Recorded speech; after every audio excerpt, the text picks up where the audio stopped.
Especially hot. Delicious.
I welcome everybody to our Judiciary Committee's annual Justice Department oversight hearing. But before I and Durbin give our opening statement, I want to say this is the second anniversary of Hamas invading the sovereign state of Israel. Yesterday, I had some Palestinian advocates talk to me about the number of people being killed.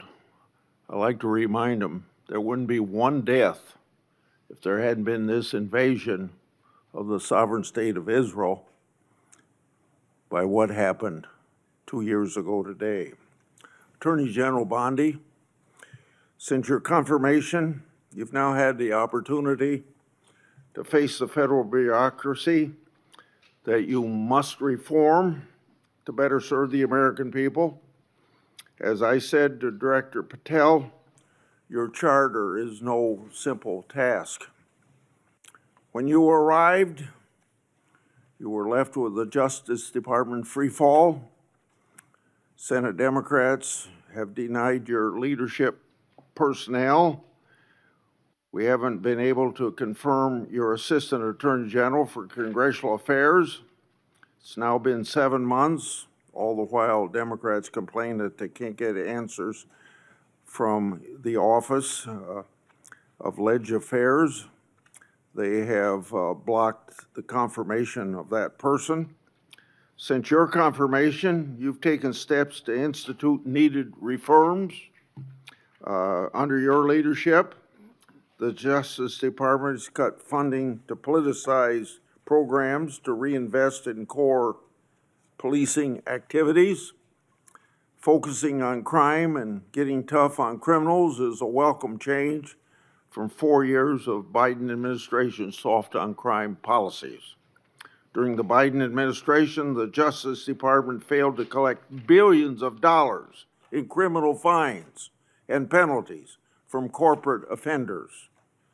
That money should have been placed in the Crime Victims Fund, and much of the money of the past administration did collect went to the Justice Department slush funds instead of aiding victims of criminals and violent activity. My Democratic colleagues have shared concerns about funding agency and law enforcement, but generally haven't supported funding programs. Under the Democrat leadership, the COPS reauthorization was held over in committee at least 8 times before the 118th Congress concluded. It never received a vote in this committee. More recently, Democrats have refused to support fundamental Justice Department programs like Protect Safe Neighborhoods, and last week, Democrats again blocked most of the Police Week bills from passing the Senate, even though they passed out of this committee unanimously. In contrast to these indefensible positions, the judiciary provisions in the Republican reconciliation bill made hundreds of millions of dollars available to the Justice Department to combat crime. Attorney General Bondi, you've also created a task force to attack the problems left by your predecessor. You've created a team to review the overwhelming evidence of political weaponization by federal law enforcement, including the discredited Crossfire Hurricane investigations. Your weaponization working group has worked with my staff to bring forward resolutions for whistleblowers, and I commend you and your staff efforts to find solutions for these patriots. I understand the task force to eradicate anti-Christian bias has done an investigation in how the Biden administration weaponized the government against people of faith. I look forward to your next report on that subject. Now, you've also shuttered a certain task force that was a stain on this country, the Foreign Influence Task Force. Democrats have cried about closing this misleadingly named unit. The task force was involved in undermining my and Senator Johnson's Biden family investigation. Instead of rooting out foreign influence, the task force became a political weapon. And speaking of political weapons, I'm now going to address examples of political weaponization in the previous administration. Most recently, I and Senator Johnson made public information relating to Arctic force, expansive targeting of Republicans, and on Monday, just yesterday, because of our investigative work, the FBI disclosed that the Biden administration used Arctic frost to target Republican senators, including several senators on this very committee. This is an outrage, an unconstitutional breach, and ought to be immediately addressed by you and Director Patel. It's also a clear example of why the Justice Department has had to fire personnel who you hear Democrats defending. While on the taxpayer's dime, these now fired employees not only weaponized law enforcement, but some of them also retaliated against patriotic whistleblowers. These are indefensible acts.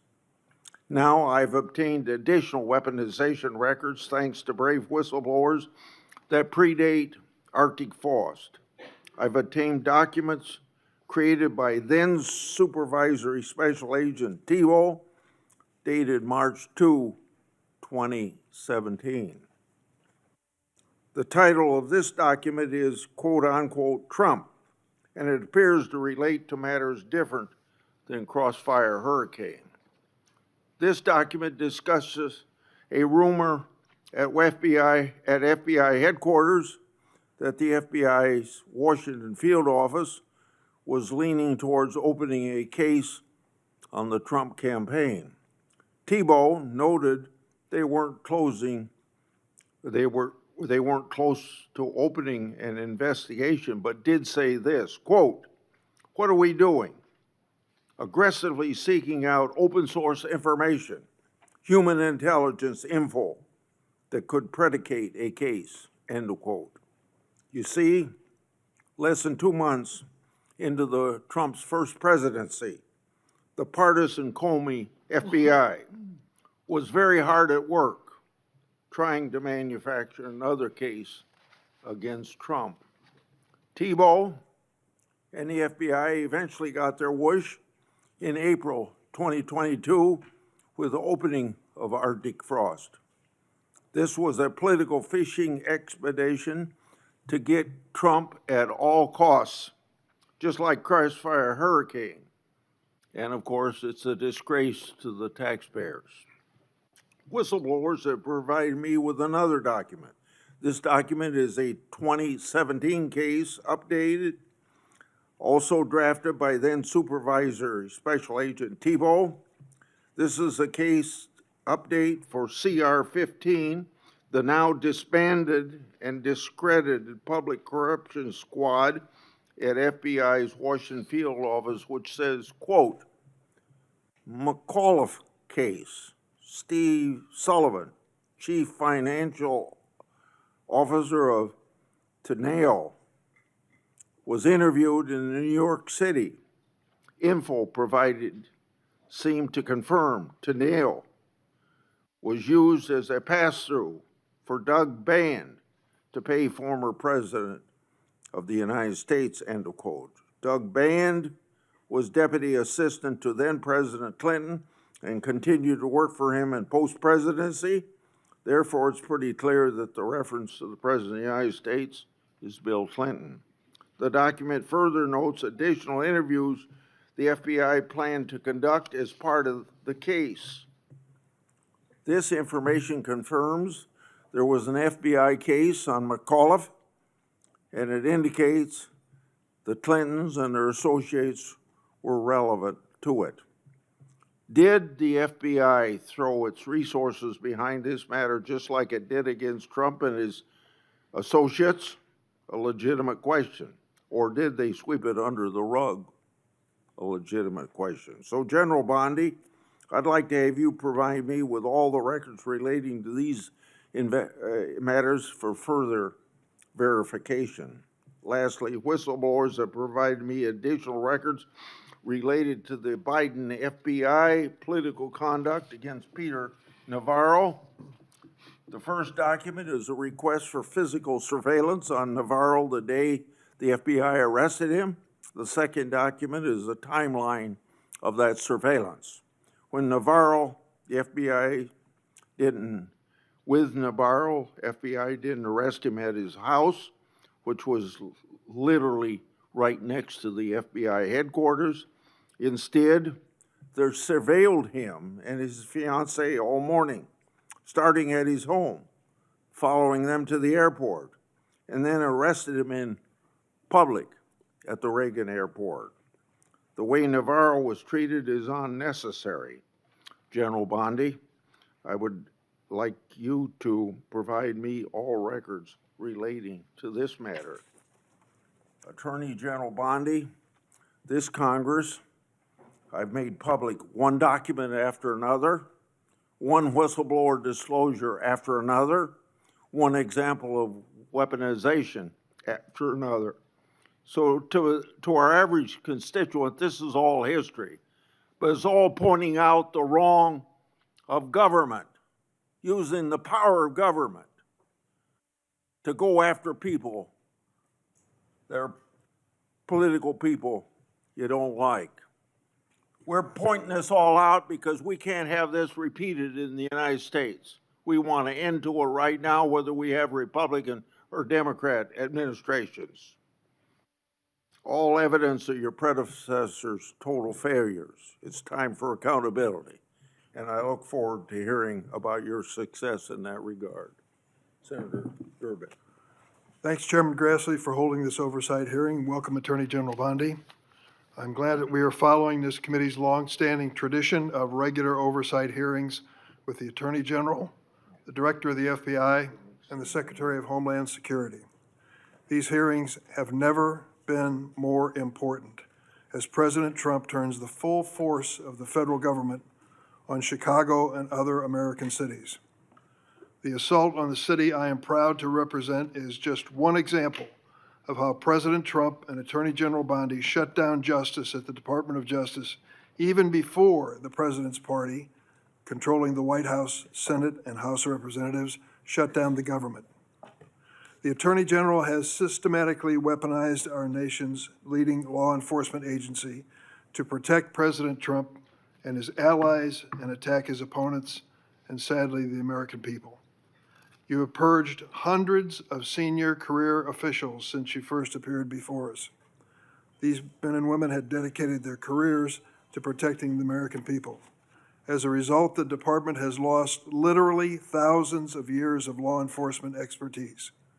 To be specific, you disbanded the FBI's Foreign Influence Task Force and the National Cryptocurrency Enforcement Team, despite the growing threat of foreign election interference and the drastic rise in cryptocurrency crimes.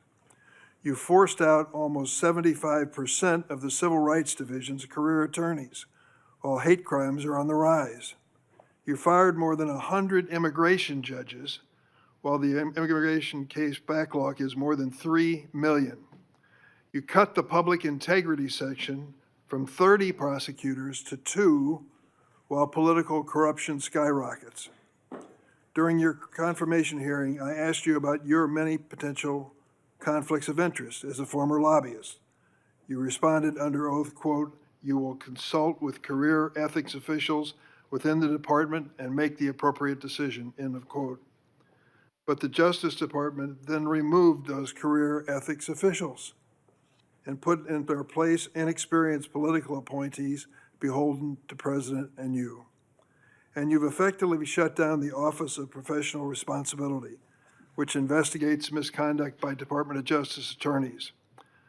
Now, with these ethical guardrails out of the way, corruption has run rampant at the Department of Justice. Although you've been a registered foreign agent for Qatar, you did not recuse yourself from signing off on President Trump's solicitation of a free jet from the royal family, even though this gift was clearly illegal. Connections to Attorney General Bondi seem to yield more favorable outcomes for defendants.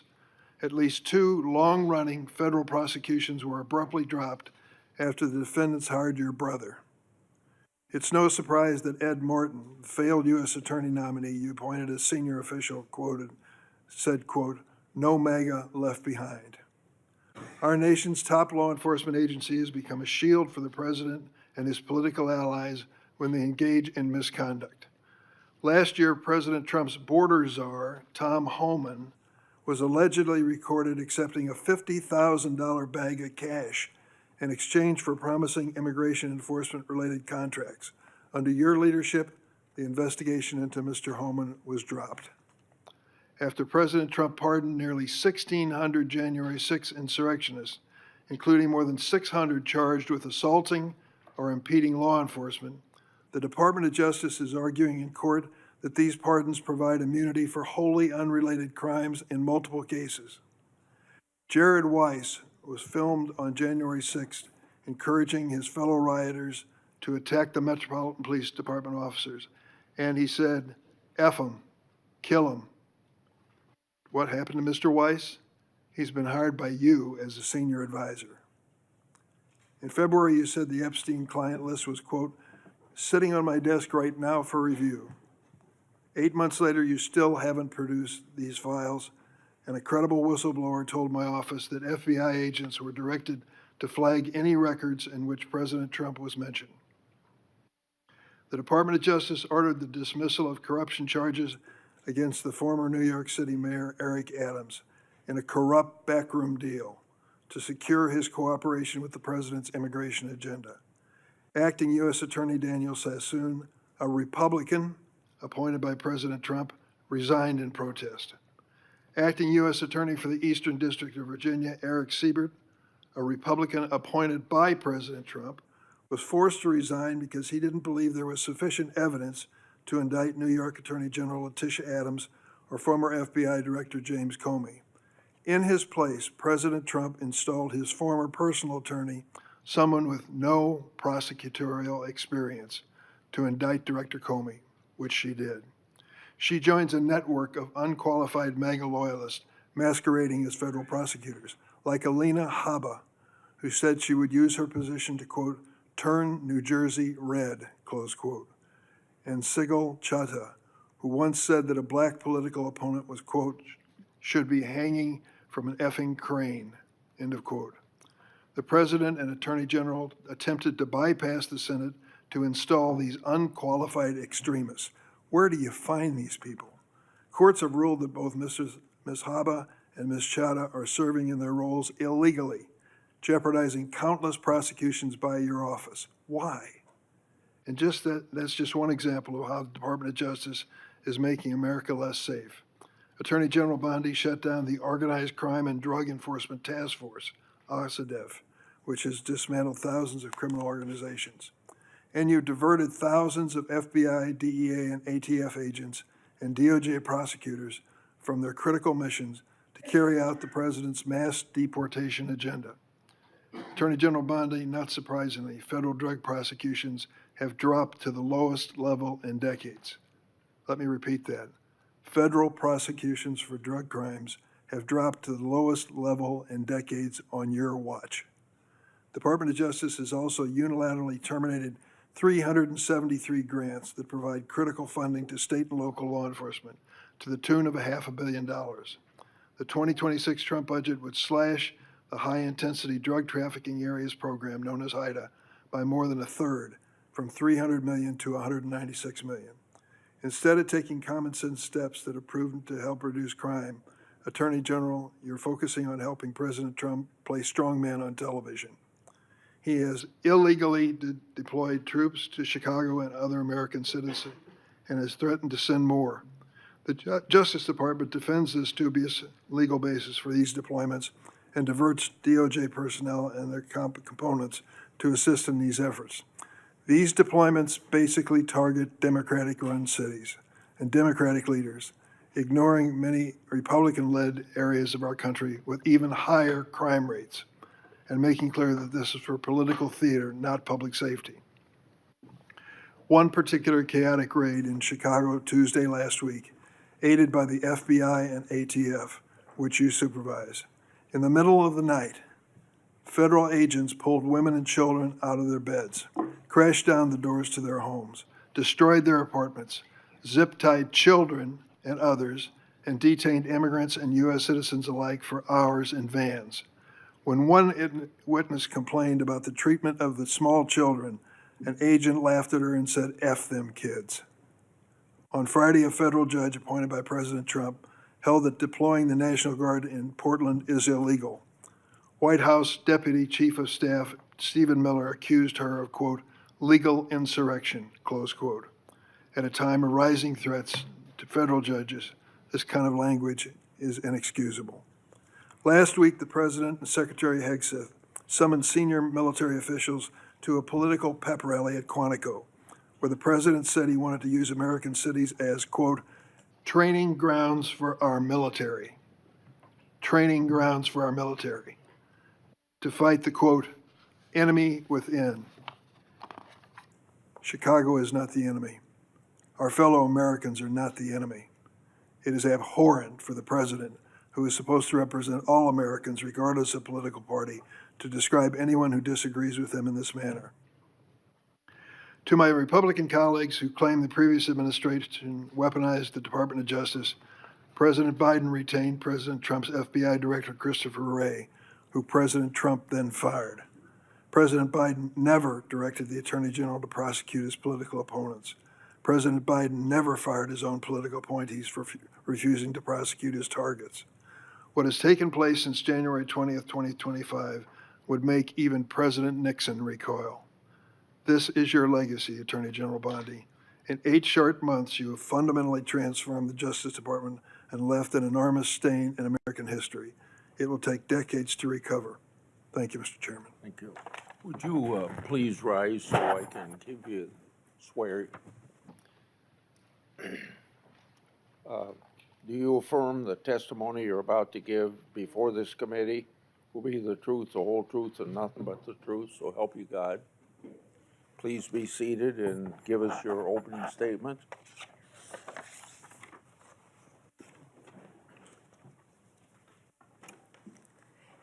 Thank you, Chairman Grassley and Ranking Member Durbin, and every member of this committee. I'm grateful for the opportunity to testify in front of you today.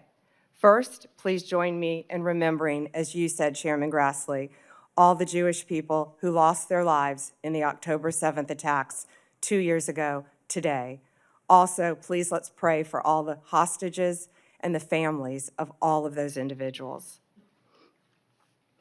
They are a critical reminder of our central mission here at the Department of Justice, protecting the safety and security of the American people.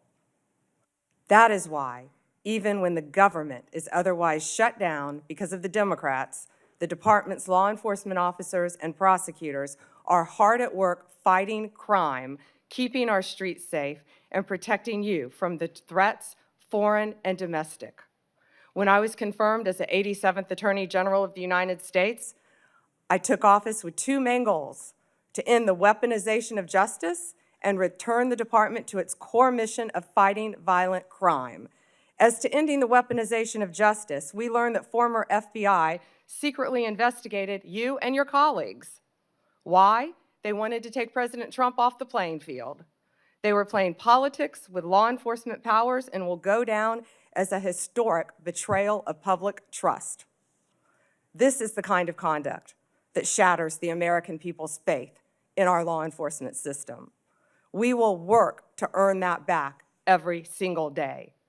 We are returning to our core mission of fighting real crime. While there is more work to do, I believe in 8 short months, we have made tremendous progress towards those ends. Our federal surges in Washington, D.C. and Memphis are a perfect example of how the Department of Justice should operate. We created strong partnerships with local leadership, working hand in hand with both cities to send resources where they were needed most. The results speak for themselves. We have made more than 3,800 arrests here in Washington while seizing more than 365 illegal guns. In Memphis, we have already made more than 300 arrests and close to 80 illegal guns in just a week. We are replicating that tough-on-crime approach throughout this country. Under the leadership of Director Kash Patel, the FBI is doing outstanding investigative work to keep American people safe. The FBI just conducted a months-long operation called Summer Heat, which resulted in over 8,600 arrests from June to September. More than 6,500 arrests fell under the FBI's violent crime and gang program. Under the leadership of Administrator Terry Cole, the DEA has seized 47.9 million fentanyl pills and 4,500 kilos of fentanyl powder. That represents 370 million deadly doses. 370 million. The DEA is dismantling violent cartel drug trafficking networks across this country, including the seizure of nearly 470 million in criminal assets. Under the leadership of Gadi Serralta, our U.S. Marshals have been the tip of the spear on federal surges in protecting judges and elected officials. Our Marshals have arrested more than 51,000 fugitives nationwide since January 20th. Under the leadership of Acting Director Dan Driscoll, ATF has taken more than 23,000 illegal guns off our streets. 3,400 of those guns have been linked to trafficking between the U.S. and Mexico. My attorneys have done incredible work advancing President Trump's agenda and protecting the executive branch from judicial overreach. We've been sued more than 400 times since January 20th. Judges have issued more than 90 temporary restraining orders against us, more than the previous several administrations combined. Despite the unprecedented degree of activism we've seen from the lower courts, we have never ignored a court order. And why would we? We have secured a historic 22 victories at the Supreme Court alone, with more to come. Our civil rights attorneys are fighting discrimination and anti-Semitism. Our criminal attorneys are prosecuting violent criminals and foreign terrorists every single day. I look forward to continuing this work at the Department of Justice, and I look forward to testifying before you today. Thank you, Chairman.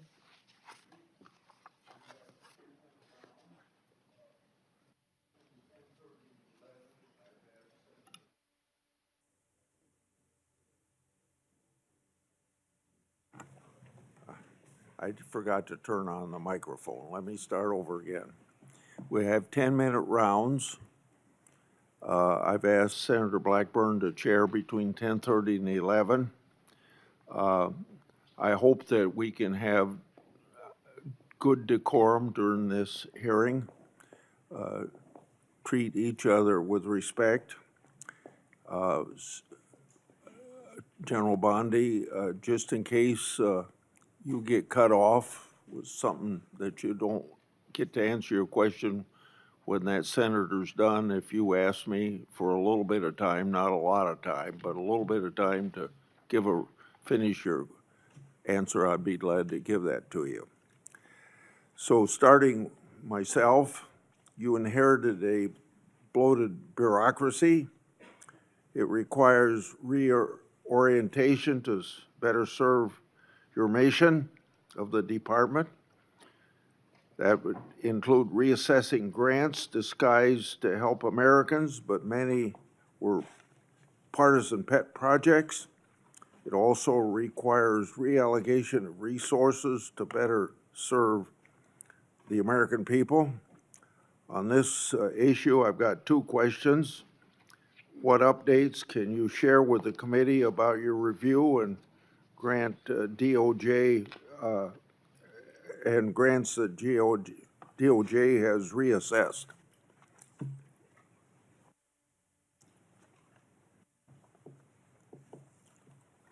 Just give us some examples, don't I know? Sure. Thank you, Chairman. During my appearance at the department's budget hearings, I acknowledged that some grants were mistakenly terminated, and we have made a process to correct that.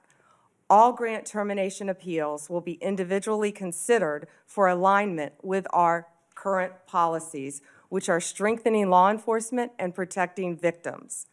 Recipients are given the opportunity to appeal a grant termination consistent with the rules by writing to the Assistant Attorney General.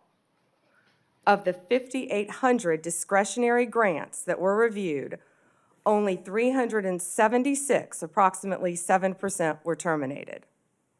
So far, OJP has turned back on 18 awards, 17 appeals have been denied, and the rest are actively being reviewed, with decisions expected soon.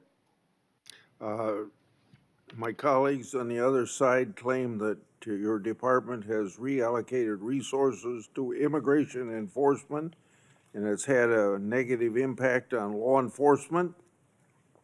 We know that drugs and crimes are very much a part of immigration enforcement, so these attacks are clearly off the mark. Explain your view of these misguided assertions.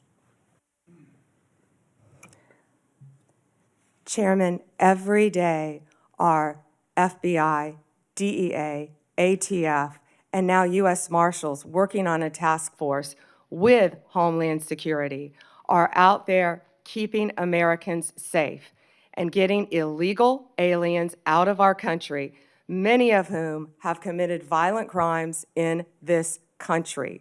Our agents will continue to fight violent crime in this country, working hand in hand.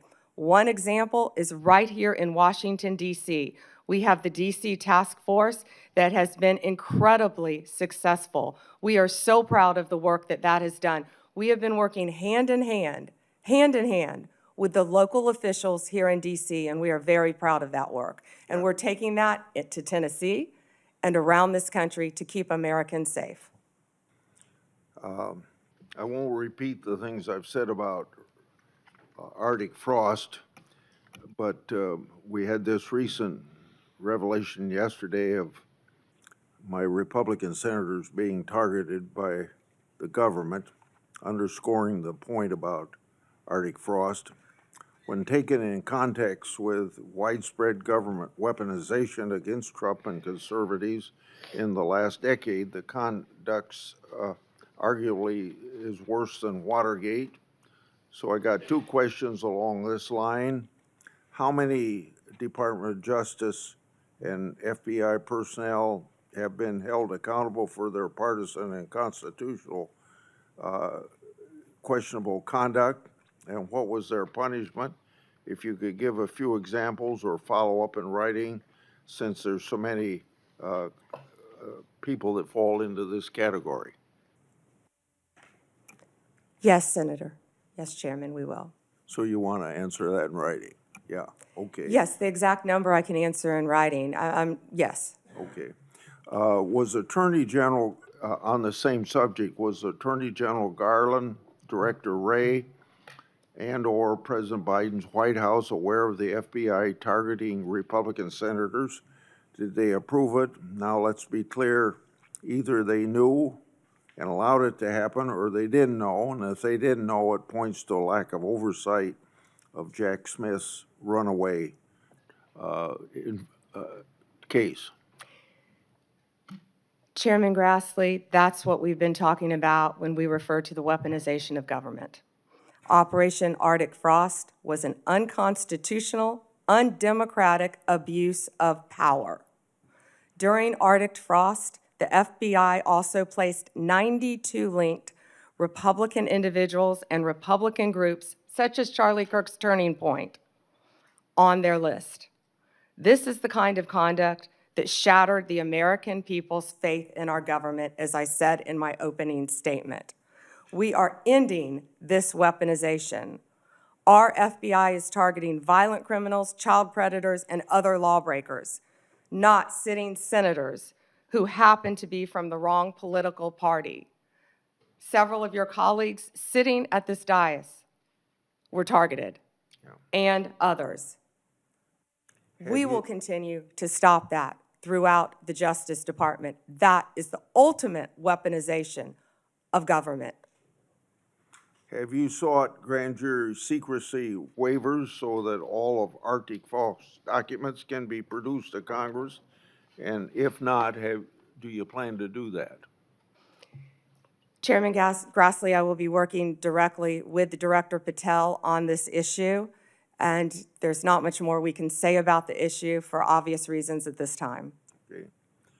Public Safety Officers Benefit Program, PSOB, provides benefits to law enforcement and first responders if they're disabled or killed in the line of duty. Affected family members may also benefit. My oversight and a government accountability office report shows that some claims have taken thousands of days to conclude. PSOB applicants have also informed my office that they've been left in tears with disrespectful ways they've been treated by the government. Question number 1 and 2 in this area, but I'll start just with 1. What actions have been taken to hold DOJ officials accountable for their failures to manage the program and treat applicants with respect? Chairman Grassley, as stated earlier, there have been many terminations from the Department of Justice, and we stand by all of those. Many of those are subject to active litigation. This Department of Justice will treat everyone with respect, and we will do everything in our power to help citizens of this country. Please reach out to us with any individual cases, and I will personally look at them for you, Chairman. Okay. So if you'll provide that information, that was my second question. So now let's go on to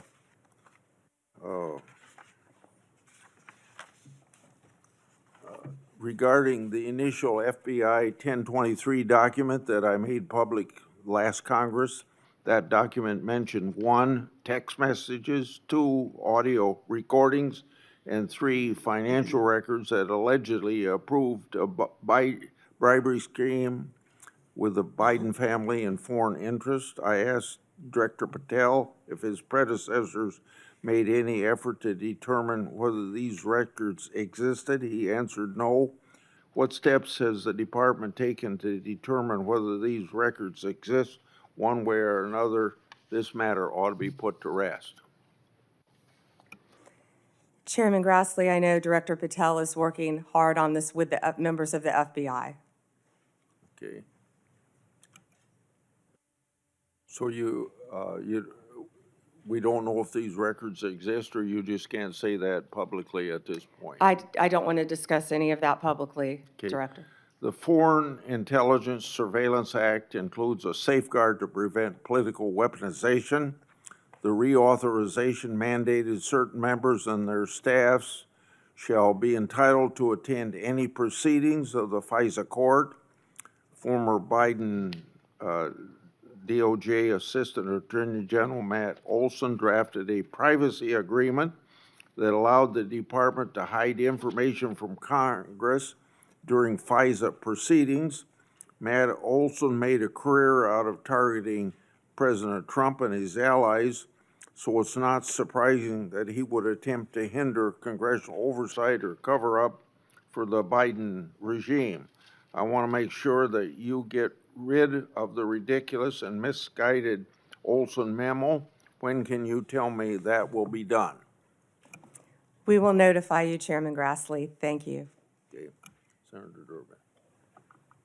Thanks, Mr. Chairman. Madam Attorney General, let me ask you this question. Were you consulted by the White House before they deployed National Guard troops to cities in the United States?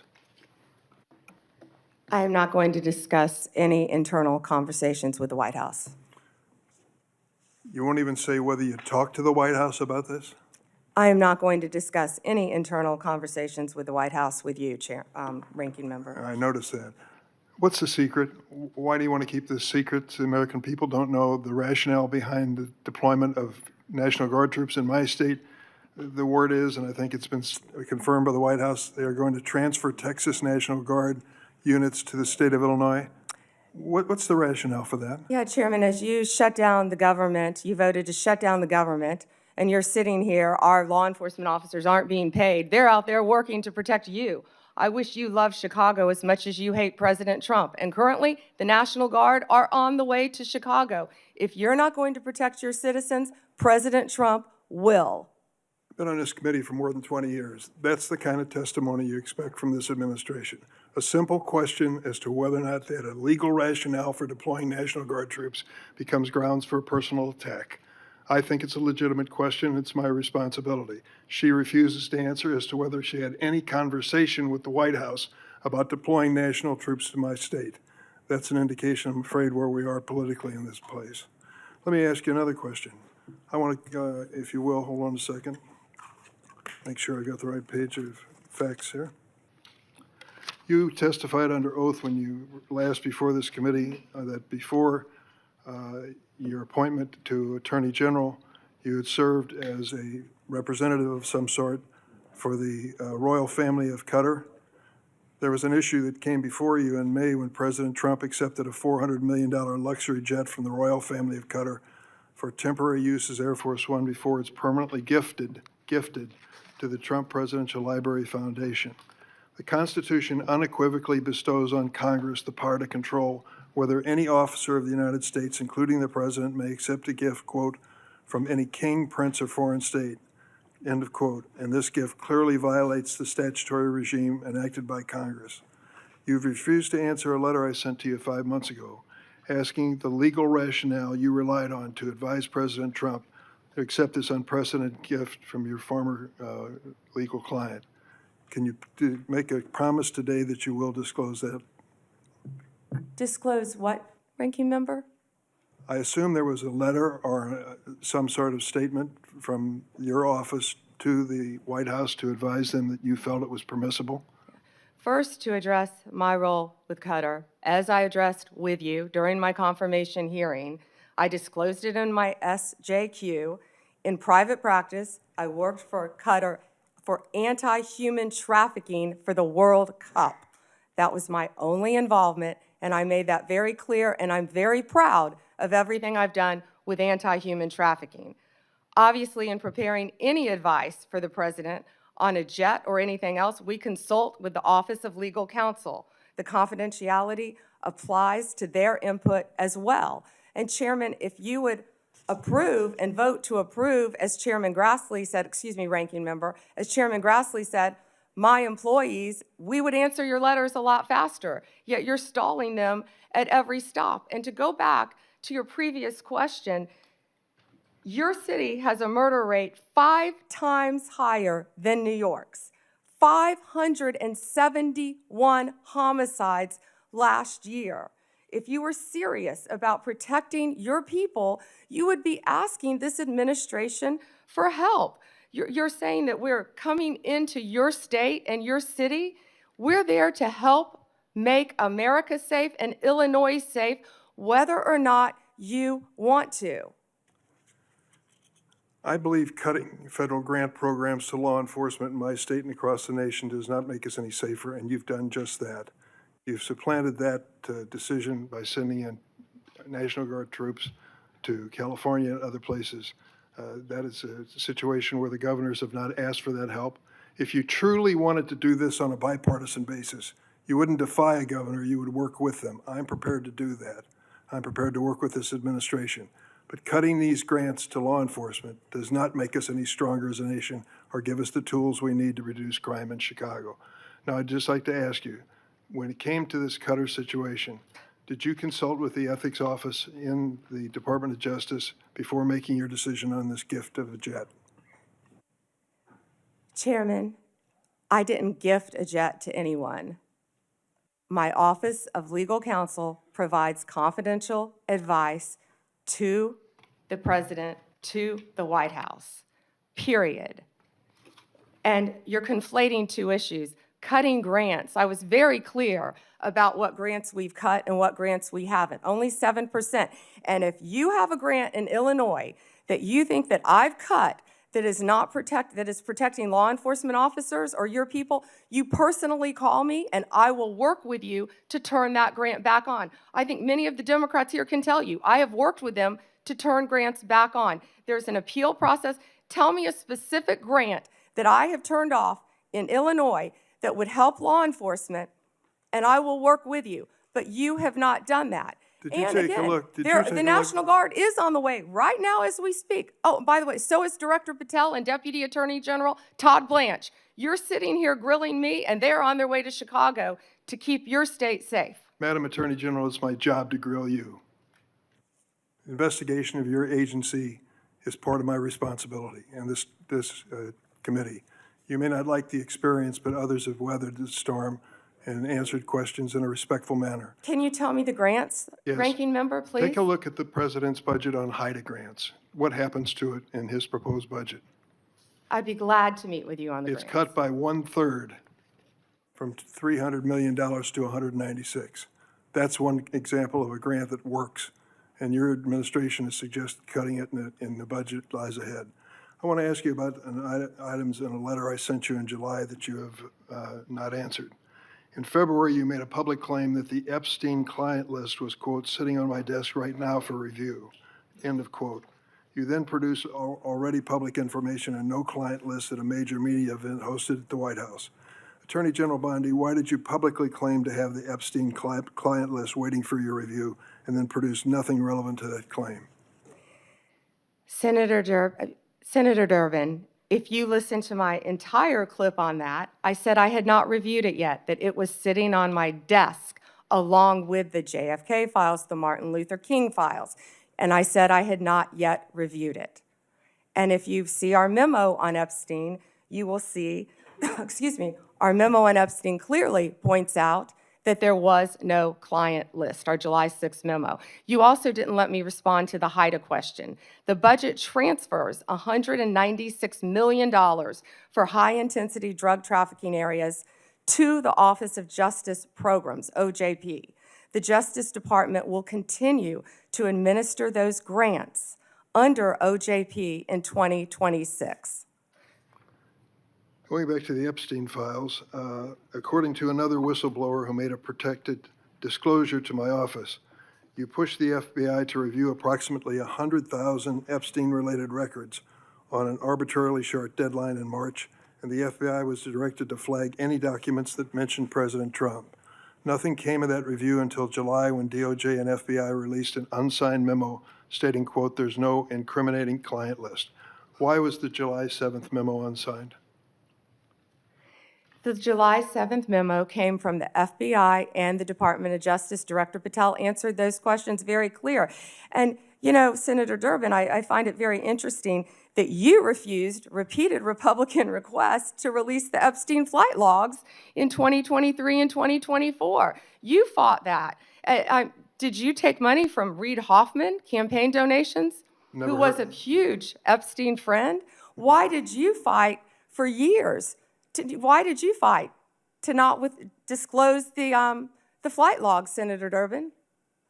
I can tell you I did not refuse. One of the senators here wished to produce those logs, and I asked her to put it in writing, and she never did. Yeah, I think Senator Blackburn would quarrel with you on that. But And that's I will up to the quarrel two with of you as to read somebody that you mentioned I never heard of. Reid Hoffman. So who gave the order to flag records related to President Trump? To flag records for President Trump? To flag any records which included his name. I'm not going to discuss anything about that with you, Senator. Eventually, you're going to have to answer for your conduct in this. You won't do it today, but eventually you will. I yield, Mr. Chairman. I got to Mr. interject Chairman? something here. Mr. before I get Chairman. to him. Mr. Chairman, since Senator Durbin referred to me, I would really appreciate the opportunity to correct the record. Proceed. Because Senator Durbin knows I repeatedly asked for those flight logs. I brought up the subpoena. You even shut down the committee because you didn't want that, and you know I submitted that in writing, and you continue to misrepresent that, and I am not going to let that record stand. Okay, Mr. Chairman, go ahead, Senator Durbin. I just want to make it clear that the reason the committee business ended was that your side invoked the 2-hour rule. Point number 2 is I asked you if you wanted any documents like flight logs to put it in writing. You never did. Yes, sir, I did, and your staff knows that I did. No, We'll submit, once again, Send me a copy of the that, information to you. We've done that several times, but we'll be happy to, once again, send it to disagree. you. I think your staff doesn't show that to you. Well, as I started to say about the emolument clause and Democrats bringing that up in regard to Qatar, back in March of 2016. They didn't care anything about my bringing up the emolument cause in regard. I wrote to the Obama Justice Department. That letter was based on Secretary Clinton's 2009 to 2013 financial disclosures when she was Secretary of State. Those disclosures showed that her husband participated in at least 62 events with foreign states. Some of those were speaking events with connections to foreign governments, and some speaking events were financially supported by foreign governments. Two examples, Bill Clinton received hundreds of thousands of dollars for appearance sponsored by Middle Eastern governments.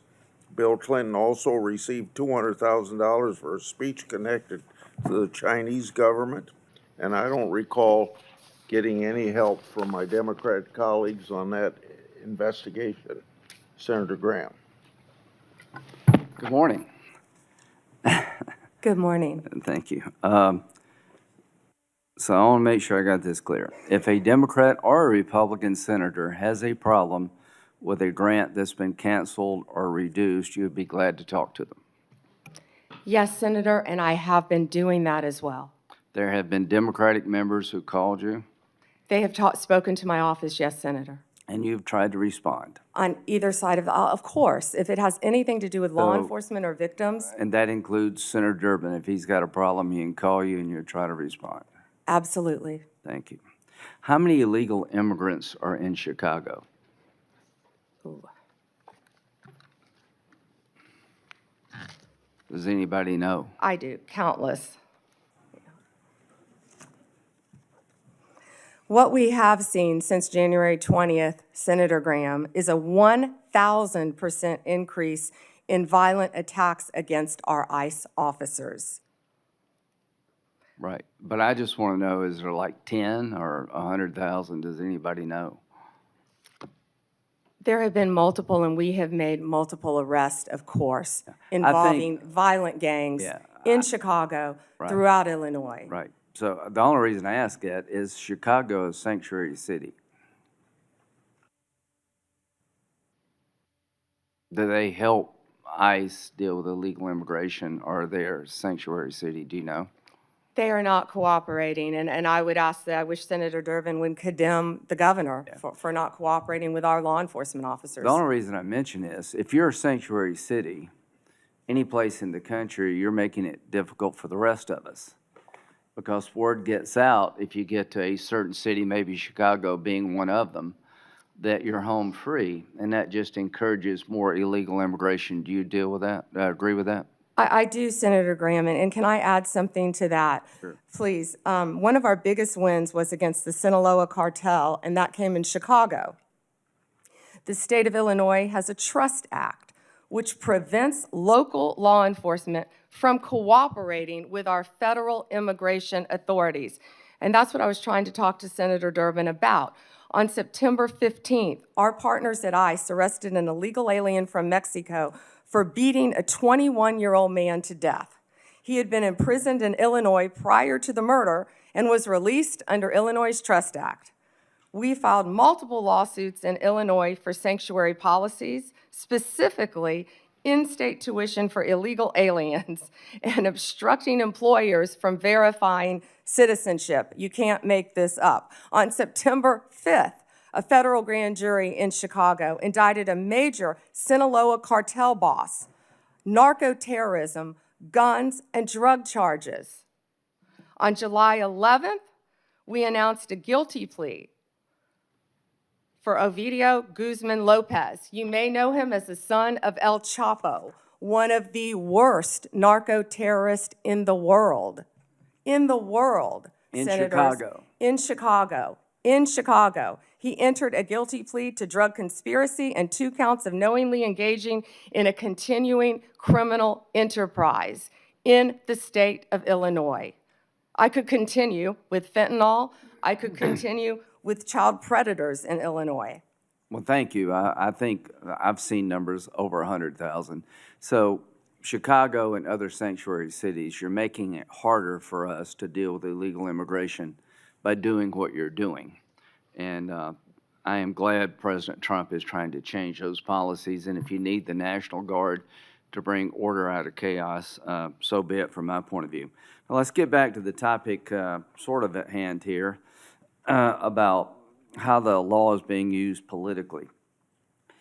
In September 2022, Attorney General James from New York basically said in a campaign that she would go after Trump, his business transactions, and his family with full force. November the 15th, 2022, Trump announces his candidacy for president. November 2022, 3 days after Trump announced his reelection campaign, Jack Smith was appointed by Garland to be special counsel to look at classified information, document mishandling, and trying to undermine the 2020 election. In March, President Trump was indicted in Manhattan of 2023, just after announcing 34 felony counts. And what they did is they took misdemeanors and turned them into felonies by using a legal theory that no one in the history of Manhattan had ever been charged with. June 2023, a federal grand jury in the District Court for the Southern District of Florida indicted President Trump on 37 charges regarding classified information. Now, all I can say is that taking a hammer to a hard drive and bleach bit apparently doesn't make the cut.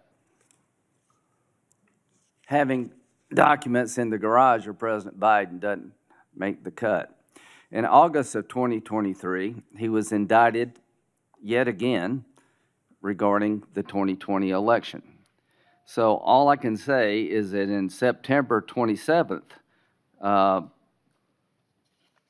Jack Smith's team asked for my phone records and 7 other senators. Now that's just the 2024 election. Comey, are you aware of the fact that in August, Comey, then director FBI, August of 2016, was in a meeting at the White House where it was discussed that by Brennan, then CIA director, that there was intelligence that maybe the Clinton campaign was trying to cook up a narrative that Trump was a Russian asset? Senator, I believe that has been reported publicly, but I cannot comment on that. Okay, well, I'm just telling you. Now, this is a campaign for president in 2016. In July, they open up Crossfire Hurricane. In August, they have a discussion in front of President Biden that there's intel that maybe this is generated by his political opponent. Nothing happened. In September, are you aware of the fact that the intelligence community sent a memo to the FBI director detailing intelligence that suggests it's Clinton's campaign is behind the idea that Trump is colluding or cooperating with the Russians? Senator, I believe that has been reported. And that was addressed to the FBI director and Mr. Strzok, this memo. Are you aware that he told this committee, I don't recall that, the FBI director? Senator, I can't discuss anything. Well, I can tell you this. What the hell would you recall? You're the sitting FBI director. There's a campaign for president going on. You've opened up an investigation believing that the Republican candidate may be a Russian asset, and now all of a sudden, less than a month later, 2 months later, you have 2 inquiries, 2 events to suggest it may be his political opponent. Did anybody in the FBI inform the FISA court or anyone else about this activity that you know of? I can't discuss that matter, as you know, Senator Graham. Should they have? Is there a requirement by law enforcement to tell the court if their warrant is being sought or a defendant that there's exculpatory information out there about you? In general, of course, Senator. So, to the country, the FBI director gets a memo from the intel community. This may be all a political plot by his opponent. They didn't do a damn thing. Are you familiar with the Steele dossier? Yes, Senator. That was a dossier prepared and paid for by the Clinton campaign. Are you aware that it was that document was used to get a warrant on 5 different occasions against Carter Page, an American citizen? Yes, Senator, and that has been Are you reported. aware of the fact in February 2017, after Trump is president, the person who gave Christopher Steele the information, the Russian guy, told the FBI the information I provided you was all bar talk, hearsay, and not reliable? Are you aware of that? Yes, Senator. Was there ever an effort by the FBI to tell the FISA court about evidence that the man who helped prepare the document retracted his statement? I can't discuss that, Senator. Should there have been? Can't discuss that. You wonder ongoing. why we're looking at Comey? Give me a break. Why are we looking at Comey? Because he ran an FBI and personally knew about exculpatory information and let it slide. How in the hell can 2 FBI agents interview a man who says the document you're using against a sitting president to suggest he may be a Russian agent or Carter Page that is now no longer reliable? How does that not get to the court? Can you tell me how that doesn't get to the court? You can't, can you? I can't, Senator, and I Can can't you tell me discuss it. why my phone records, when I'm the chairman of the Judiciary Committee, were sought by the Jack Smith agents? Why did they ask to know who I called and what I was doing from January 4th to the 7th? Can you tell me that? No, Senator, and there were 8 senators in total. Do you think that was an abuse of power? Senator, I cannot discuss whether there is or is not an ongoing investigation. If I may add one thing, they also wasted $50 million on what you just described, trying to put President Trump in jail prior to the election. Before Senator Whitehouse, I want to introduce into the record what is called the Durham Annex. The annex is a declassified appendix to John Durham's report about Crossfire Hurricane. The Durham Annex contains information exposing a reported Clinton campaign plan to falsify and tie President Trump to Russia. For years, I've fought to assemble and publicize all the facts surrounding Durham investigation, Crossfire Hurricane, and related matters. The Durham Annex was declassified as a large part because of Attorney General Bondi. Mr. Chairman, Yeah, may I ask you a question? if I can answer it, yes. Go Thank you, ahead. Mr. Chairman. Are you going to hold a separate hearing on your whistleblower account of the FBI investigation of 8 United States senators? I think we need, my answer to your question is, I think we need to wait until we see what the FBI can report and whether it's necessary to have a hearing. Right now, I haven't ruled one out, but I haven't made a decision. And what year do you think that will happen in? I want the FBI to be a thorough investigation of it and report to us what information they can give us, and I don't know how long that'll take them. With respect, are you giving them a certain period of time? I have not given them a certain period of time. I'll discuss that matter with my staff and see if that needs to be done. Okay, if civil suits are filed against the perpetrators at the FBI, will that facilitate your investigation? Well, what's the question again? If the 8 senators who were spied upon sue the hell out of the Department of Justice and the perpetrators involved, will that facilitate their investigation and/or yours? I guess what I'm getting to is, I don't understand why we don't have a separate hearing. I find this breathtaking. Yeah. It's just been 24 hours since the FBI investigated on it. Please give me an opportunity to sort through all this. Fair enough. I just don't want to wait 24 years to get an answer. Yeah. We do have an active investigation going on through my staff. I want to make that very clear. Mr. Whitehouse, or Senator Whitehouse. Thank you, Chairman. Ms. Bondi, good morning.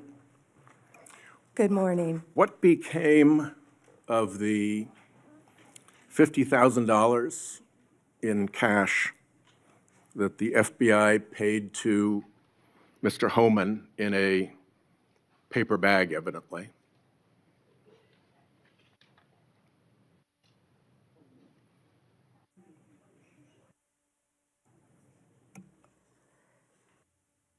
Senator, as Deputy Attorney General Todd Blanche recently stated, the investigation of Mr. Homan was subjected to a full review by the FBI, agents, and DOJ prosecutors.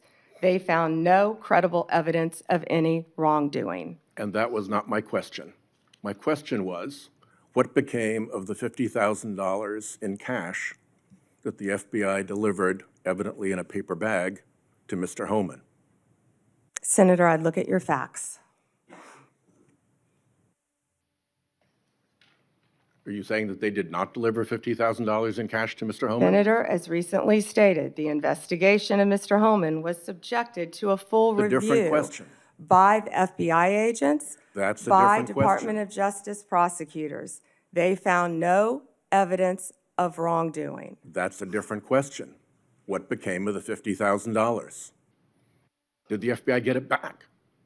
Mr. Whitehouse, excuse me, Senator Whitehouse, you're welcome to talk to the FBI.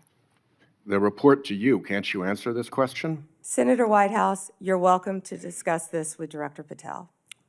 Did Homan keep the $50,000? As Deputy Attorney General Todd Blanche recently stated, the Okay, investigation never mind. of Mr. Never mind. Homan I can was see I'm not going to get a subject straight full answer from you to review a very simple by question. the FBI agents and the DOJ. Do They you found know- no credible evidence of wrongdoing. You know, you're very concerned about money and people taking money, and Do you you rail know- against wait a dark second, wait a money. second, wait a Yet you second, work with dark wait a money second. groups all the time, Senator Wait a Whitehouse. second. Did you know whether or not in that investigation they looked at whether the $50,000 payment to Mr. Homan was declared by him on his tax returns? Senator, I would be more concerned if I were you when you talk about corruption and money that when you pushed for legislation that would subsidize your wife's company. The questions here are actually pretty specific. So having you respond with completely irrelevant far-right internet talking points really is not very helpful here. I'd like, Mr. Chairman, you generally like to have us be able to get answers to know, and we'll follow up with the QFR. And to the extent Patel wants to answer, that would be great as well. What happened to the $50,000? Did Homan keep it? Did the FBI get it back? If he kept it, did he put it on his tax returns? Pretty simple questions. Homan was the same guy who said there was a deal with Eric Adams. He said, if Adams doesn't come through, I'll be back. I'll be in his office, up his butt, saying, where the hell is the agreement we came to? Which brings us to the OPR investigation of prosecutorial misconduct by Emil Bovee, because he was also involved in that transaction. Yeah. What became of the OPR investigation of prosecutorial misconduct by Emil Bovee? Yeah, Senator Whitehouse, to correct you for one moment, that would be the Honorable Judge Emil J. Bovee III to you. Not at the time of this. He was an employee of the Department of Justice. And what became of the OPR investigation? It's all pending litigation, misconduct? Senator. I can't discuss pending litigation nor personnel matters. OPR customarily publicly says when there's an investigation, and at the end of it, they provide a summary. Why can't you say whether there's an OPR investigation and whether, if it's concluded, there's a summary? Senator, I'm not going to discuss personnel matters. Even public ones? Senator, I'm not going to discuss personnel matters. So, Kash Patel told this committee that his grand jury testimony after immunization, after initially pleading the Fifth, was, and I quote, sealed by the Department of Justice. How and when and why was his testimony sealed, and by whom? Senator, I'm not going to discuss any testimony, especially testimony that could be sealed with you. No, the question is, was it or was it not sealed? Senator, I'm not going to discuss that with you. Well, he also said that he worked with the Department of Justice to have his transcript released publicly. How and when was his transcript released? Presumably, if he released it publicly, that's something you can discuss because it's public. Well, Senator, I believe you discussed that with Director Patel. And I'm asking you because he said the Department of Justice made this decision and you run the Department of Justice. I would refer that to Director Patel. Even though you run the Department of Justice and he testified that the Department of Justice released his transcript publicly. If it is released publicly, we will get you a copy, Senator, gladly. If being a rather important word there, when your FBI director testified that that was a fact. Treasury compiles suspicious activity reports, referred to often as SARs, that DOJ receives automatically. Hundreds related to accounts of Jeffrey Epstein. How many of those Treasury SARs did you or Director Patel investigate? Senator, I'm not sure if you're concerned because you took money, I believe, did you, from Reid Hoffman, one of Epstein's closest confidants, not only once but twice in 2018 and 2024, if that's correct. But, Senator, did you ask Merrick Garland any of this over the last 4 years when he sat before you? This investigation has been going on. This investigation was closed. Did you ask Alex Acosta that? And Patel came to office, you said you would look into this. There were hundreds of suspicious activity reports. Some people would deduce from the fact that they are called suspicious activity reports that there might be suspicious activity. And yet you seem to have looked at 0 of those suspicious activity reports involving Jeffrey Epstein accounts. Let me ask you something else. There's been public reporting that Jeffrey Epstein showed people photos of President Trump with half-naked young women. Do you know if the FBI found those photographs in their search of Jeffrey Epstein's safe or premises or otherwise? Have you seen any such thing? You know, Senator Whitehouse, you sit here and make salacious remarks, once again trying to slander President Trump left and right, when you're the one who was taking money from one of Epstein's closest confidants, I believe, I could be wrong, correct me, Reid Hoffman, who was with Jeffrey Epstein on multiple occasions. And the senator sitting right next to you tried to block the flight logs from being released. Yet you're grilling me on President Trump and some photograph with Epstein? Come on. The question is, did the FBI find those photographs that have been discussed publicly by a witness who claimed Jeffrey Epstein showed them to him? You don't know anything about that? Okay. Here's what well, no, we cut to something else. The Marshal Service is supposed to protect our federal judges. I have asked repeatedly for the Marshal Service to let me know if they are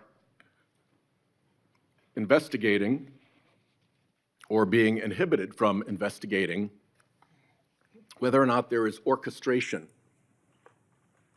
of threats against federal judges, whether under either conspiracy laws or racketeering enterprise laws or aiding and abetting laws, whatever.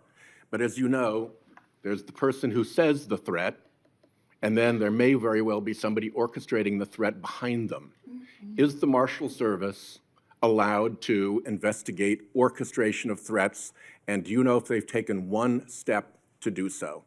May I answer the question, Chairman Grassley? The time has expired.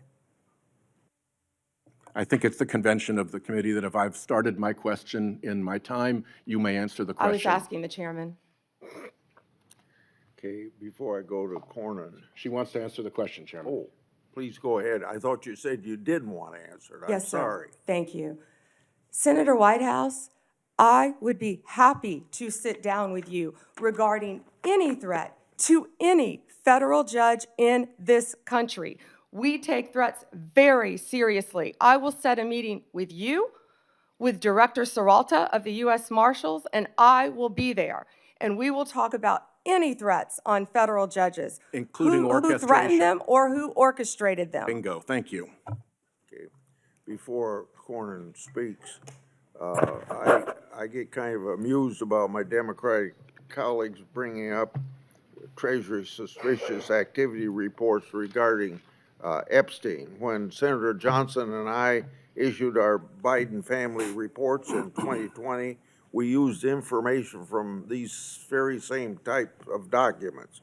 And you know what? We were criticized by our Democratic colleagues for doing so, and for years they ignored the evidence of the Biden family criminality. I don't think my colleagues can have it both ways. Senator Cornyn. General Bondi, 6 out of 10 Americans say they live from paycheck to paycheck. And I'm sure that includes a lot of federal employees, Border Patrol, FBI agents, people who support them, frontline prosecutors. Do you find it somewhat inconsistent that our Democratic colleagues claim to support law enforcement and the rule of law, but yet they vote to deny those same individuals the pay which they've earned? Yes, Senators, our law enforcement agencies, DEA, ATF, FBI, U.S. Marshals, and all the other federal agencies, Homeland Security, Treasury, all the agencies, all of my federal prosecutors, all of our employees are working tirelessly, national security, around the clock to keep this country safe and to keep this world safe. Yet, the Democrats voted to shut the government down, and they are out there working without a paycheck, with families at home, risking their lives every single day. Thank you for pointing that out, and thank you for caring, Senator Cornyn. So let's get back to some basics. The Constitution of the United States is the supreme law of the land, is it not? Yes, sir. Applies to all Americans, the entire country. Federal law, likewise, applies to the entire nation, does it not? Yes, Senator. And so when federal law enforcement agents go to cities like Chicago to enforce federal law, they are acting within their authority, are they not? Yes, Senator Cornyn. So on what legal basis would a governor or a mayor say, we're going to deny or prevent a federal law enforcement agent from enforcing federal law? What would be the legal basis for them to do that? You know, Senator, there's not one. And as I stated, there were 571 homicides in Chicago last year. And that's why right now Director Patel and Deputy Attorney General Todd Blanche are on their way to Chicago. I've been to Memphis. They're in Chicago right now to protect the people of Illinois. And what Senator Graham, the point he was trying to make earlier, was that when you don't cooperate with law enforcement, if I was a TDA member, if I was a Sinaloa cartel narco-terrorist, you know where I'd go? Chicago, because they're not enforcing the law. And they're running their operations, as I stated earlier, 2 of the biggest terrorists, narco-terrorists, we arrested right in Chicago because it was a safe haven for them. And they're operating these networks around our entire country. So we are going to keep our entire country safe. We're going to protect all Americans. If these senators aren't going to vote to open our government, to let these people, our people, work with paychecks, they're going to do it anyway. Whether or not the locals are cooperating with them, we're going to be there protecting all Americans in this country. Senator Cornyn. I find it, the comparison between the nation's, Washington DC, here in the nation's capital, where the mayor has welcomed the federal law enforcement agents, which as I travel around the city, are providing a level of deterrence against crime that I have not seen before. And Washington, D.C. happens to be one of the most dangerous metropolitan areas in the country. So seeing what the response has been by local officials here in Washington, D.C., seeing how the public here who visits here as tourists from Texas and elsewhere, how they're welcoming this federal law enforcement presence, it strikes me as a stark contrast between what we've seen in places like Chicago. And I just don't understand how elected officials who are sworn to uphold the law and the Constitution of the United States could take the position that, no, we don't want a safer community in our major cities that have a high level of crime like Chicago. Doesn't it strike you as bizarre? Senator Cornyn, I don't understand it either, because we've been working hand in hand right here in D.C. with Mayor Bowser. She has been an incredible partner at making D.C. safe again. We've been working with her, we've been working with the police chief, we've been working with their staff, and the numbers speak for themselves. 3,156 arrests, 294 illegal guns seized. I think the number's probably higher today. Carjackings down 87%, violent crime down 45%. Right here in the nation's capital. I have been out there countless times before they go out on the streets, and I'm watching the DC Metro Police. I'm watching them with the Transit Authority Police, who of course keep our metros safe. I'm watching them with our DEA, FBI, ATF, U.S. Marshals, Treasury agents, and HHS has even provided doctors out there to help the team. And what they are, they're a team, and they are working hand in hand. If you couldn't see their shirts on their insignia, you wouldn't know what agency they were with. I've truly never seen a partnership like that in my career, and it's working together, and that's what Illinois is refusing to do. And I wish these senators, I wish Senator Durbin would condemn the governor of Illinois and have him work with us like we're doing now in Memphis. We have the governor of Memphis, we have our two great U.S. senators in Memphis, we have the mayor of Memphis the same, the chief working hand in hand there. Last week, maybe the week before last, I lose track of the days, we had the head of the Metropolitan Police Union for the District of Columbia here, and I asked him about violent crime in our communities. And I asked him whether there was a straight line from the open border policies of the Biden administration, which helped facilitate the cartels from exporting their poison to the United States, only to then find it distributed by criminal gangs who then engage in violence in our communities like Chicago to protect their territory and the profits that go along with that illegal drug trafficking.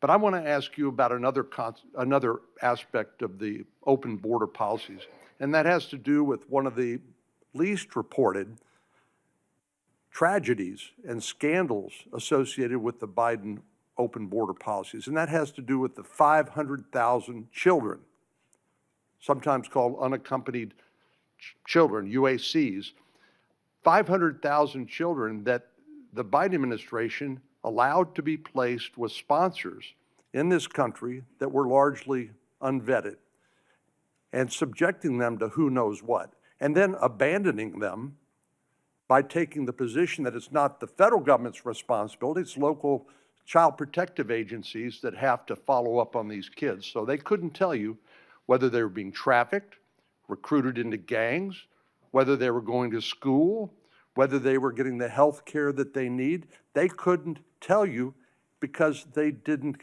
care. So I know that President Trump's administration, the Department of Justice in particular, has located 22,000 of these 500,000 children. Could you talk to us a little bit about your efforts to rescue these children that had been abandoned by the Biden administration? Yes, and Senator, thank you for asking that question. President Trump cares deeply about our children of this country and children from around the world. This is horrific what has been happening in our country. Law enforcement has arrested approximately 458 sponsors. Now, what these sponsors are, they lie to ORR, many of them, to have an unaccompanied alien child. Some of them later exploit and abuse these children. They're not parents, they're not guardians. They're coming into this country, they were coming into this country without any ramification across the Mexican border until Donald Trump became president again, and that's when it stopped. We are doing everything in our power to find and arrest these people who are exploiting these children and find these children throughout our country. One of those cases, we charged a Guatemalan national unlawfully residing in Cleveland with lying to government because he became the sponsor of a young girl, and of course we found he was later sexually abusing her. That's one of many cases, Senator Cornyn, that I can talk about. And Donald Trump will not rest until all of these sponsors are found and these children are found and protected. Thank you. Senator Klobuchar, you're recognized. Thank you. Attorney General Bondi, good morning. I'm going to start on a different subject. Good morning. On behalf of families in my state. And I wanted to thank the FBI and the local justice officials in Minnesota, the U.S. Attorney's Office, for the work that they did catching the murder, in the horrific murder of my friend, Speaker Melissa Hortman, and her husband, and the shooting of Senator John Hoffman. Just last month, my state was again shaken to its core when a mass shooter attacked Annunciation Catholic Church in Minnesota, shooting through the stained glass windows, injuring 21 people, including 18 kids, killing little Fletcher, little Harper, an 8 and a 10-year-old, murdering them when they're in mass praying, 12-year-olds protecting 8-year-olds. I know we've spoken about these tragedies, and we both agree that this kind of violence, whether in Minnesota or at a Mormon church in Michigan or the assassination of Charlie Kirk, has no place in our politics or in our democracy. In 2018, after the Parkland shooting, you were Attorney General, and there was a bill called the Marjorie Stoneman Douglas High School Public Safety Act. And the bill banned bump stocks, enacted red flag laws, and raised the minimum age to purchase a firearm in Florida from 18 to 21. And you actually defended the law in court from a challenge from the NRA. And we know that I'm in favor of an assault weapon ban, period. I look at these bills and I think, does this hurt my Uncle Dick in the deer stand? We have a proud tradition of hunting in Minnesota. I don't think they do.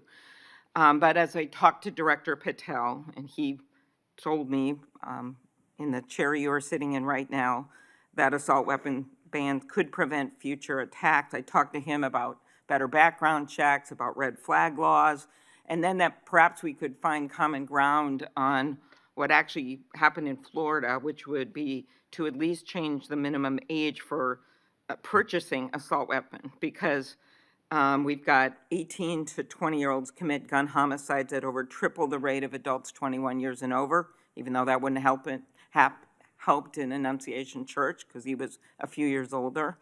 She was a few years older. But as you know, the shooter at Parkland was 19 years old, and the shooters in Buffalo and Uvalde were both 18 years old. So given your efforts in Florida, do you agree that at least raising the age for purchasing assault weapons could reduce the number of these shootings?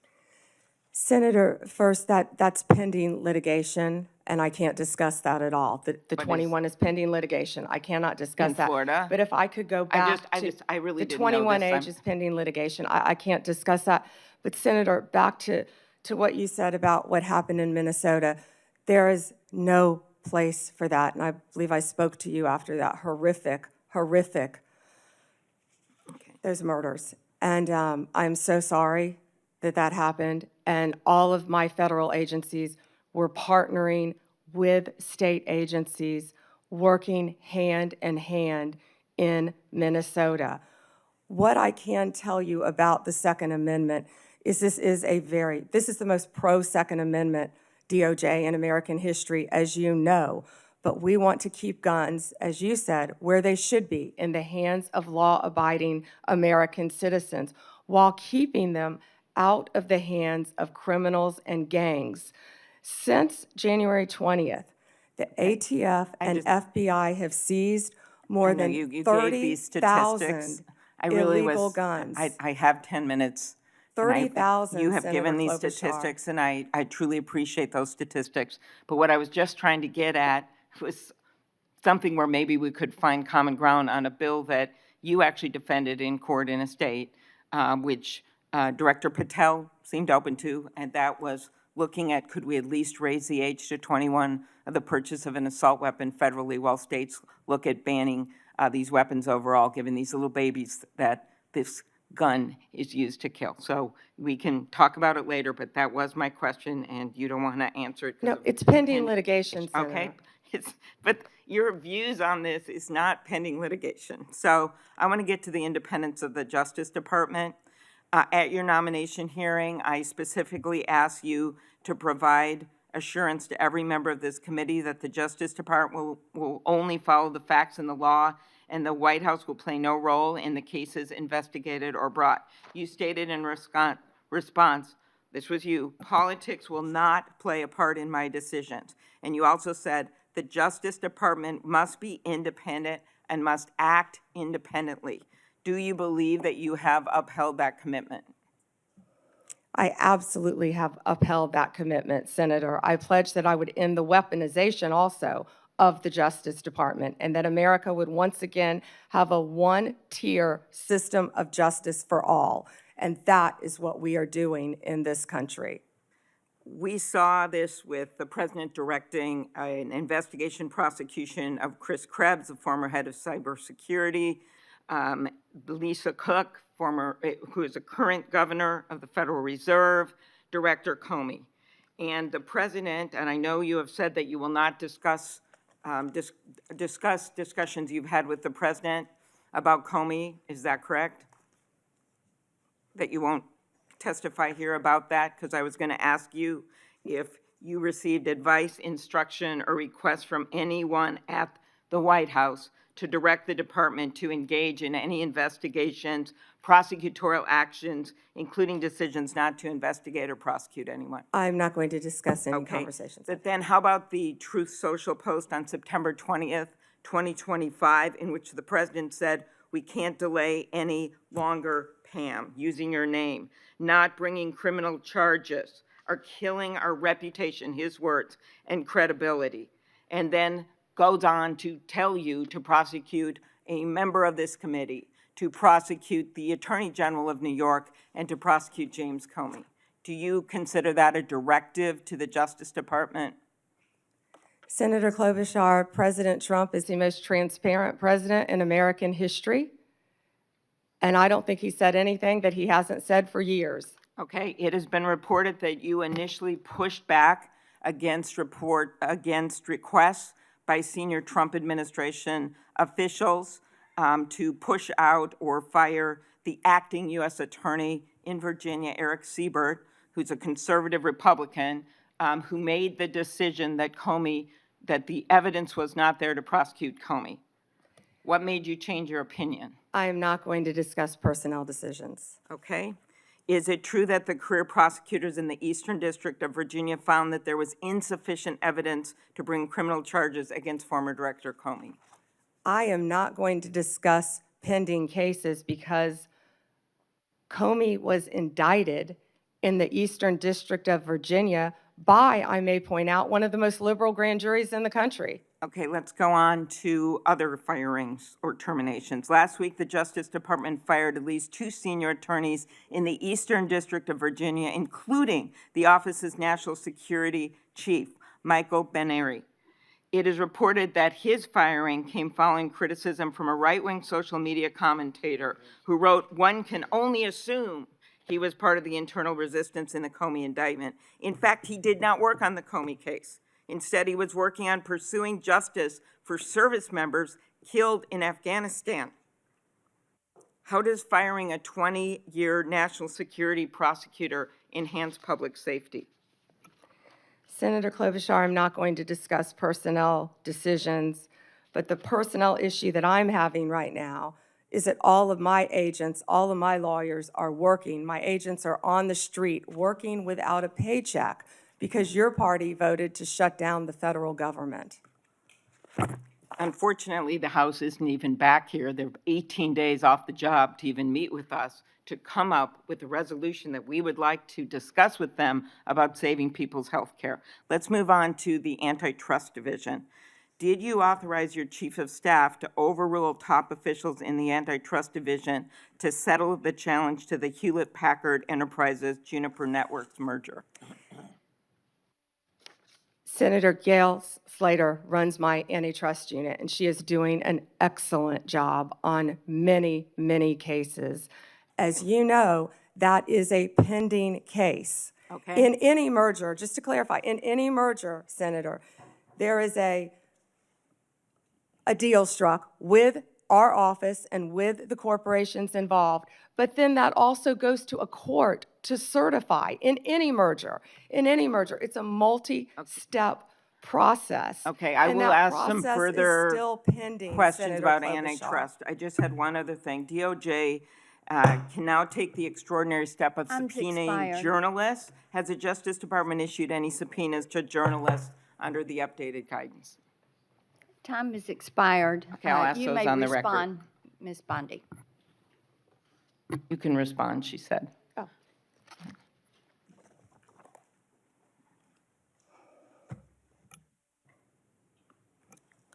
Senator, my office in April restored the Justice Department's longstanding norm on this issue. It was AG Garland who had deviated on the media investigations policy, allowing self-identified journalists using this self-serving status as a shield against being held accountable for endangering our nation's security. We have taken that policy back to the norm, and I can't comment on whether we have or have not, or do not have pending investigations. Time has Senator Klobuchar. expired. Senator Lee, you're recognized. Attorney General Bondi, thank you for being here today, and thanks for your service as Attorney General of the United States. I want to start by thanking you for acknowledging a moment ago the importance of protecting the rights of the law-abiding. In a country where there are hundreds of millions of guns, one of the most alarming, not to mention unconstitutional things the government could do is to disarm the law-abiding. It would be unfair, it would be fatal to many, it would be contrary to our constitutional system. And I appreciate you standing up for that. I'm also grateful for you standing up for Gail Slater, the Assistant Attorney General over the Antitrust Division. I have full confidence in her, and I can tell you do as well. More broadly, Attorney General Bondi, through your leadership, you've returned the Department of Justice to its core mission. And its core mission, of course, involves protecting the American people, upholding the law, upholding the Constitution, and making sure that justice in our system is applied even-handedly, fairly, consistently, as the law requires, without fear, favor, or political bias making those decisions. With you as Attorney General at the helm of this great department, the Department of Justice has strengthened its efforts to secure our borders against what has been an unprecedented influx of illegal immigration. It's disrupted sophisticated networks of criminals, including people who profit immensely and have profited over the last 5 years, roughly, from a massive human trafficking and drug smuggling operation. And it also just demonstrated an unwavering commitment to the safety of American citizens. Your work has sent a clear message to criminal organizations and to criminally minded people everywhere, foreign and domestic. The rule of law in the United States will be enforced, and those who prey on the vulnerable will face especially swift and unpleasant consequences. I'd also like to commend you and FBI Director Kash Patel, Deputy Director Dan Bongino for your collaboration with state and local law enforcement in my home state of Utah in assisting with the prompt apprehension of the shooter in the tragic assassination of Charlie Kirk just a few weeks ago at Utah Valley University. Your leadership has helped reaffirm that the Department of Justice exists to preserve the rule of law, to protect the peace, the safety of the American people, and ensure that our constitutional republic endures for many generations to come. Now, due to the open border policies that we had in the previous administration, a number of individuals, a number that is unknown and unknowable, but that is estimated to be in the many millions, somewhat estimated at the low end, be in the 10 million range. Others say more like 15. Others say it's more than that. But this unknown and unknowable number of individuals came across our border illegally. And an unknown number or percentage of those people are individuals who pose significant security risks, including some who were suspected terrorists. They were all allowed to enter the United States without proper vetting, in many cases without any vetting at all.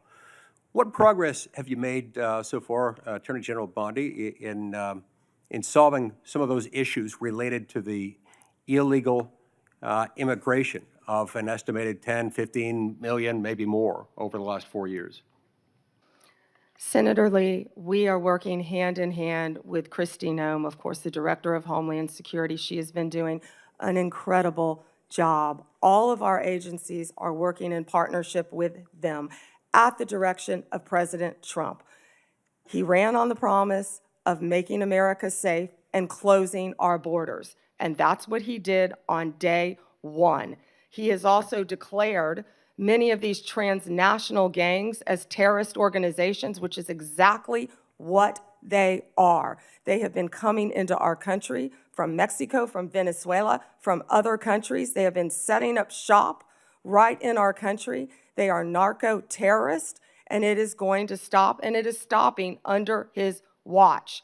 Our task forces are working hand in hand with Homeland Security. Director Patel, Deputy Director Bongino have been going non-stop to make America safe again. That's not just a slogan. That's protecting everyone in this room. That's what we're doing as a country. We don't care if you live in Chicago. We don't care if you live in Florida. We don't care if you live in Utah. President Trump wants everyone to be safe, including right here in Washington, D.C., and that's what he's been doing. Not only that, Senator Lee, the surge of drugs in this country has been horrific over the last 4 years. DEA they have seized 4,500 kilos of fentanyl powder and 50 million fentanyl pills, which I said earlier represents 370 million deadly doses of fentanyl. These transnational gangs, it's all about drugs and money, and they are destroying our country. They are destroying our children, and a lot of this fentanyl, as we know, is made, the precursors in China. They're coming in our country through Mexico and now other places, and under Donald Trump, it's going to stop because he has secured our borders, Senator Lee. And we're very grateful for that effort. It's interesting to note, moreover, that under the leadership of your predecessor, the Department of Justice, the FBI, and others who routinely appear before this committee, when asked about the human smuggling operation going on across our southern border, routinely denied that fentanyl was coming in significant quantities through the human trafficking operation. They stated never with any evidence, never with any ability to back it up, to prove this was the case, that these things were coming across the points of entry through vehicles, through trucks, and otherwise. We know that not to be true, and we appreciate your work in exposing that. Now, in recent months, going along with this law enforcement effort, there's been a disturbing trend. It's a disturbing trend that seems to be on the increase in recent days and weeks. That is a rise of violence directed at federal law enforcement officers engaged in immigration-related arrests, including direct physical threats, organized riots outside of detention facilities, and most tragically, of late, a fatal shooting targeting an ICE facility in Dallas. Then just yesterday, it was reported that a cartel member in Chicago put a bounty, that's right, a bounty, out there offering $2,000 on information about any ICE officer and $10,000 for those who kill an ICE officer. Now, keep in mind, this information is not for kicks and giggles. It is not for a game of Trivial Pursuit. That information, for which the cartel member would pay $2,000, is there so that others can kill an ICE officer and get $10,000. That's what that is. Can you discuss what protections are essential to ensuring the safety of ICE officers and their families, and why requirements to display personal information and prohibiting them from ever wearing any kind of covering would represent a totally unacceptable, indefensible risk to their public safety? Senator Lee, our federal agents have been doxxed, and many of you know what that means. It has happened to you on both sides of the aisle. Our federal agents' lives have been threatened.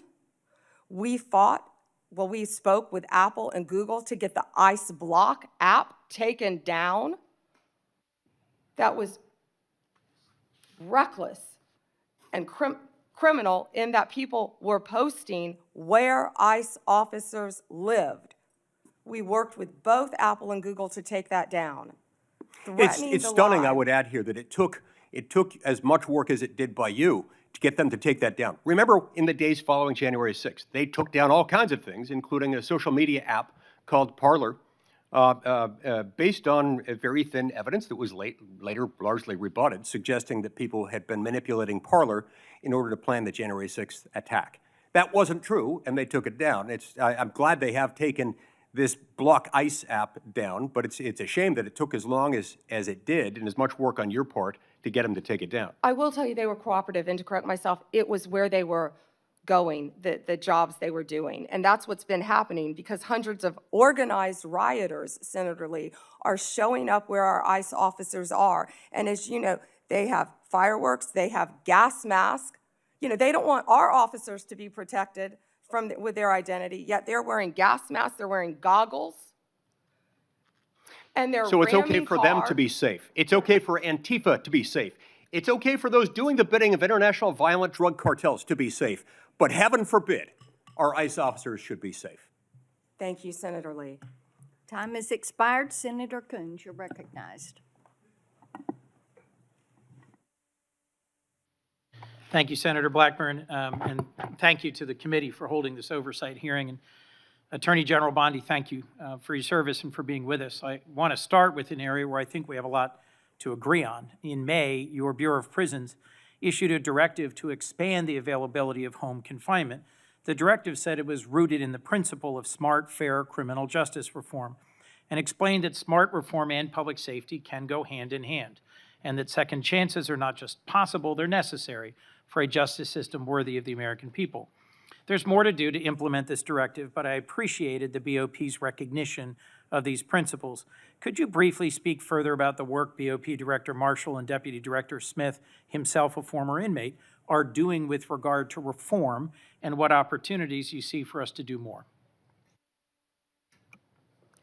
Thank you, Senator Coons.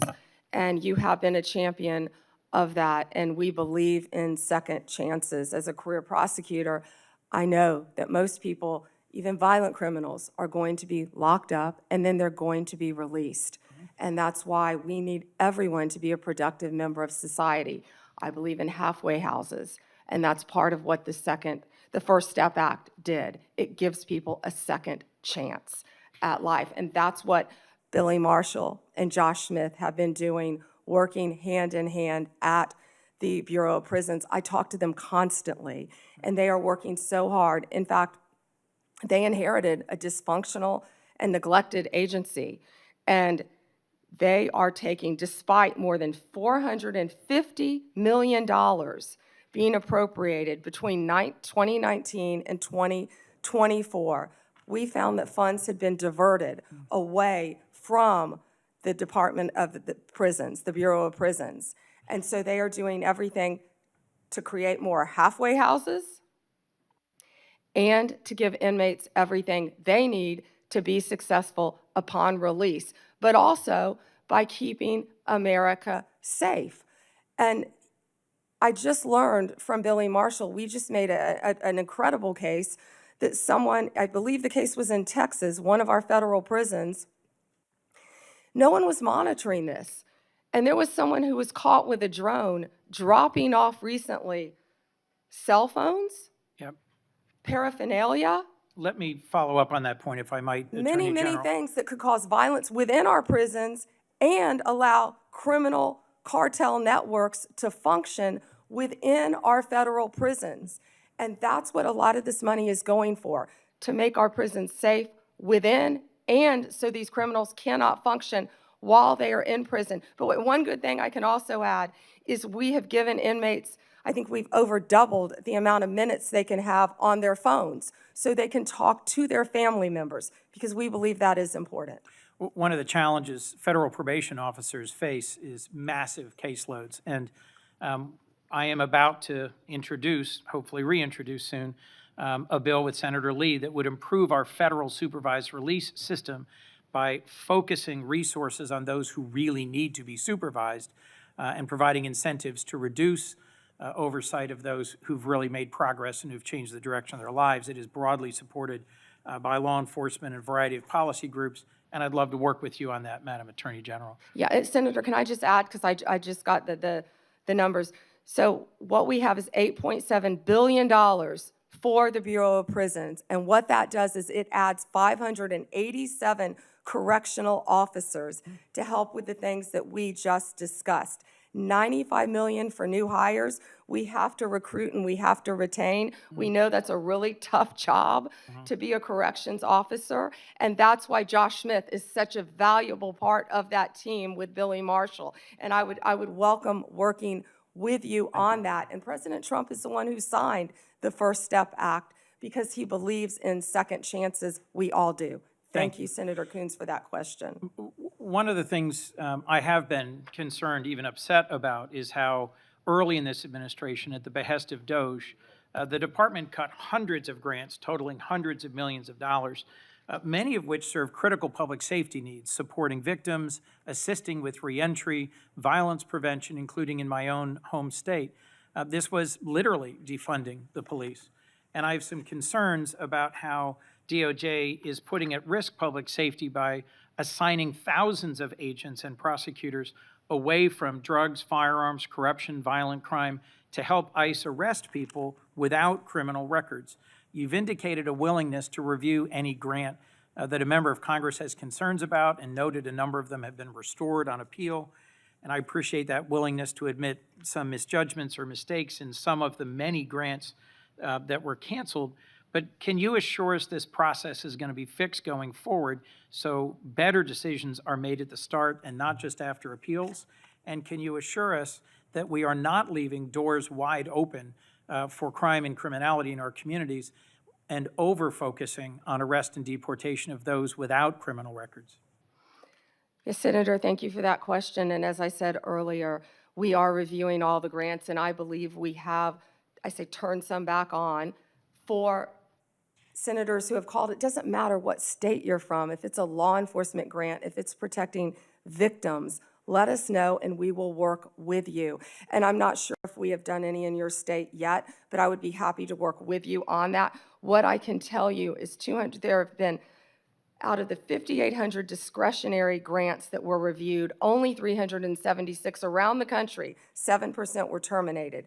225 of the grant recipients have appealed that termination, and so far we've turned back on 18 of those. 17 appeals have been denied, and the rest are being actively reviewed. If any of you know of any of those that you believe should call me, should be turned back on, call me. We don't want to jeopardize I will be anything calling that's you. hurting. Please do. And Senator, to go to what you said about the FBI and my federal agencies and being pulled to work on immigration cases, they're working hand in hand because we believe that, you know, we have ICE officers out there, as we just discussed. I don't want to repeat that, who are being harmed. We're going to work with them, and I've directed all of my law enforcement agencies to work with ICE to make sure they're safe in Chicago, to make sure they're safe in Memphis, to make sure they're safe right here in Washington, D.C., but also at President Trump's direction. We are not stopping the core function of what we're doing, and that is fighting violent crime, and I think Director Patel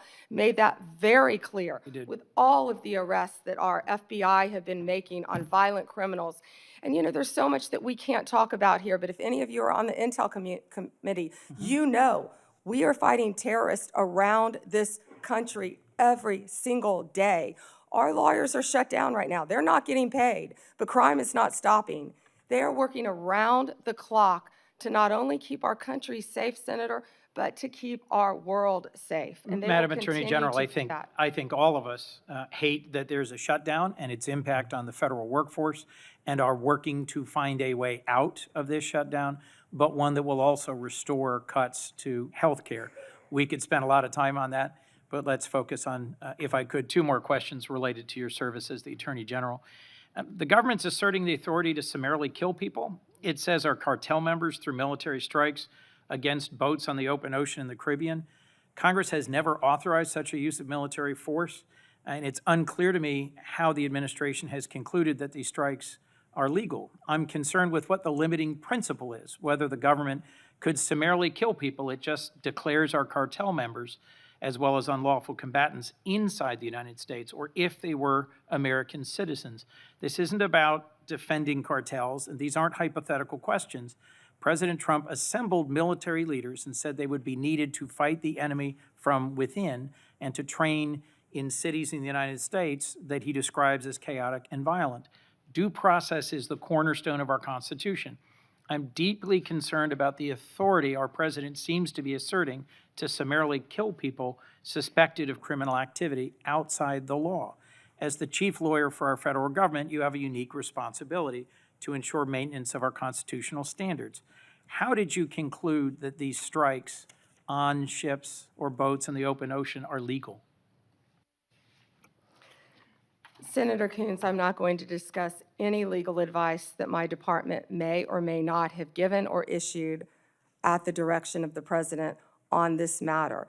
Regarding Venezuela, what I can tell you is Maduro is a narco-terrorist, and we announced I announced $50 million reward for his capture to bring him to this country to face charges. He is currently under indictment in our country.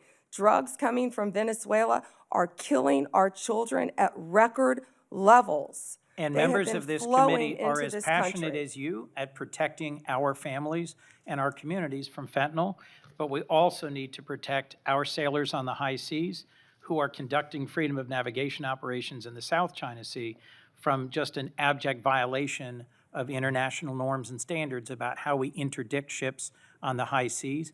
We can push back on fentanyl and drug trafficking. Many of my colleagues have done so as former U.S. attorneys or prosecutors or attorneys general, but we have to do it in a way that is in keeping with the core values of our Constitution.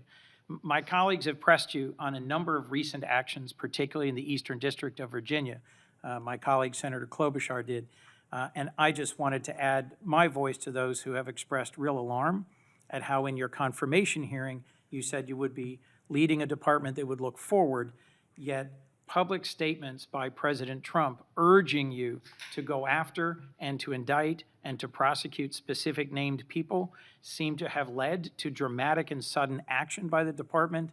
I am gravely concerned about what is no longer a hypothetical question, which you refused to answer in your confirmation hearing, but is a real question about when or if the president demands you prosecute individuals because he views them as opponents or enemies, what you will do and what your limiting standard is, because the recent episode around the indictment of James Comey left me very concerned about the direction of the department. We're a minute and a half over, Senator Chairman. May I answer? Yes. Senator Coons, as you have stated in the past, no one is above the law. And James Comey is a pending case right now. It's a pending indictment. He was indicted by one of the most liberal grand juries in the country, by our U.S. Attorney Lindsay Halligan, right here in Virginia. And it's a pending case, so I'm not going to discuss the facts of a pending case. But you can understand the alarm about the circumstances of the indictment immediately following President Trump demanding that you take action to indict and prosecute that specific individual. Thank you, Mr. Chairman. Before Hawley, I'd, without objection, introduce two documents into the record. First one is the expanded scope of Arctic frost. The second document is a list of Republican groups and people that Arctic frost targeted, including Charlie Kirk's group, Turning Point USA. These documents show the political weaponization of the Biden administration against Republicans. Senator Hawley. Thank you very much, Mr. Chairman. Attorney General Bondi, good to see you. Welcome. I've been listening closely in this hearing, and I've heard over and over from my Democrat colleagues concerns about targeting political enemies, and they've accused you of all manner of things and the current president. I've also heard them said, and I just wrote it down because I wanted to be sure I heard it correctly. I've heard them say that Joe Biden never targeted his political enemies. Joe Biden never directed his attorney general to target his political opponents. That's interesting, because I could have sworn that yesterday we learned that the FBI tapped my phone. Let's look at it. We've got a list. Tapped my phone, tapped Lindsey Graham's phone, tapped Marsha Blackburn's phone, tapped 5 other phones of United States senators. Gee, it sure looks like targeting political opponents to me, and yet I haven't heard a word from that side of the dais about any concern whatsoever. We've got nothing but concerns today, but no concern at all for a Justice Department that is tapping the phones of sitting United States senators because who knows why. They don't like them. They're members of the opposition party. They're Republicans. They're conservatives. You've seen this document, Attorney General Bondi. What was going on here? Who ordered this? Who ordered the tapping of the phones of United States senators? Senator Hawley, I cannot discuss the details of that right now for very good reason. You're going to do a thorough investigation into this, I trust. Is that correct? We will be looking at all aspects of this, and I have talked to Director Patel at length about And this. you're going to figure out who was involved in this, who signed off on it, who knew about it. You're going to get to the bottom of all of it. Is it correct? Yes, and I've spoken to Director Patel about it, and he is committed to doing this. Well, I can tell you, we already know many of the details. We already know that this was ordered by the Special Prosecutor Jack Smith, who reported directly to the Attorney General of the United States, Merrick Garland. And we know that Jack Smith was on his witch hunt because he was directed to do so by the President of the United States, Joe Biden. Let's just remember. Let's take a walk down memory lane. April 2nd, 2022, the New York Times. Garland faces growing pressure. The Times says as recently as late last year, that would have been 2021, Mr. Biden confided to his inner circle he believed former President Trump was a threat to democracy and should be prosecuted. It goes on to say that Biden was frustrated with Garland and wanted him to take decisive action against Trump. Here's what we're talking about. Trump, of course, was a private citizen at the time. So he appoints his own hitman, Jack Smith, who goes after the president, former president, who goes after members of this body. You know, the thing about it, though, that really strikes me is that it didn't stop with members of the United States Senate. Did it, Attorney General Bondi? It didn't stop here at all. I mean, just as egregious, maybe more so than tapping the phones of U.S. senators, is this memo that I know you've seen before. Let's just look at it again. This is an FBI memo from the same time period, I might add, from the same time period. in which the Federal Bureau of Investigation attempts to recruit informants into Catholic parishes in this country. So here you have an administration that is activating the FBI against its political opponents and tapping the phones of United States senators. Can I just say that again for my colleagues, for the benefit of my colleagues on the other side of the dais? Tapping the phones of United States senators. This isn't hypothetical. This isn't maybe what will you do in the future. This isn't, oh, gee, can you imagine a situation? This happened. This happened. And this happened. The targeting of Catholics in this country because Joe Biden and his FBI didn't like Catholics who went to a certain kind of mass. I mean, good God in heaven, what is happening to this country? What happened under Joe Biden? Or then how about this? The infamous school board memo, where Merrick Garland, at the direction of the White House, issued a memo activating the FBI's counterterrorism division against parents who attended school board meetings and had the temerity to ask what their kids were being taught. And some of those parents were treated like this. Let's just remember. Let's remember how parents were treated. Treated like this man. That's right. A parent at a school board meeting, I think in Virginia, who was drug out of the school board meeting. He's bloodied there, you can see it. And what was the response of Joe Biden's DOJ and FBI? It was to issue a memorandum saying that people like this ought to be investigated by the counterterrorism unit. And unbelievably, they were. They were. Or how about this? Let's remember Mark Houck and the pro-lifers who were prosecuted for what? For going to a clinic, an abortion clinic, and praying on a sidewalk outside an abortion clinic. This is Mark Houck and his beautiful family at Mass. This man, at the direction of Joe Biden's FBI, this man had an FBI SWAT team come to his door in the early morning hours with his beautiful children there, terrorizing them with weapons drawn. He was then arrested and prosecuted. And fortunately, a jury acquitted him. This is what was happening under Joe Biden. United States senators spied upon. Former presidents, the political opponents of the president at the time, targeted, prosecuted. Pro-lifers, targeted, prosecuted. Catholics, targeted, prosecuted. 92 conservative organizations put under surveillance, targeted for potential prosecution. Gee, I don't know. Would you call that an example of weaponization, Attorney General Bondi? Do you think that's a fair characterization? Senator Hawley, that is the ultimate weaponization, and weaponization under Donald Trump has ended. It has ended. Harmeet Dillon is running our civil rights unit, and she is doing an incredible job. No longer will parents be targeted. No longer will parents who care about whether their elementary school children have to read a transgender book be targeted and told they cannot have any say in their child's education. That has ended under this administration. People can worship freely, whether they're Catholics at synagogues or Muslims. Everyone can worship freely. That was the ultimate weaponization. They were targeting Catholics. No longer. They have been targeting so many American citizens throughout this country. And Senator Hawley, you have been a champion of this, and thank you for being a champion of that. But under Donald Trump's watch, it has ended. You know, I think about some of the abuses of power in this country's history, and there's been sadly a lot of them by members of the executive branch over the years, whether it's Watergate, whether it's what J. Edgar Hoover did in his time at the FBI, spying on many public figures, RFK, MLK, JFK, you name it. And I just have to say, what we now know happened in the last 4 years under this administration surpasses all of that.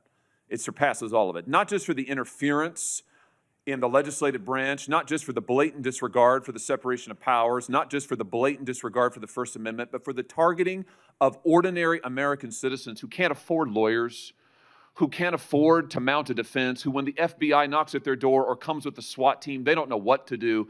It is absolutely a disgrace. It is a stain on the history of this country and on the conscience of this country, what this administration did in the last 4 years. So here's what I think needs to happen.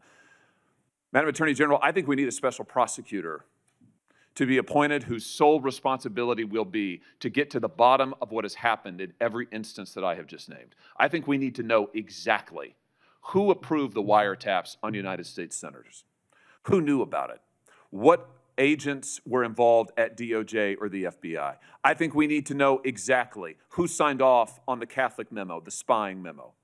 Who was involved with it? How far did it go? I think we need to know exactly who authorized the prosecution of Mark Houck, who terrorized pro-lifers and tried to intimidate them. I think we need to know. And Mr. Chairman, this committee needs to do oversight hearings. We need to have thorough hearings into what has happened these last 4 years and this abuse that has now just been uncovered, because we have to ensure that it stops. As you just said, Attorney General Bondi, we have to ensure that it stops. This chapter in American history needs to come to a close, never to be opened again. The use of the most powerful law enforcement bodies in the world against ordinary citizens and political opponents must end once and for all. And we have a chance to do it, and it needs to be done with a thorough investigation, full transparency, and those who violated laws need to be prosecuted. I thank you for what you're doing, Attorney General Bondi. I hope that you will launch a thorough investigation. I hope you'll appoint a special prosecutor. Mr. Chairman, I hope we'll hold hearings. And with that, I yield. Yeah.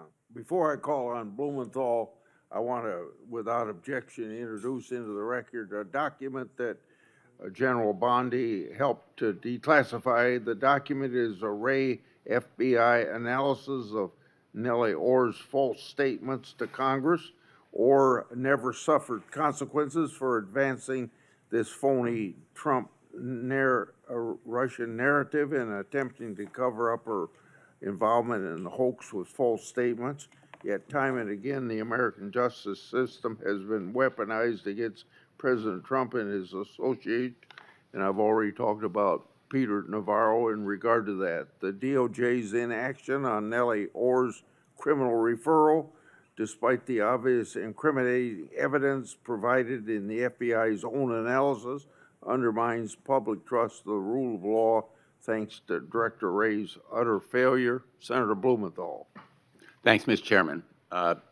Just so the American people understand, this issue of weaponization of justice goes to the core of the integrity of our criminal justice system. And I think we can all agree that no individual, no group should be targeted simply because they are a political opponent or because the President of the United States has some personal animosity toward them. You've just said that President Trump is the most transparent president in history. Tragically and chillingly, you may be right when it comes to criminal justice, because far from ending weaponization of justice, I would submit, Madam Attorney General, that President Trump has embodied it. And we have a record. It is a public record of his express instructions that certain individuals be investigated. The Attorney General of New York, Tish James, my colleague Adam Schiff, the former CISA director, Chris Krebs, the DHS former Chief of Staff, Miles Taylor. There's a list. And he has been transparent. In fact, 5 days before the indictment of James Comey, he put this post up as instructions to you. He didn't mince words. He was very open and public that you should indict James Comey and others because they are guilty as hell. No more delay now. 5 days before you indicted, or grand jury at your instructions indicted James Comey. I'd like to know from you what conversations you've had with President Trump about the indictment of James Comey.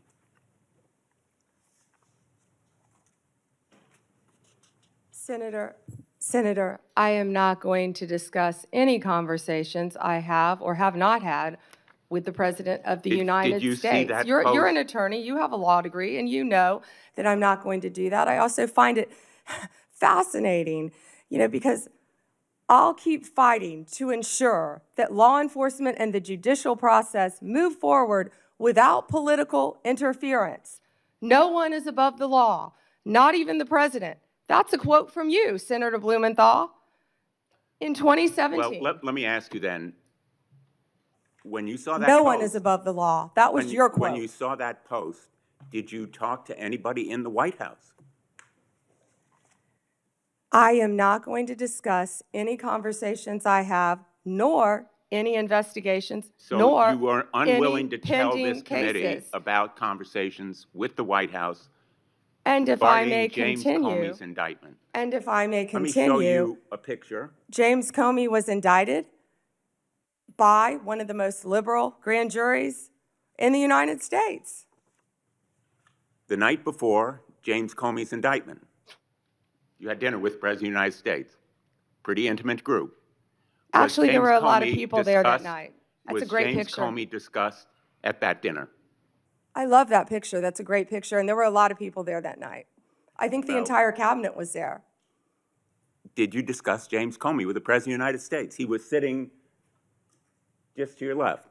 Well, 2 seats down, yes, 2 seats down. And I am not going to discuss any I'm going to take conversations that I've as had a or not yes, have with the because President the of the American United public States. is entitled to know, Madam Attorney General. The entire cabinet was at that dinner, Whether you too, took instructions from President Trump after he told you very directly to indict James Comey, which is weaponization of the Department of Justice. Oh, You know, wait. I want to agree with my colleague, Senator Hawley, that weaponization of our justice system must end. That's the reason that I proposed legislation, and I challenge him and my colleagues on the other side of the aisle to join me in legislation that would create a statutory right of action for people who are selectively or maliciously prosecuted for political reasons. It would codify your manual, the Department of Justice manual, on political prohibitions against political considerations in charging decisions, and prohibit the White House from intervening, President Trump and any other president from intervening in charging decisions. It would make reforms to the grand jury process. You've just said this grand jury was liberal.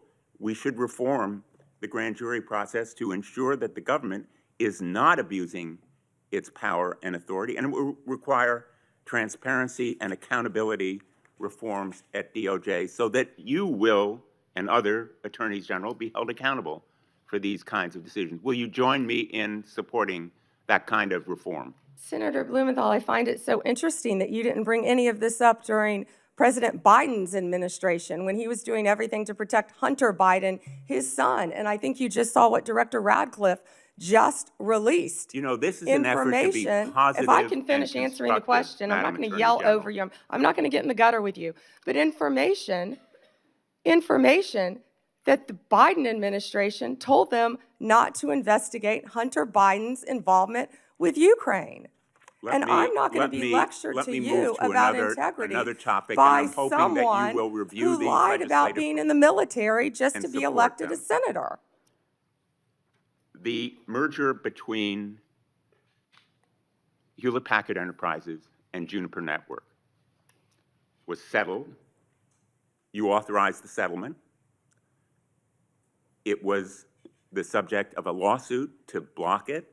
The settlement produced virtually no concessions from Hewlett-Packard. It was a settlement that prompted criticism from the Antitrust Division. Did you authorize that settlement yourself? As I stated earlier, Gail Slater is doing an incredible job running the antitrust unit. And as I stated earlier, that is still a pending matter. As Well, you should know with a law degree, did you not, that all mergers, if I can finish answering the question. I'm going to, If I could finish, no, interrupt I'm answering you the question. because my time is limited. No, well then don't ask me a question. Let me just ask you, As I said, you have a law degree. You know that not only are mergers agreed upon, but they have to go to a court of law to be approved. It's a multi-step process. And as I said earlier, that is still pending. And I have full faith in Gail Slater. And Ms. Slater reportedly objected to the settlement. Reportedly, And moreover, moreover. 2 of her top officials were fired, Roger Alford and Bill Sinner. Did you authorize and direct those firings after they objected to the settlement? I am not going to discuss personnel matters or pending litigation in my office. Let me ask you about another merger. The merger involving 2 home health care agencies on favorable terms, likely to drive up costs for millions of Americans. The Transportation Department's rule to provide compensation to travelers impacted by airline-caused flight delays, which was canceled. The merger of Skydance and Paramount, after Paramount's ownership took a number of steps favorable to the president. These kinds of mergers belie the claims that President Trump himself has made, that this administration will stop big corporate mergers that ultimately benefit the owners of those corporations rather than consumers or ordinary, everyday Americans. Senator, and let me ask you wait, about you just listed, you just gave a Well, list let me just finish. of many Oh, mergers. I have a Can question you for talk you. to me about the issue with these mergers? I do have a question. In the merger that took place, Which that was merger? You've approved listed many. involving American Express GBT, I understand that Brian Ballard, longtime backer and head of the law firm where you worked, was instrumental in lobbying the Justice Department to drop that lawsuit. It was dismissed, so it's not subject to a court review. What conversations did you have with Mr. Ballard? Senator Blumenthal, I cannot believe that you would accuse me of impropriety when you lied about your military service. I am you not lied. asking You you. admitted you I am lied not to be accusing you elected of a U.S. senator. impropriety. You I'm asking lied. you How about dare you? I'm a conversations career prosecutor. with Mr. Don't you Ballard, ever challenge my integrity. had I have apparently- abided by every ethics standard. Do not question my ability to be fair and impartial as Attorney General, and anything You'll with answer that my question to former another of my firm, colleagues. Ballard Partners. Thank you. Senator Lee has asked for the chair. Yeah, just wanted to note for the record, the Paramount merger that he referenced was not within the Department of Justice's ambit. That was at the FCC, not the Department of Justice. Attorney General Bondi would have had nothing to do with that. Thanks. And that was why I asked Senator Lee. He didn't know that. He was reading off a script. Before I call on Senator Kennedy, it's kind of laughable about my Democrats friends expressing fear and concern at the Justice Department's recent attempts at holding parties responsible for their actions. I can only ask, where have they been in the last few years? They had no problem watching the Biden administration and its White House use all of its might and power to attack Trump and associates. And now even Republican senators have been selected to have their telephone records made public, or not public, but well, I guess they're public now. But Biden weaponized our institutions and didn't hear a peep from the other side. Now every investigation and prosecution under this administration, people are going to be held accountable for their actions. Senator Kennedy, or I want extra time, Mr. Chairman. okay. I mean, this is, enough is enough. Well, Cruz was next, but he wasn't here. Senator Cruz was next. Okay, Senator Cruz, if you're ready, go ahead. Well, thank you, but I will welcome Senator Kennedy providing color commentary throughout my question. I will be happy to. If we ever finish this hearing this year. And I'll point out Senator Kennedy has a new book about testing negative for stupid, so I hope I test negative for stupid. I hope I meet the threshold of You of your do book meet type. it, and I talk in the book about the tattoo of the Backstreet Boys on your back. Look, I can't help that you don't want to reach young people. I think young people are the future, damn it, and I'll do whatever steps are The needed. Backstreet Boys? That would be on Vice President Vance's playlist, I heard, that got hacked. General Bondi, welcome. I apologize for injecting you in the middle of Senator Kennedy's antics. We can't help him. Thank you for the job you're doing. You are doing a tremendous job keeping this country safe. And our families are safer because you were on that wall. Our families are safer because you are returning the Department of Justice to its core function, which is enforcing the law and locking up bad guys. We saw for 4 years, under the Biden administration, we saw the Department of Justice politicized and weaponized, and we saw them refuse to do their core function. More than 12 million illegal aliens flooded into this country, and the Biden Justice Department seemed to think its job was letting murderers and gangbangers and rapists go. And the results in just a few months that you've been able to produce are tremendous. Arrests of violent criminals are up 125% since the Biden administration. Fentanyl trafficking prosecutions have risen 42% since fiscal year 2023. DOJ has coordinated with DHS to remove over 220,000 criminal illegal aliens this year alone. Under your leadership as Attorney General, you have helped rescue 4,000 children from predators and helped arrest 1,300 child predators and 285 human traffickers. In my home state of Texas, Operation Soteria Shield resulted in the rescue of 109 children. Thank you, Attorney General Bondi. Texans are safer because you are serving. Americans are safer because you are serving. You have a big task, cleaning up the messes of the Biden DOJ. One of the most egregious failures of the Biden Justice Department was its refusal to protect judges and Supreme Court justices. As you know, in May of 2022, an unknown individual leaked to Politico the draft of the Supreme Court's decision in Dobbs versus Jackson Women's Health Organization, the opinion that finally overturned Roe versus Wade. That leak was a crime. It was a theft of government property under 18 U.S.C. Section 641, and it was an unauthorized disclosure of confidential information under 18 U.S.C. Section 1905. General Bondi, do you agree that leaking that opinion was a criminal act? Senator, I can't discuss anything regarding that matter. That should answer your question. Well, I will say this. The leak occurred in 2022, so the 5-year statute of limitations has not expired.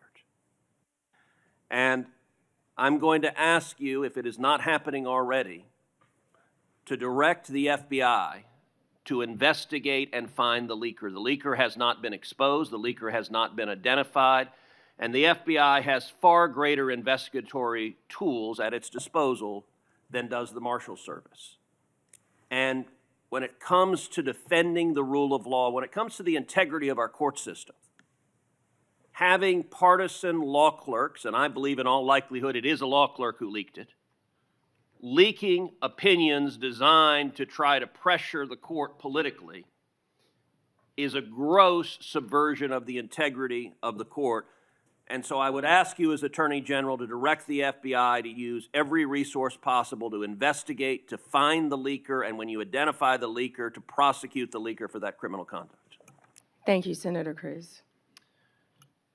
All right, I want to turn, secondly, after that decision was leaked. I believe the leak was part of a broader effort to intimidate and to threaten and harass justices into trying to get them to change their decision. And we saw mobs assemble outside the homes of multiple justices. Do you agree, General, that the mobs that came outside the homes of justices were there to intimidate the court and to try to influence the justice's decision? 100%.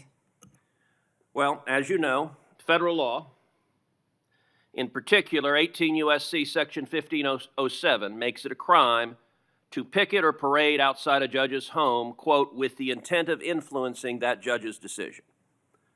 That statute is crystal clear. And I will point out, these protests happened in 2022. So just like the leak, the 5-year statute of limitations has not expired on these protests.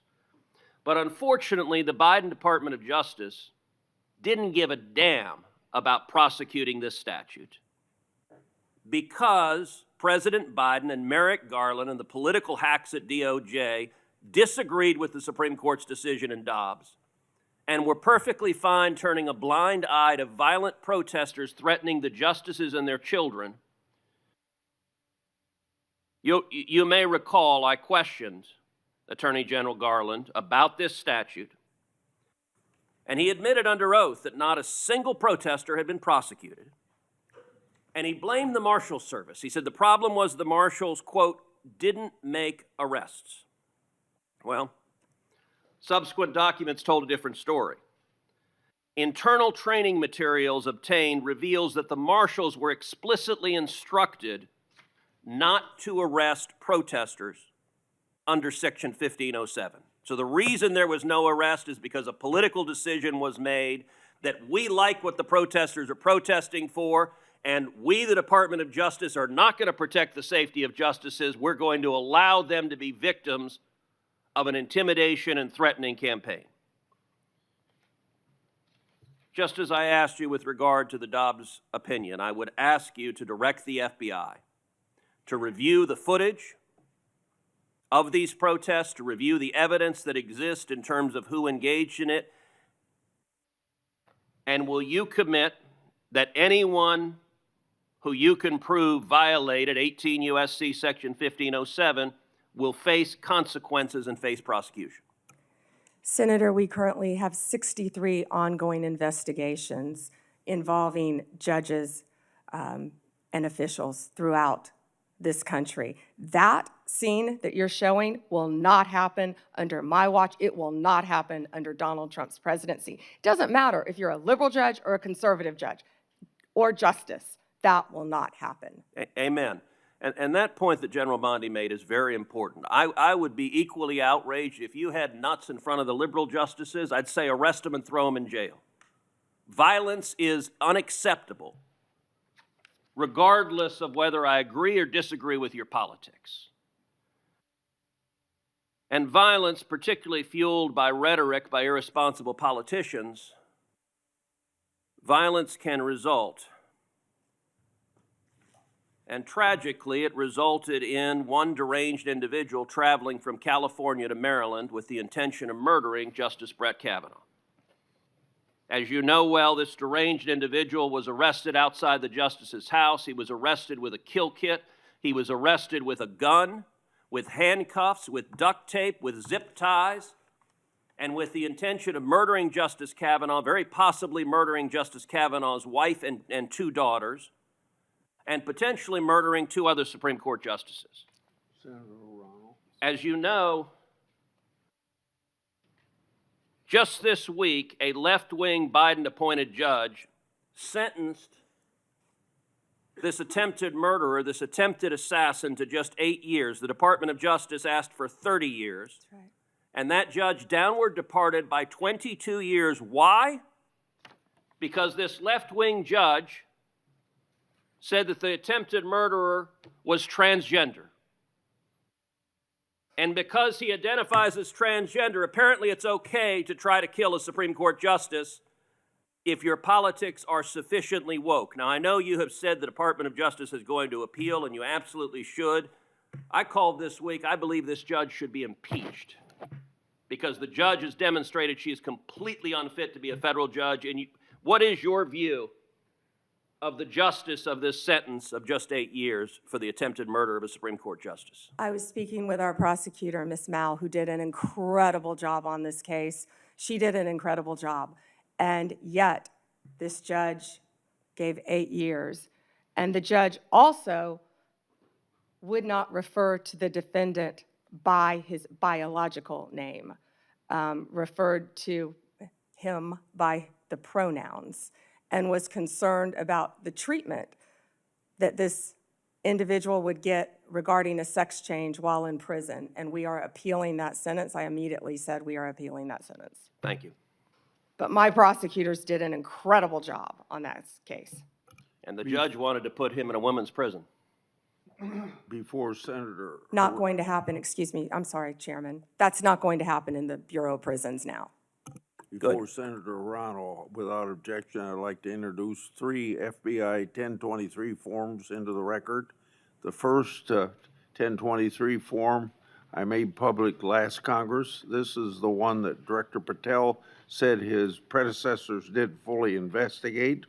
The second and third 1023 forms relate to the first in that they reference potential Biden family criminal conduct.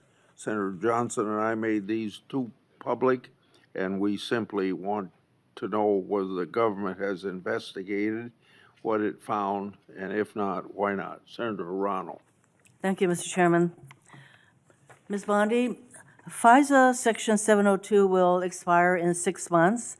In response to my questions for the record, at your confirmation hearing, you said you did not have experience with FISA, but if confirmed, you would consult with experts at DOJ. Now, you've had that opportunity. Do you support adding additional safeguards for searching Americans' communications in the 702 database? Senator, Section 702 is a vital source of foreign intelligence and instrumental in keeping Americans safe.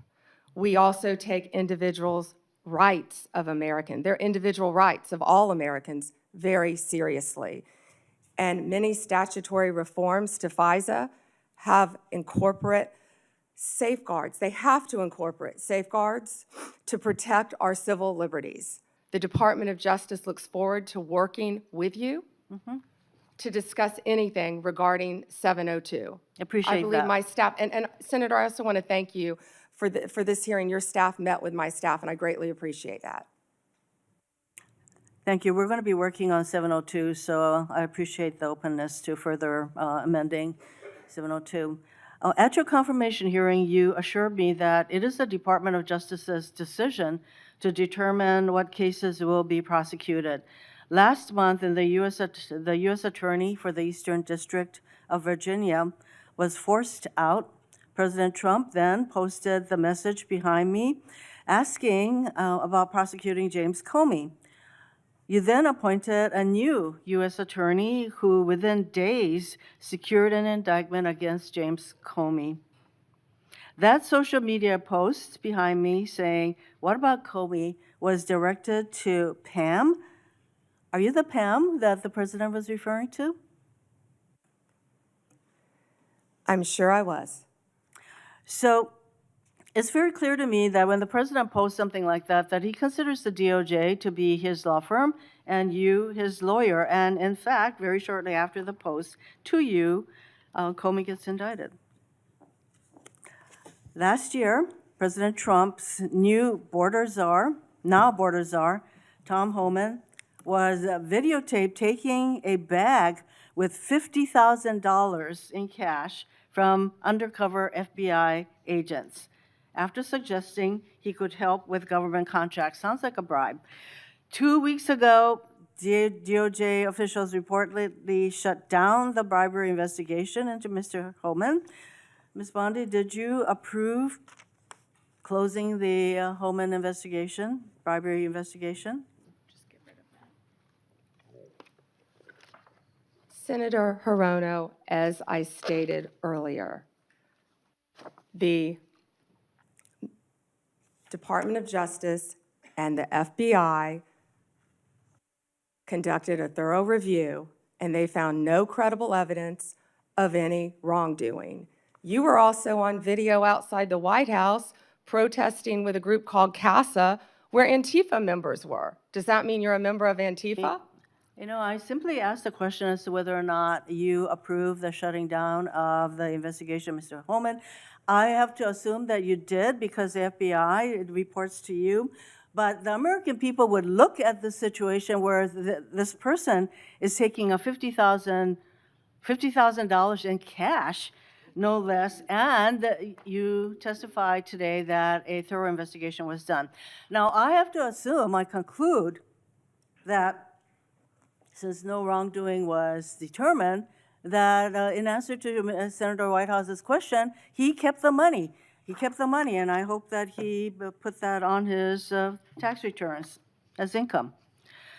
Next question. Over 1,200 rioters were convicted of charges related to January 6th.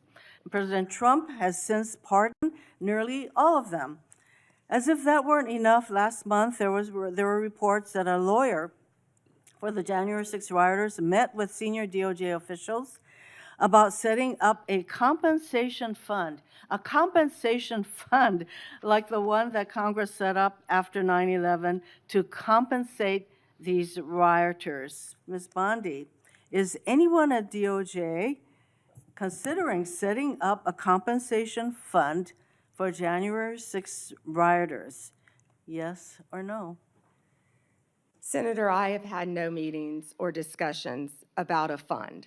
So would you support such a fund? Would you okay such a fund? Senator, you can send me the information on the fund, and I'd be happy to look at it. No, but do you think that's a good idea to, this is what I'm getting at. Because to actually set up a fund and to have people talking with your senior people at DOJ, political people, about creating a fund, and you won't let us know what you think about that, that's pretty unbelievable.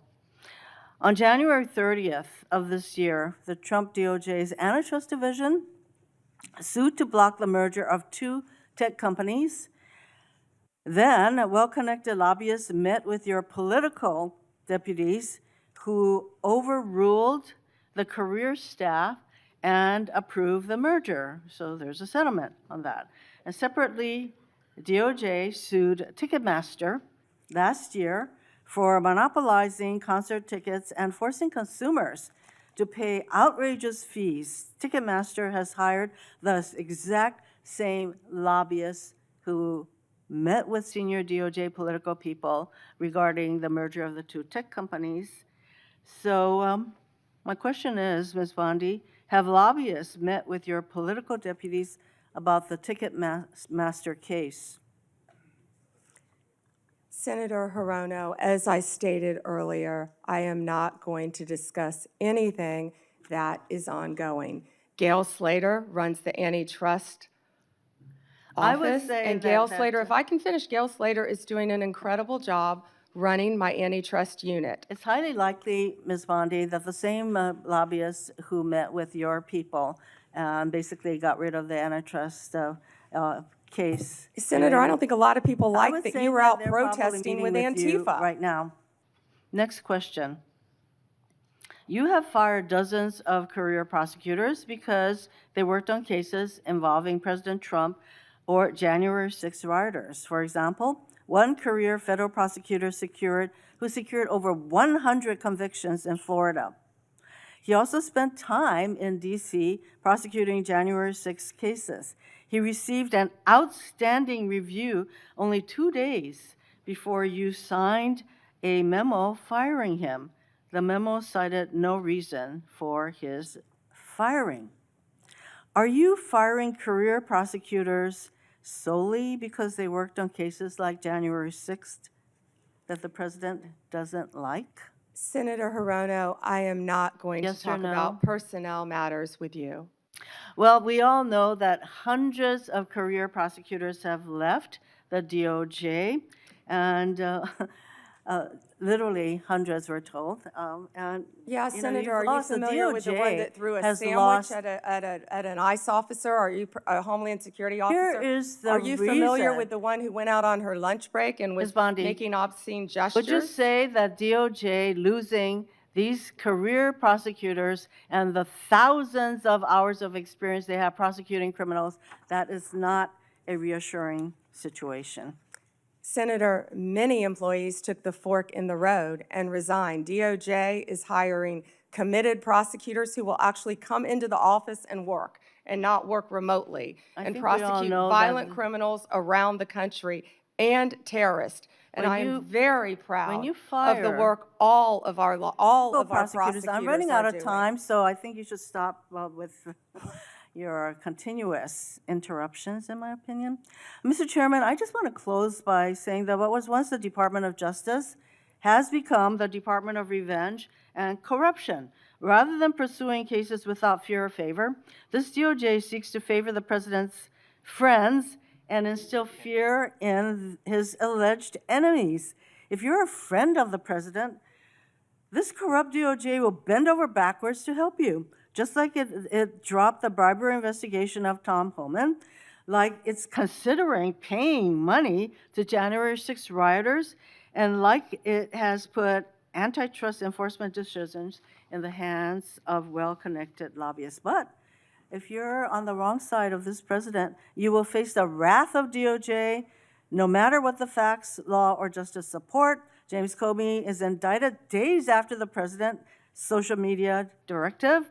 Experienced career prosecutors are fired just because they were assigned to work on January 6 cases. Blue states are sued to get highly sensitive private voter data, whereas red states are left alone. The double standard is clear, and the American people are waking up to the corruption and favoritism and the lawlessness at the DOJ. Thank you, Mr. Chairman. May I respond, Chairman? Yes. May I respond? Yes, you may respond. Then Senator Kennedy. Thank you. The double standard is crystal clear, Senator Hirono, crystal clear, because you didn't complain for 4 years when President Trump was being targeted by Jack Smith, by the last Justice Department. But the American people spoke loud and clear when they overwhelmingly elected him. The two-tier system of justice is over. Senator Kennedy. Yes. General, welcome. Let's suppose that I'm appointed special counsel at the Department of Justice, and I go to the telecommunication companies, the phone companies. Let's single out AT&T, and I say, look, I know you're busy, but I want to see a copy of the phone records of a sitting United States senator. They're not going to just give them to me, are they? No, Senator, of course not. In fact, they're probably going to ask me what planet I just parachuted in from, aren't they? Yes, Senator. They're going to tell me to come back with a subpoena, aren't they? Yes, Senator. Okay. What do I have to show in that subpoena to get those phone records of a sitting? Did I mention it was a sitting United States senator? I can't remember. What do I have to show to get the phone records of a sitting United States senator? Yes, Senator, there were actually 8 sitting United States Yeah, I senators. heard that. And you would I have heard to that. have cause. I'm sorry, what do I have to show? You would have to have cause to get the Good subpoena. cause or probable cause? Probable cause. Okay. Probable cause, or if it's a subpoena duces take 'em, good cause, to show what? You would need good cause for a subpoena duces tecum, and what you would have to show is that you believed a crime had been committed, or there was a possibility of a crime, or that could lead to other crimes. We By the frequently, in criminal enterprises, subpoena cell By the phones. sitting United States senator? Senator, they would have to have believed you were part of a criminal conspiracy, is my understanding. Would a judge have to sign off on it? on the subpoena? Yes, Senator. Well, for subpoena ducas tecum, Jack Smith probably took it straight to the judge.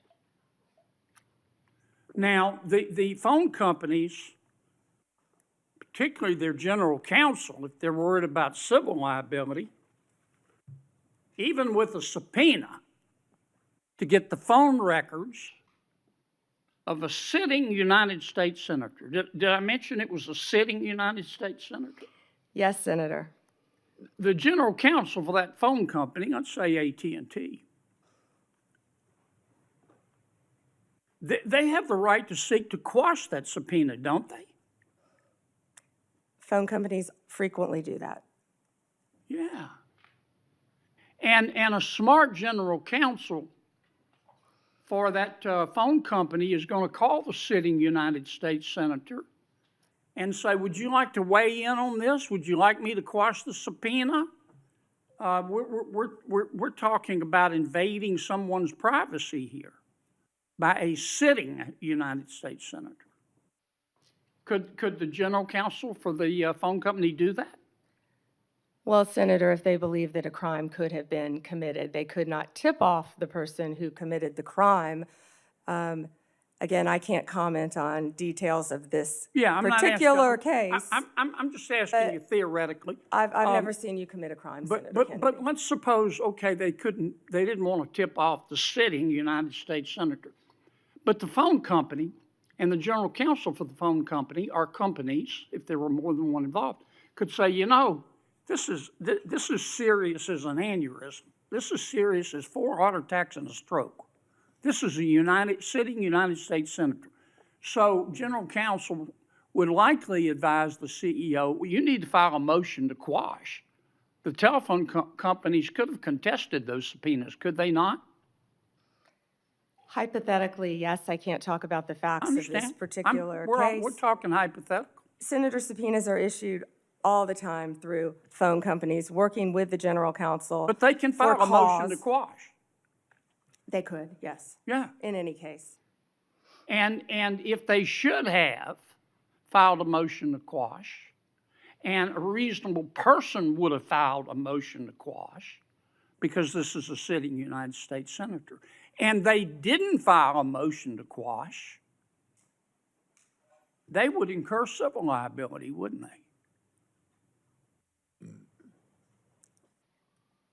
Senator, typically phone companies follow a subpoena from a United States attorney. I know they do, but they don't have to. They could challenge it, Senator. Yeah. And if they don't challenge it, they better have a damn good reason. Right? Right? Senator, I can't talk about the facts of this particular This is just case. a hypothetical. In general, hypothetically, Senator, maybe they didn't recognize any of the names of the 8 sitting United States senators. Hypothetically. That was a joke. Or maybe they should have gone to Amazon and buy some testicles online. Instead of just saying, sure, I'll just show you the phone records of a sitting United States senator on the basis of an administrative subpoena. Now, do you have copies of the subpoena applications for these Senator, 8? Senator, I can't discuss anything regarding this You can't case even with tell me you. if you have copies? I can't discuss any of this. All right, with when are I'm you sorry. going to, General, when are you going to be able to discuss it? I can't discuss whether there is or is not a pending investigation, I understand, Senator. but This was let's just assume brought to light if by there is a Director pending Patel. investigation, I don't want this to get swept under the rug, okay? Because I think you're going to get pushback from all quarters. I think the telecommunication companies are going to be all over you like a bad rash because they've got liability here for just turning over these records when they knew what was going on. I think some FBI agents may have some liability here. I think a special counsel might have some liability here. If I were your special counsel and you had appointed me and I wanted to get the records of a sitting United States senator, is that something you would expect me to tell you as Attorney General of the United States? They better have. Yeah. And, Do we know in this instance of the 8 sitting United States senators if they told Attorney General Garland? Senator, I just learned about this very recently, as did Director Patel, and we cannot discuss the details. I don't know many of the details. Well, maybe we ought to get Attorney General Garland here. Do you know if the special counsel told FBI Director Wray? Is that something? Let me put it another way. If I were your special counsel and you were the director of the FBI, and I'm trying to get the phone records of a sitting United States senator, did I mention it was a sitting United States senator? Is that something that you would expect me to tell you as director of the FBI? In general, I would believe the FBI would help execute the subpoenas. Yeah. To the businesses. Okay, I want to switch to another subject in the 12 minutes that I have left, since everybody else got to go over. I've got to ask you about this, General. Secretary Howard Lutnick on October 1 gave an interview to the New York Post about Mr. Epstein. And he described Mr. Epstein as, quote, the greatest blackmailer ever, close quote. Have you reviewed that transcript of that interview? I have not reviewed the transcript, but I saw the clip of it. Okay. It appears that Secretary Lutnick was Mr. Epstein's next door neighbor. In fact, their townhomes shared a wall. And the reporter that was talking to Mr. Lutnick, she asked how other prominent men could have been associated with Epstein when Mr. Lutnick could immediately sense that he was a, quote, pervert. And then Secretary Lutnick said, or rather the reporter said, did they see it and ignore it? Do you remember that from the interview? I do. And Commerce Secretary Lutnick said, no, they participated. And then Commerce Secretary Lutnick goes on to say, quote, that's what his MO was. You know, get a massage, get a massage. And what happened in that massage room, I assume, was a video. This guy was the greatest blackmailer ever, blackmailed people. That's how he had money, end quote. Is that true? Senator, as our July memo said, we did not uncover evidence. This case has gone through 3 administrations, as well as former U.S. Attorney Alex Acosta. I know that, Pam, but have you interviewed Secretary Lutnick? No, Senator. Do you plan to? If he wants to talk to the FBI or the FBI wants to talk to him, that is more than on. Don't you think you ought to talk to him after this interview? Senator, if Howard Lutnick wants to speak to the FBI and if Director Patel wants to speak to Howard Lutnick, absolutely. Okay. Maybe we ought to get Mr. Lutnick in here too, Mr. Chairman. Senator Booker. Thank you. Thank you, Mr. Chairman. Attorney General, I know there's been a lot of talk about grants. I hate to bring you through this again, but it's really important to my state. New Jersey is one of the top 4 donor states in America, which means our taxpayers, Americans, Republicans, Democrats, Independents, millions of people send more money down here than we get back in relative to all the other states in the nation except for 3 others. We've been talking a lot about different grants. I want to be very specific about Office of Justice Program grants. There were $35 million worth of grants that were approved in a bipartisan way in this committee, grants that invest in things that are really vital to the public safety of our community. I know, again, we are in a room full of people who want to see crime go down. Republicans and Democrats, law enforcement officers have spoken to the urgency of these programs which deal with school violence, which divert people into substance abuse and treatment and supportive services.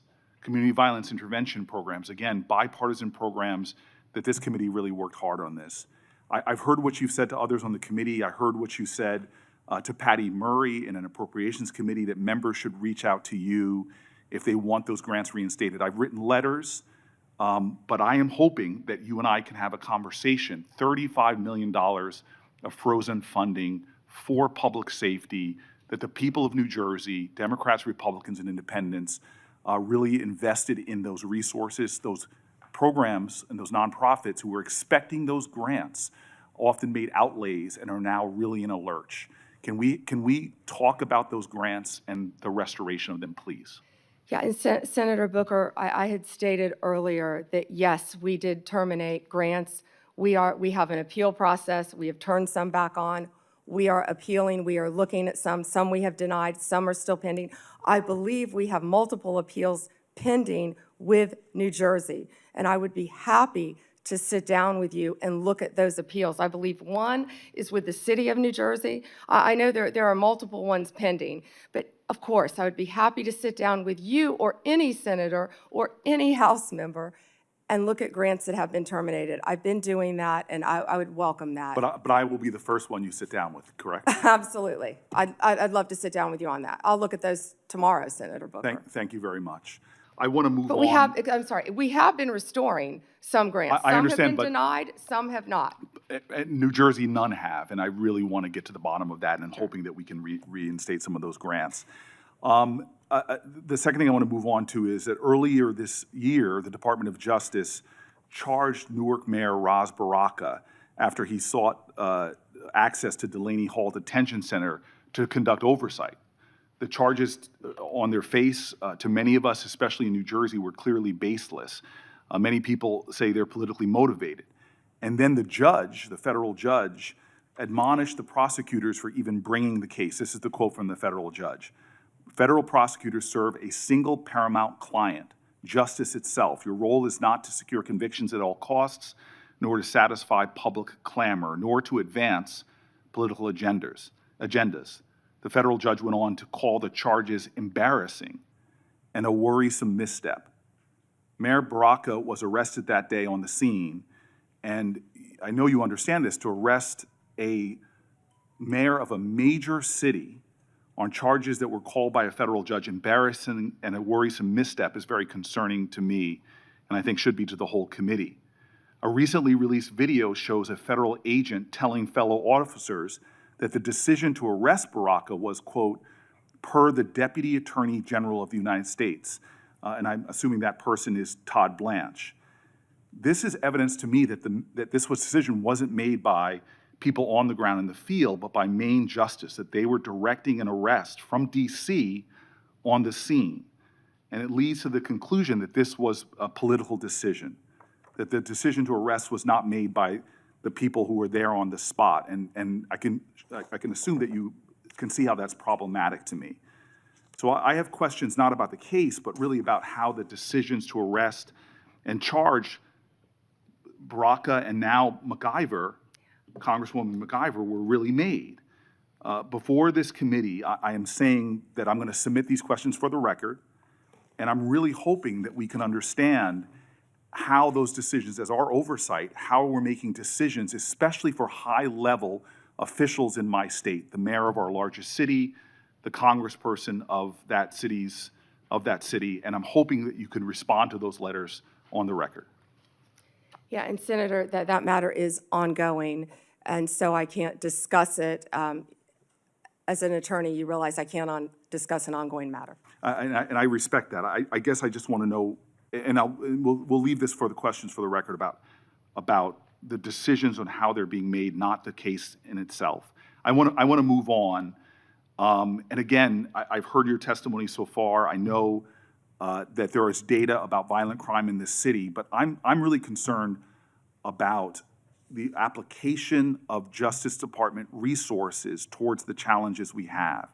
You and I both know that about 11,000 Americans have been killed by a firearm just this year.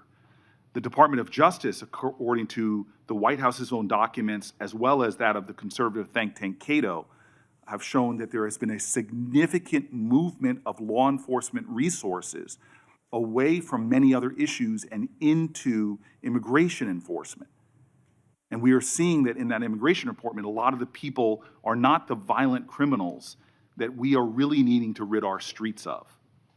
In total, According to the Cato Institute, you've reassigned 7,460 law enforcement away from their primary duties, investigating drug traffickers, prosecuting child pornography, targeting high-value white-collar criminals, and again, forcing them, this is according to the Cato Institute, into low-level immigration enforcement. This includes, in terms of gun violence, 1,778 agents from the ATF to this kind of immigration enforcement. The White House itself has said that they diverted 45% of all of agents in 25 FBI field offices to work on immigration full-time. As a person who worked very closely in my time as mayor with the New Jersey field office, that's really concerning given the other threats. But it doesn't end there. The DOJ has eliminated the Organized Crime Drug Enforcement Task Force, the independent component of the DOJ whose job it was to combat transnational organized crime, dissolved the Community Relations Service, which in New Jersey has been invaluable over 60 years, responding to communities experiencing conflict or violence, and something that people on both sides of the aisle of this committee have really invested in. You all have rescinded VOCA and VAWA grants to support survivors of sexual assault and human trafficking. There seems to be a disconnect here between the application of the resources of the Justice Department on the things that are most concerning when it comes to crime and where they're being directed instead. Senator Booker, first to OCDEF. The most important point is that the work of OCDEF is continuing. The executive office is being dissolved. We have said that, but the work of OCDEF is continuing. The resources that were previously provided to law enforcement organizations through OCDEF are now going directly to those organizations. I will assure you, no work will be sacrificed as a result of getting rid of the executive office of OCDEF. The agents and the attorneys are working with Homeland Security. They're all working together as a unit. Okay, Attorney General Bondi, I'm running out of time, and I'm going to put some questions in QFRs, because again, this is conservative think tanks and others are pointing about literally over 1,000 people being taken off of things that I think would concern the public. I'd like to get that, but I also just want to quickly mention that for the record, I want to ask about the Public Corruption Unit as well. We now have gone from a public integrity section that went from 36 full-time prosecutors to now only 2. And yet we know, Democrats and Republicans, there is a real problem with public corruption in our country.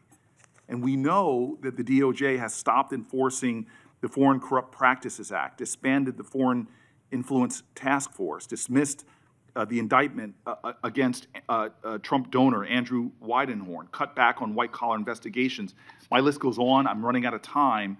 But I will ask for the record against not only reassigning officers and prosecutorial resources from the other things I mentioned, but public corruption is really important. I want to talk about an area of bipartisanship on this committee, which is antitrust. This is a very bipartisan area.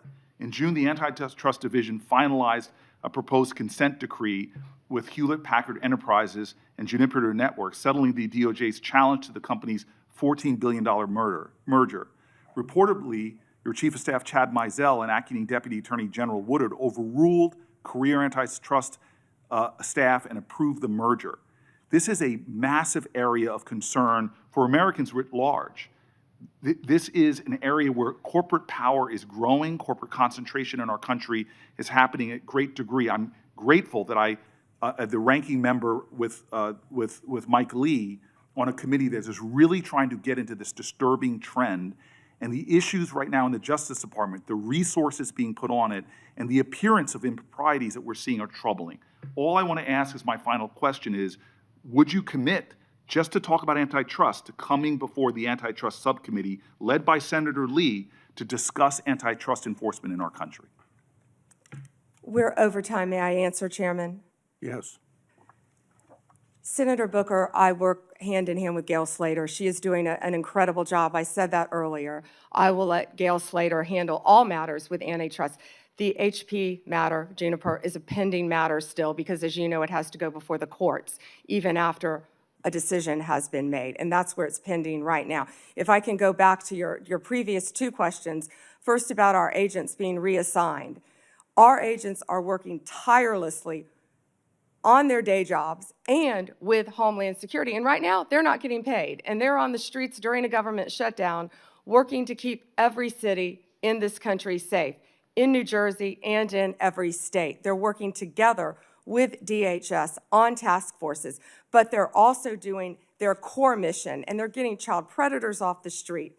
They are working so hard with all the agencies hand in hand. That has not been sacrificed. And I'm so proud of the work that the FBI, DEA, ATF are doing. ATF agents have worked tirelessly. I am in constant contact with them on the incredible cases that they're making to keep our country safe and our world safe, especially our DEA agents who are stationed around this world, and now they're not getting paid.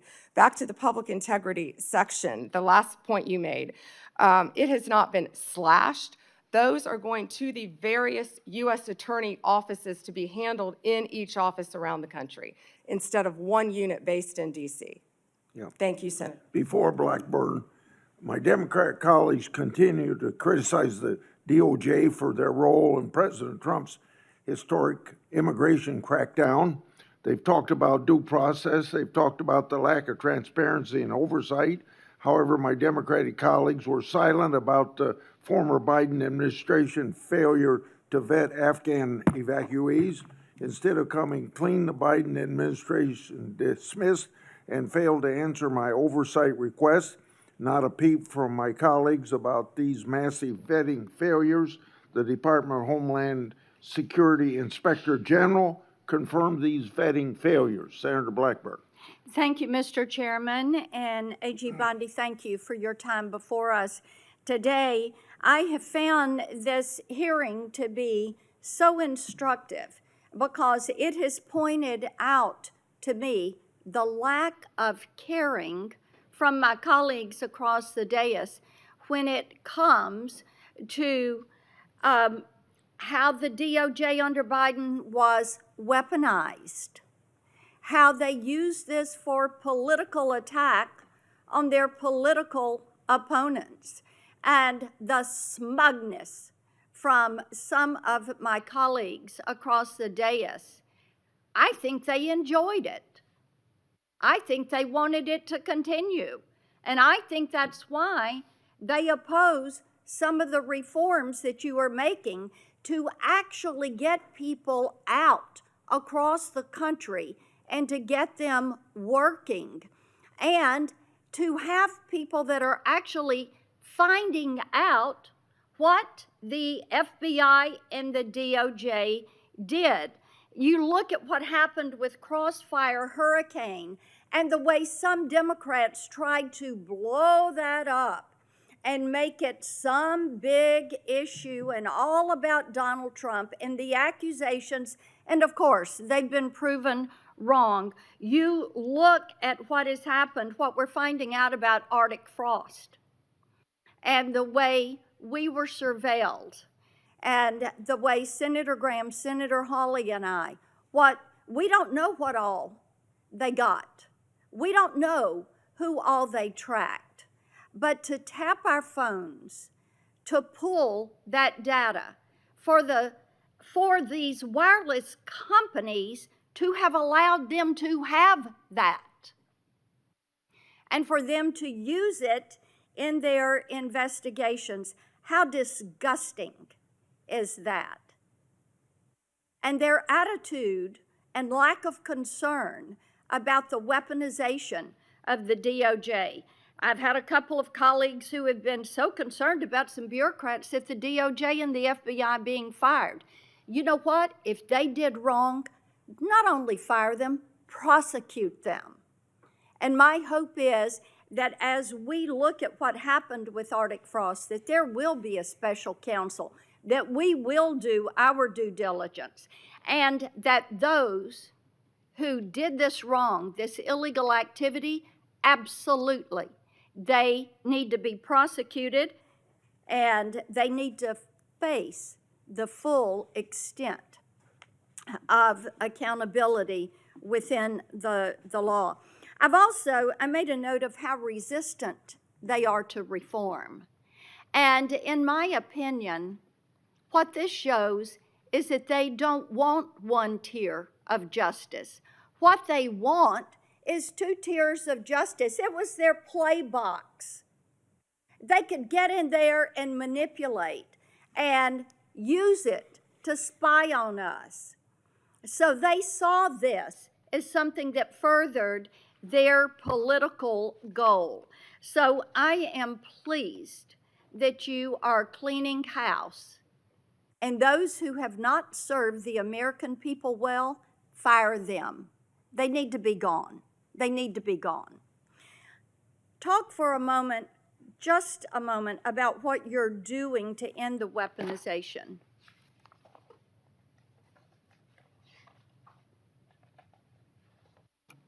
Senator Blackburn, the weaponization against you and your colleagues should greatly concern all of us. It should concern Democrats, it should concern Republicans. Yet, we don't see that. There was a two-tier system of justice under the Biden administration. We're learning that every day. We saw Jack Smith weaponize the Justice Department against Donald Trump. We saw the Biden administration weaponize the entire Justice Department, all of the law enforcement agencies, against Donald Trump, against his family members, against his friends for years and years. And that weaponization is over. No one is above the law, and there is a one-tier system of justice in this Justice Department. And that's what we will continue to do. We appreciate that. And, you know, having vice-chaired the president's transition in 2016, as you remember, there was surveillance that took place on the transition and on the transition team. So this is not the first time, it's the second time. And shame be to those that have furthered those lies and what James Comey did to this country, what Christopher Wray allowed to happen to this country. I want to talk to you about Memphis, the Memphis Safe Task Force.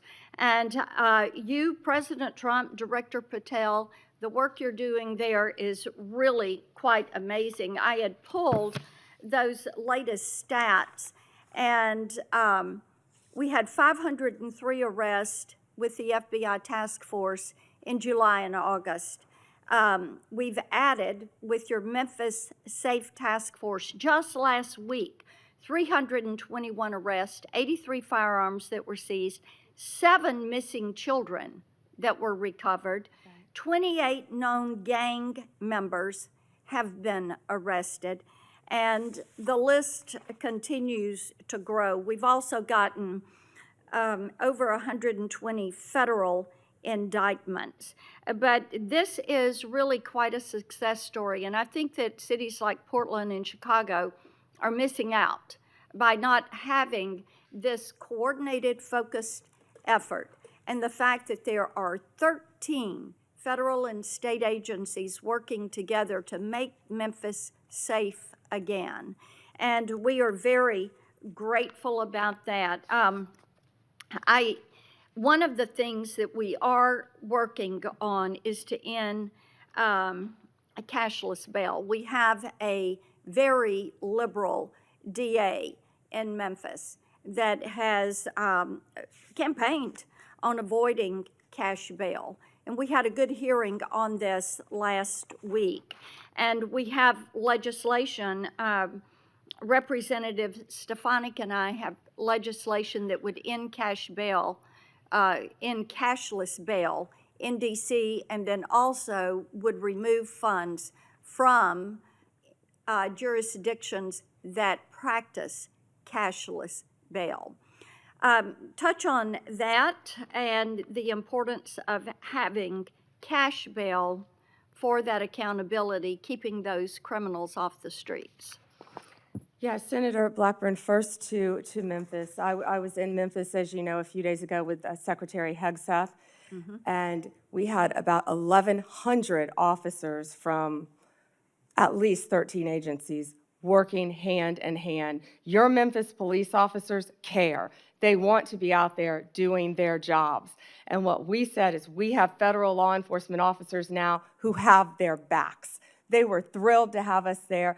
The mayor, Paul Young, is working well with us. Of course, Governor Lee was there. You have been a champion of this. Senator Haggerty has been a champion of this. You both, before I was sworn in as Attorney General, you both brought this problem to my attention. You talked to Director Patel, and Director Patel was on the ground right away in Memphis attempting to make Memphis safe. But we knew we needed so much more than that. He put a huge dent in the problem. But Memphis's crime is through the roof, the highest violent crime rate in the entire country.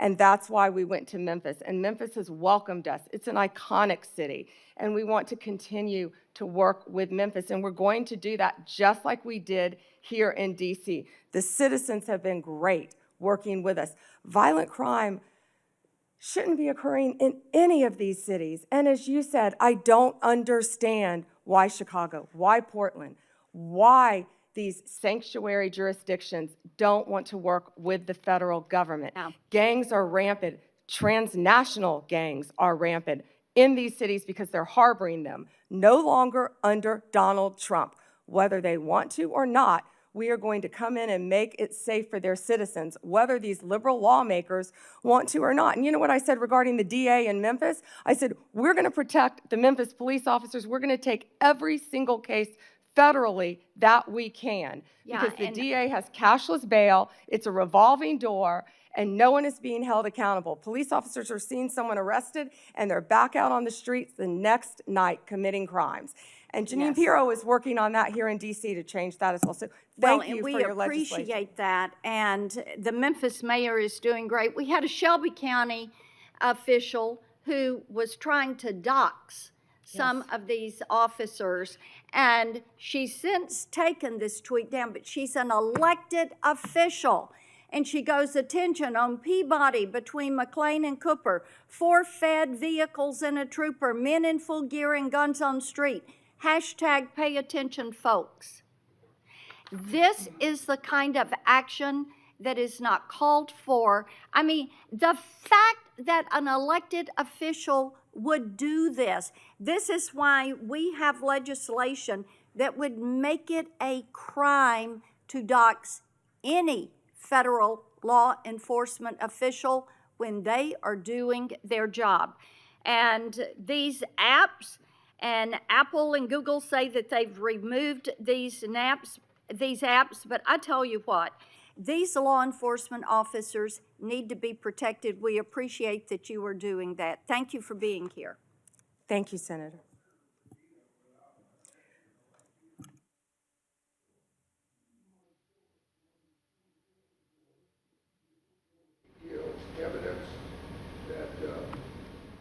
Evidence that the Obama-Biden State Department obstructed law enforcement efforts to arrest high-level Iranian targets. This objection, led by then Secretary John Kerry, was done because of political consideration of the failed Iran nuclear deal. Senator Padilla. Well, thank you, Mr. Chairman. Appreciate the opportunity to participate in this hearing today, which is our, at minimum, annual opportunity to ask questions as we fulfill our obligation to provide accountability over the Department of Justice.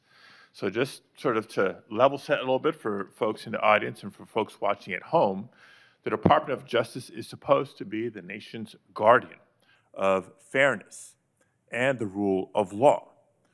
The power of the Department of Justice is built on public trust and a belief that prosecutions are based on facts and law, not on politics or personal loyalty.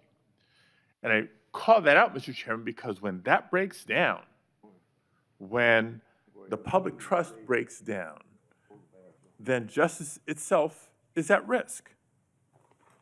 But under this Trump administration and the leadership of Attorney General Bondi, I believe the independence of the Department of Justice has come under attack. The department has been reorganized, it's been realigned, and repurposed in ways that we've never seen before. Important offices have been closed, key programs dismantled, and agents diverted, all without congressional authorization or transparent justification. Now, these are not minor bureaucratic changes. They represent a fundamental shift in the Department of Justice's missions and priorities, its policies, and its practices. Now, for example, career prosecutors have been pressured to change decisions in politically sensitive cases. Ethics oversight has been taken away from independent career professionals and handed to political appointees with little experience in these matters. Internal working groups have been created to revisit investigations involving President Trump and his allies. And together, these steps send a dangerous message that prosecutorial decisions can be driven by political loyalty instead of the law. Now, even more troubling is that the Department of Justice has pulled resources away from organized crime, away from counterterrorism, away from the protection of civil rights, to focus on immigration enforcement. The American people expect a Department of Justice to pursue violent crime, as do I, to pursue corruption and threats to national security, not to serve as an arm of immigration policy, and in so doing, under-resource other critical missions. Now, the Justice Department's credibility depends on the public's faith in justice, and that the justice will be applied equally to every person and not reserved for the powerful or the connected. And that faith must be protected. And so it's in that spirit that this committee has a duty to ensure the department's work remains lawful, remains transparent, and remains true to its highest duty, the fair and impartial administration of justice. Now, that being said, I do want to get into some specific items with Attorney General Bondi here, beginning with the firing of Michelle Beckwith. Michelle Beckwith was a 15-year career prosecutor with the Department of Justice. She prosecuted in her career some of the worst in my home state of California: sex traffickers, transnational terrorists, those who this administration claims to care about and be targeting, prioritizing in taking them off the streets. And it may surprise some to learn that Ms. Beckwith was unceremoniously marched out of her office and fired from her job in July of this year. Why? Not because she failed to do her job, quite the opposite. It was because she had the audacity to remind Border Patrol Chief Gregory Bovino that he was obligated to follow a court order and the Constitution in California. According to reports, she was fired less than 6 hours after she told Bovino he couldn't arrest people without probable cause. 6 hours. So my first question, Attorney General Bondi, is a simple yes-no question. Do you believe that government officials like Gregory Bovino are obligated to follow applicable court orders, whether they agree with them or not, yes or no? First, Senator Padilla, you have gone on for over 5 minutes, and I wish that you loved your state of California as much as you hate President Trump. We'd be in really good shape then, because violent crime in California is currently 35% higher than the national average. Property crime in California is 18% higher than the national average. That should be something that we should be talking about and working together on, yet we're not. And no, this is important. You're talking about all of my agencies, and I want to let you know what DEA has been doing, and they are working hand in hand with I Homeland appreciate Security. that, and I'm going No, to be you asking can't go some on for questions 5 for minutes the and record criticize as my agents well. who are out I working asked a simple without yes pay or no right question. now because you voted Mr. to Chairman. shut down the government. Mr. They're out Chairman. there working without pay. Mr. Chairman, I asked a simple yes or no question. Attorney General Bondi is DEA, refusing to 4,500 respond, so kilos let of me move on to fentanyl the and next 50 million topic. fentanyl pills Because off the streets. while under your watch, career FBI, prosecutors 23,000 Mr. Chairman, violent criminals. U.S. Marshals, Mr. Chairman, order, please. 51,000 fugitives. I'm not getting an answer to my question. I'm trying to move on to the next question or the next topic. Mr. Chairman, order, please. Thank you. Because under Attorney General Bondi's watch, career prosecutors are being fired for telling agencies to follow the law and uphold the Constitution. Meanwhile, there are instances of allies of the president who seem to be getting let off the hook. I won't reiterate what some of my colleagues have already brought up in terms of the dismissal of the investigation into Tom Homan and his alleged acceptance of $50,000 as payment by undercover FBI agents posing as business executives looking to secure contracts with a future Trump administration. Because if the reports are true, it's not just the underlying conduct of Mr. Homan, which would be absolutely unacceptable, but the dismissal of the investigation charges raises concerns about the influence of the White House on the Department of Justice. Again, a simple question, and I'd appreciate a simple and brief answer. Whose decision was it to end this investigation?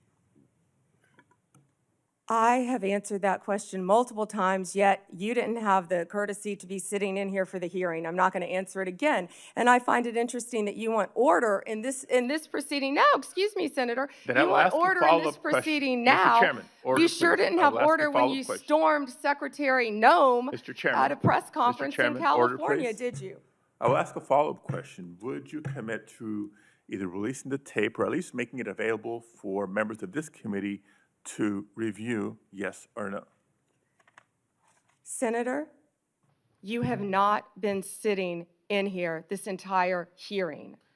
I've answered the question, and I also want to tell you that our ATF agents have seized 25,000 illegal firearms. So we will try again and move on to a different in your topic. home state, we are prosecuting Chairman, illegal order, aliens please. who have Mr. raped and Chairman, murdered young order, girls. please. Thank you. So when I haven't been in this hearing, I've been watching from my office, monitoring the entire hearing, just so everybody is aware. But since I'm not getting answers to my questions, I'll try to ask one last subject area. Now, again, there's been increasing concerns about the politicized decision-making and the erosion of internal safeguards that protect prosecutorial independence. Before we even get into the integrity and independence of prosecutions, we get into, you have to ask the question about the independence and integrity of investigations themselves. The director of the FBI, Director Patel, was here before us just a few weeks ago.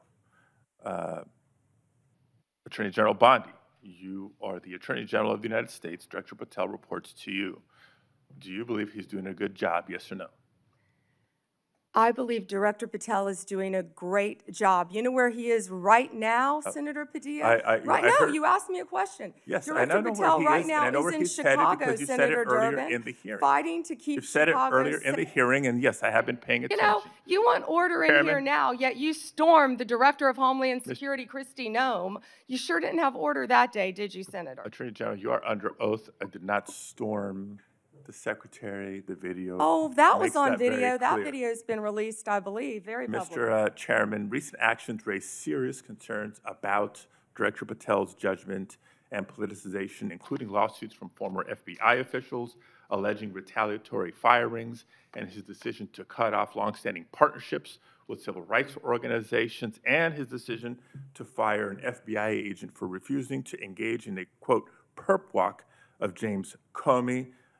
And on top of all that, his prematurely claiming that subjects were in custody after the shooting of Charlie Kirk. I take Attorney General Bondi's endorsement today of his work as her support for those actions. Thank you, Mr. Chair. May I respond, Senator Chairman? Yes. Under Director Patel, 23,000 violent criminals have been arrested, a 91% increase over last year. More than 1,500 child predators have been arrested.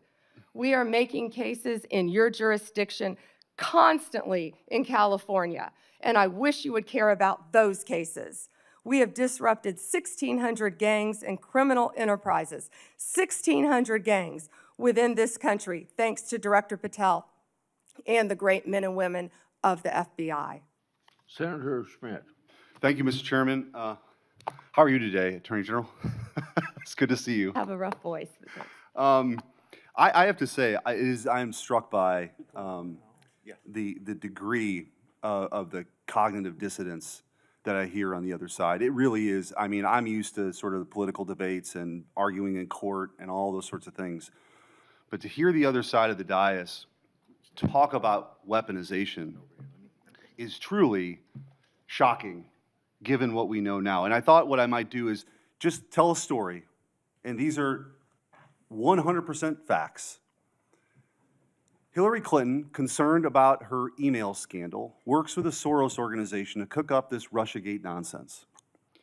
They feed it to the intelligence agencies, and they spy, under Barack Obama's presidency, they spy on the political opponent, the Republican, running against Hillary Clinton. He gets elected. They continue the operation, and they launder this intelligence into stuff that was meant to, by the FBI and the CIA, to sideline a presidency of a duly elected president of the United States of America, to sideline him. And that continued. You heard even some people on this committee further that nonsense for 4 years. And then the FBI is involved with pre-bunking the Hunter Biden laptop story because they didn't want him to get elected again. So they pre-bunked the Hunter Biden laptop story. The American people should have been allowed to make their own judgments from that. They weren't, because the FBI called it a Russian hack and leak operation. They were meeting with social media companies every month and every week, telling them that the laptop that they knew, that they had verified in November of 2019, they knew was real and knew was his, said it was Russian disinformation. We've heard that before. And then, after Joe Biden comes in, 3 days in, they start a censorship campaign against the country, anybody who's a conservative. And now we also know that the FBI was weaponized in this Arctic frost investigation that tapped the phones of sitting U.S. senators. And also, the Republican Attorneys General Association, so let's pull in 2 more U.S. senators, Ashley Moody and myself, who were on the executive committee at that time. Charlie Kirk, political organizations they didn't agree with. This is not in the Soviet Union in the 1980s. This is in the United States of America in the last few years. And then, when they thought President Trump was on the run and there's no way people would elect him, and then he announces he's running for president, 3 days later, Jack Smith's appointed to get Trump. Fannie Willis brings charges against President Trump, and the assistant prosecutor meets with the White House counsel's office. Why would that happen? Then you have Alvin Bragg bring his charges. The number 3 person at DOJ goes to work for him to get Trump. All in the United States of America.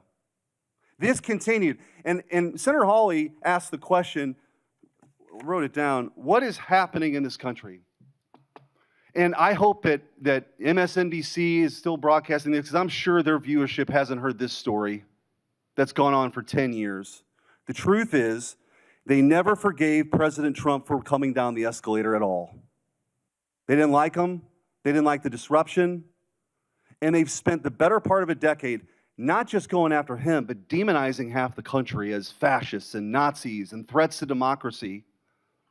And they have fueled this division in their inability to accept the fact that half of the country isn't deplorables, as Hillary Clinton called her, bitter clingers, as Barack Obama called them, or trash, as Joe Biden called them. That they rose up and they sat in their own jury box and they saw all this stuff play out over a decade and they rejected it. And now you have come in to clean that up, and you are doing a great job in doing that. And let me make this clear. There is a big difference between what happened under the Biden regime and the weaponization, and then holding those people accountable. That is not weaponization. If that doesn't happen, this will happen all over again. So your job, as you talked about in your confirmation hearing, is so important that this never happens again. And holding people accountable who are part of this conspiracy is absolutely your job. And I'm also taking, you don't have to comment on this, your unwillingness to answer questions that have come up. I am led to believe, as a former Attorney General, that that might mean there's an ongoing investigation. You don't have to talk about it. The statute of limitations may have run on some of this stuff, but not on a conspiracy. And if you're a co-conspirator in mile marker 1, even if you want to get on the exit ramp in mile marker 5, you are liable for the conspiracy in mile marker 10. And we are at mile marker 10. And I will also say what's happening in this country. What's happening with the assault on ICE officers is truly shocking. Deportations are nothing new. Bill Clinton deported 12 million people. 12 million people. You didn't see this. The radicalization that's happened on the left that plays out with political violence is real. And by the way, let me also point out that if we had a scenario where John Thune was on the Supreme Court steps saying, "You've reaped a whirlwind, Supreme Court justices," and then a right-wing assassin tried to kill Ruth Bader Ginsburg, and then a Republican-appointed judge only gave that person 8 years, there would be riots on the streets. Cities would be burning right now. So let's just call it out. We need the cleansing here. Let's just be truthful about what's happening. This left-wing political violence is not a both sides thing. It's not. And so, Attorney General, I do want to ask you a couple questions about that, because I feel like we have got to get a handle on this. Despite the overwhelming evidence that the political violence threat right now comes primarily from the left, the media just won't do it. They won't go along with it. They cite a few ridiculous studies to say that right-wing political violence is the main problem. For example, one of those studies was written by an Antifa-affiliated professor, and others count classes on prison gang, and the others count classes on prison gang violence as right-wing political violence, but refuse to count anything from the 2020 Summer of Love. Antifa attacks, like the ones that set off the explosive outside Michael Knowles' campus speech. We need good data. We need good data here. Will you commit to having the Department of Justice and the FBI research and release a public report on left-wing political violence? Yes, Senator Schmidt. Thank you. I also want to, after Antifa has laid siege on federal buildings and officers in Portland during the 2020 riots, your predecessor, Merrick Garland, dropped virtually all the cases against these defendants. You recently issued a new charging memo instructing federal prosecutors to aggressively pursue Antifa and other radical leftists wreaking havoc on our cities. What can you do to ensure that the various U.S. attorneys' offices follow through on your instructions? Hopefully, we will have our U.S. attorneys confirmed soon. They've been held up. Now our government is in a shutdown, yet our prosecutors are still working. Getting all of our U.S. attorneys confirmed would be a huge step forward, Senator Schmidt. But yes, our attorneys throughout this country will be focusing on that. And I want to thank you, too. So I talked to you during your confirmation hearing and also with Kash Patel of sort of, you talked about your two pillars, which is to end the weaponization and to get back to actually crime fighting. God bless. Like, that is something that the American people support, despite what you hear from the other side of the dais today. And in those conversations, we talked about you and Kash Patel getting field agents out in the field and doing the work of law enforcement. I said, I've got just the place for you, St. Louis. And St. Louis has now received the largest per capita infusion of permanent FBI agents anywhere in the country, and they're working hand in hand with local law enforcement. That's what happens when you have state leaders work with federal partners to crack down on something I hope we could all agree is a scourge for our communities, which is violent crime. But that is not, J.B. Pritzker, I guess he wants his moment. These Portland people want their moment of defying Trump. It's crazy to me. We should all be unified in this effort of making sure our laws are enforced and taking on violent crime. But I will say, in closing with this, because you referenced the shutdown, it's the same motivation. The same thing that motivates J.B. Pritzker to stand in front of the podium and defy Trump is the same motivation I hear from my Democrat colleagues now in this shutdown. It's not about anything other than the fact, and this is a clean CR. This is what they have lectured us on making sure we do 13 times in the last 4 years. This is about appeasing an increasingly radical base to prove that they're willing to stand up to President Trump. And I don't know how we get through all this unless there's a real reckoning on the other side about that reality. But in the meantime, I'm glad you're doing what your job is, which is to be the chief law enforcement officer of this country, focusing on violent crime and keeping our communities safe.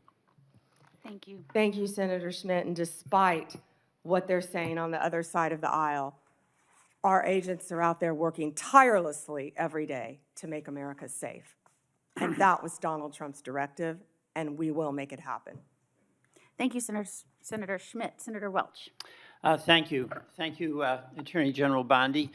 I have noticed that at various times when one of my colleagues is pressing you, you come up with something in their background. So I'll be waiting for my turn, but you don't have to do it right now. So let me get to my questions. One of the things that you mentioned, and I agree with this, that it's really tough on the various federal workforce, including our law enforcement folks, who are not getting paid because of the shutdown. Mhm. I agree with that.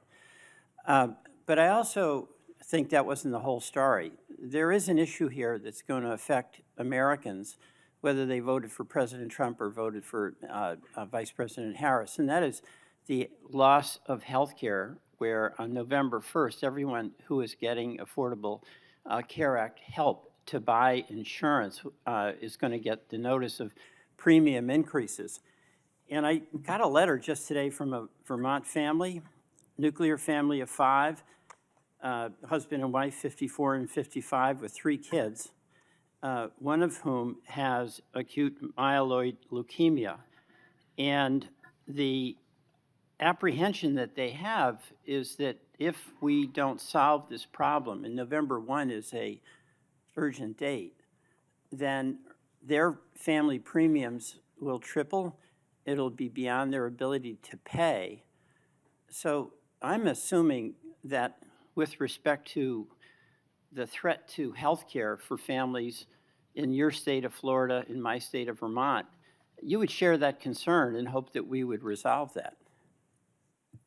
Senator Welch, I would be happy to speak with that family too, because there are many nonprofits that help with children with terminal illnesses, and I'm involved in some in Florida. So we would be happy to talk to you about that.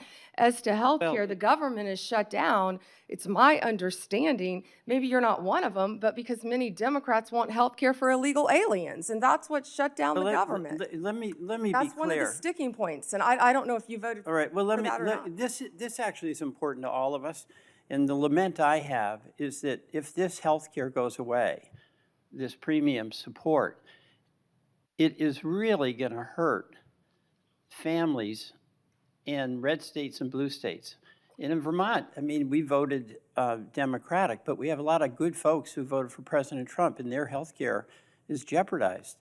And there's a November 1 deadline that is coming up. And the reason I'm saying this is that I think it's important for us to try to work out together a resolution that's going to be beneficial to people you care about in Florida and voted for President Trump, and keep people I care about in Vermont who voted in some cases for Vice President Harris and some for President Trump. So it's not just Democrats not wanting to negotiate. And in fact, we do want to negotiate, and that's why I'd encourage the president to encourage my colleagues on the Republican side to sit down with us and try to see if we can make some progress. Another topic, with the respect to voting rights in the letter that your voting rights chief sent out, we got one in Vermont, and it's a demand to get all the information on the voting file. And in that letter, in the announcement of that letter, the chief indicated an apprehension about the voting process being taken over by, quote, the left. Now, do you have any information with respect to Vermont about a takeover of the voting process by, quote, the left? Senator, I'm not familiar with what you're referring to. We are currently involved in voter roll lawsuits in 6 states. Is that what you're referring to? No, there's a letter that went out demanding that states, including Vermont, provide all the voting file information, Right. includes personal information. But when that letter was sent out, That's perfectly legal. but there was an assertion by the chief in this division that this was to deal with the fact that the voting process has been taken over by the left. So we got one of those letters in Vermont. And my question to you is, what do you mean by the left? And do you have any evidence that the so-called system has been overtaken by the left? We must have fair and free elections. No, I know that. but I'm asking for the specific basis. And we will have fair and free elections in this country.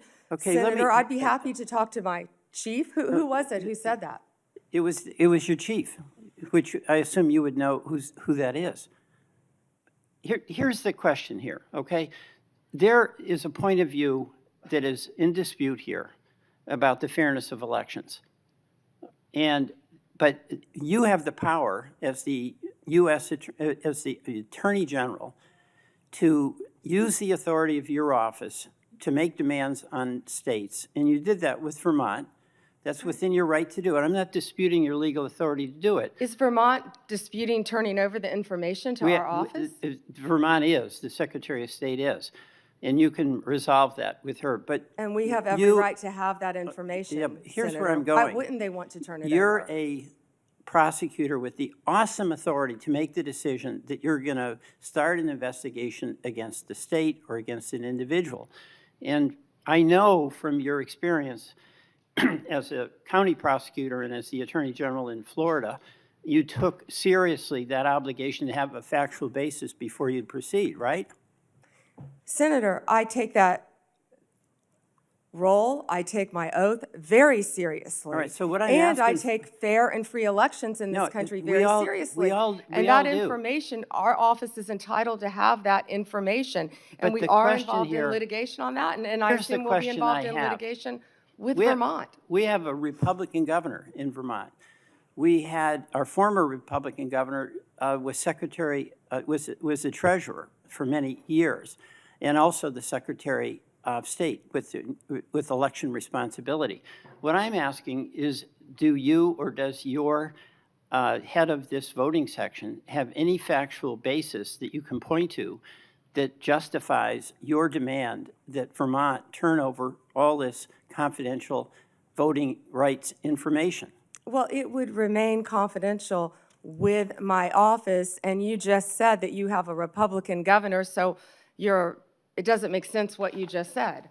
We've asked that of every state, Senator. Right, and I'm asking about Vermont and what the factual basis is, but we can move on. You've mentioned that you can't discuss pending litigation, and I think the committee by and large accepted that answer. But I did notice that you spoke at great length about pending litigation, specifically with respect to the questions Senator Cruz asked you about the sentencing of the Kavanaugh defendant. That's pending, right? He was sentenced to 8 years. I understand that, but that's on appeal, right? We will be appealing. Right, so that makes it pending litigation. So you made an exception with respect to No. the Cruz questions. Hold on. No, but you those didn't were- answer those were any of the things- questions that you said were pending in litigation from any of my colleagues. Those were facts that came out at the sentencing hearing. You're welcome to see the transcript of the sentencing No, I hearing with all understand the that. gruesome details of what they threatened to do to Justice Kavanaugh and other justices. I condemn what that person did. That was the sentencing. But the point here is that that's pending litigation. You indicated you're going to be appealing. It's your right to do that. And you would not, you use that justification to not answer many other questions.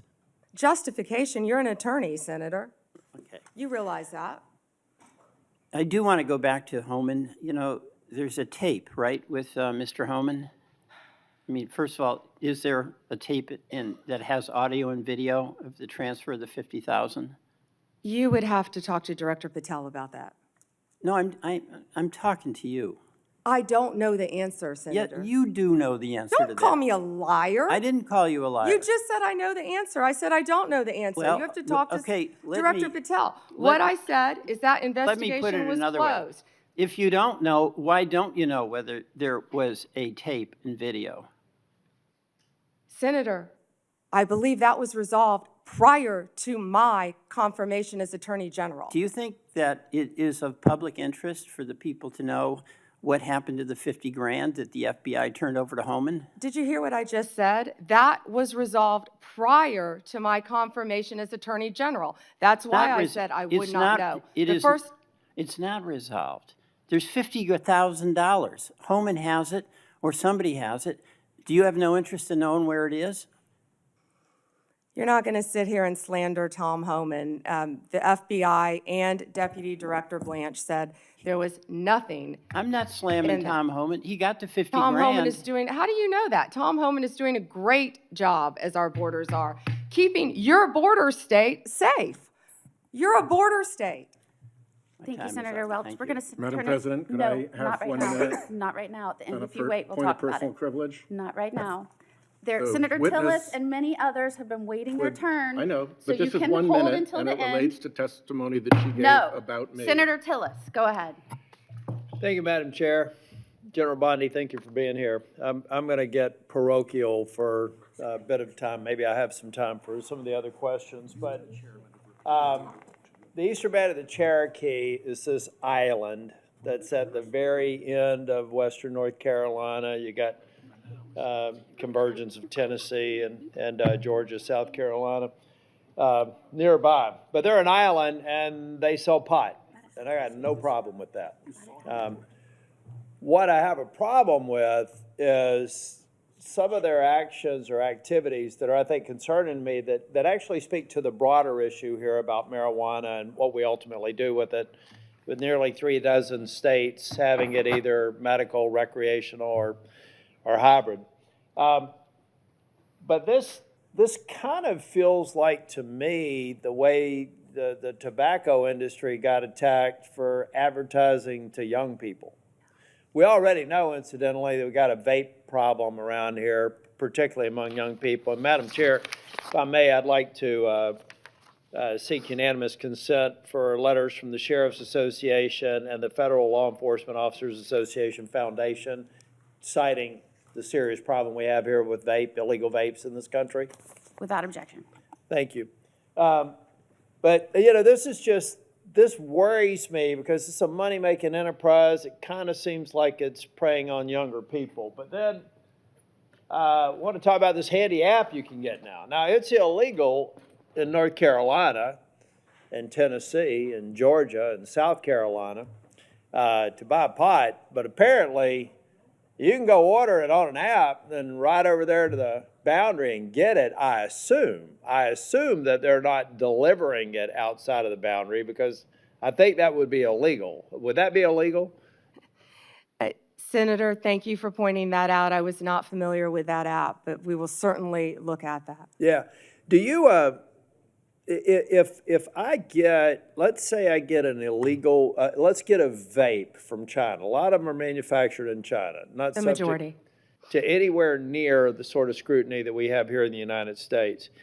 If that illegal vape let's say it's, I don't know what it's loaded with, but it gets if it's illegal in the state of North Carolina, and let's say it comes in, I'm using a hypothetical example, into the port of Wilmington, and then finds its way to New York or some other state that has legalized marijuana, is that an illegal transportation of a controlled substance? In other words, unless it teleports into a legal jurisdiction, wouldn't it have been illegally transported at some point? Based on federal law, Senator. Based on yes. federal law, okay. Now, do you, are you familiar with the science of teleportation? No, Senator. I don't think it's been perfected yet. And so it requires a physical movement from one place to the other. I've asked a number of people when they've come before this committee, and hopefully I can get your attention on this too, General Bondi. There's a growing operation in western North Carolina that is a part of the tribal lands. The problem is I can't find any legal way to get this pot that is grown here to the dispensary that's in another non-contiguous area of the boundary. So you see what I mean? I'm just trying to figure out how the eastern band of the Cherokee are legally transporting what they're growing at scale here to what they're advertising in Charlotte on the billboards as one of the country's largest dispensaries, and apparently also offering to let you buy it online. So can I get your commitment within the DOJ, not you personally, but that can I just get a definitive answer that there's no there, that they are legally transporting it, or that we do have something here that doesn't seem to comport with federal law? Yeah, Senator, I will absolutely have my team look at that issue, and I'm not familiar with that establishment. Yeah, well, it's, like I said, it's an island. I really think the federal government needs to step up. We need to get rid of this neither fish nor fowl sort of status that marijuana has in this country now. I think the people have spoken, many red states, even your home state, my home state, has, I think, probably many states, I should say, not just the state of Florida, are trending towards legalizing it. We've got to get it solved at the federal level. We've got to capture revenue. That revenue needs to go back to federal law enforcement, and we need to have a lot more focus on what I think are unsafe and inconsistent practices across the state. So if I could get that, I would appreciate it. General Bondi, I'm kind of a boring management consultant, nerd that believes in best practices as a way to kind of move forward and create consistent outcomes. I'm having a real struggle right now with the National Guard being deployed and masking the abject failure of leaders at the state and local level. So give me some sense of if the deployment of the National Guard to Chicago or Portland is necessary to kind of create a shock to the system, do you believe that that's a best practice or just a necessary evil until we regen the extraordinary work I've seen on joint task forces every day in North Carolina with absolute cooperation between state, federal, and local officials? Is that the best practice that we should get to, or is this deployment of the National Guard a part of an emerging best practice that I just don't get yet? Yeah, Senator Tillis, seeing what's happening in Chicago, they need the National Guard. Our ICE members need the National Guard to protect the national buildings. Oh, 100%. I'm talking about when it wades they're into being local law deployed. enforcement. See, I felt like deployment in D.C. made sense because of the hybrid nature of D.C. What I'm saying is outside of that defending federal buildings and federal law enforcement, addressing, I think you mentioned over 500 murders in Chicago, it would just seem to me that all those bums should be thrown out in an election. And are we masking an underlying problem that will come back the minute we leave? That's what I'm talking about. Not the protection of federal buildings and federal law enforcement officers, but almost the sense of they become an arm of local law enforcement. I don't consider that a best practice. It doesn't sound like you do either. Well, I don't believe our National Guard want to be doing that, but they're going to be where they have to be to keep Americans safe. In Memphis right now, the highest violent crime rate in the country.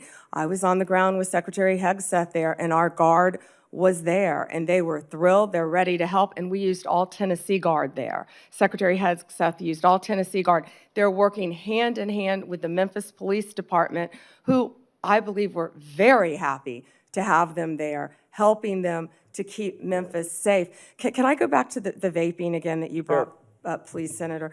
So I went to Chicago, actually, with Secretary Kennedy, and it was just outside of Chicago in a suburb, and we were there talking about the illegal vapes and what parents need to know. This is a bipartisan issue.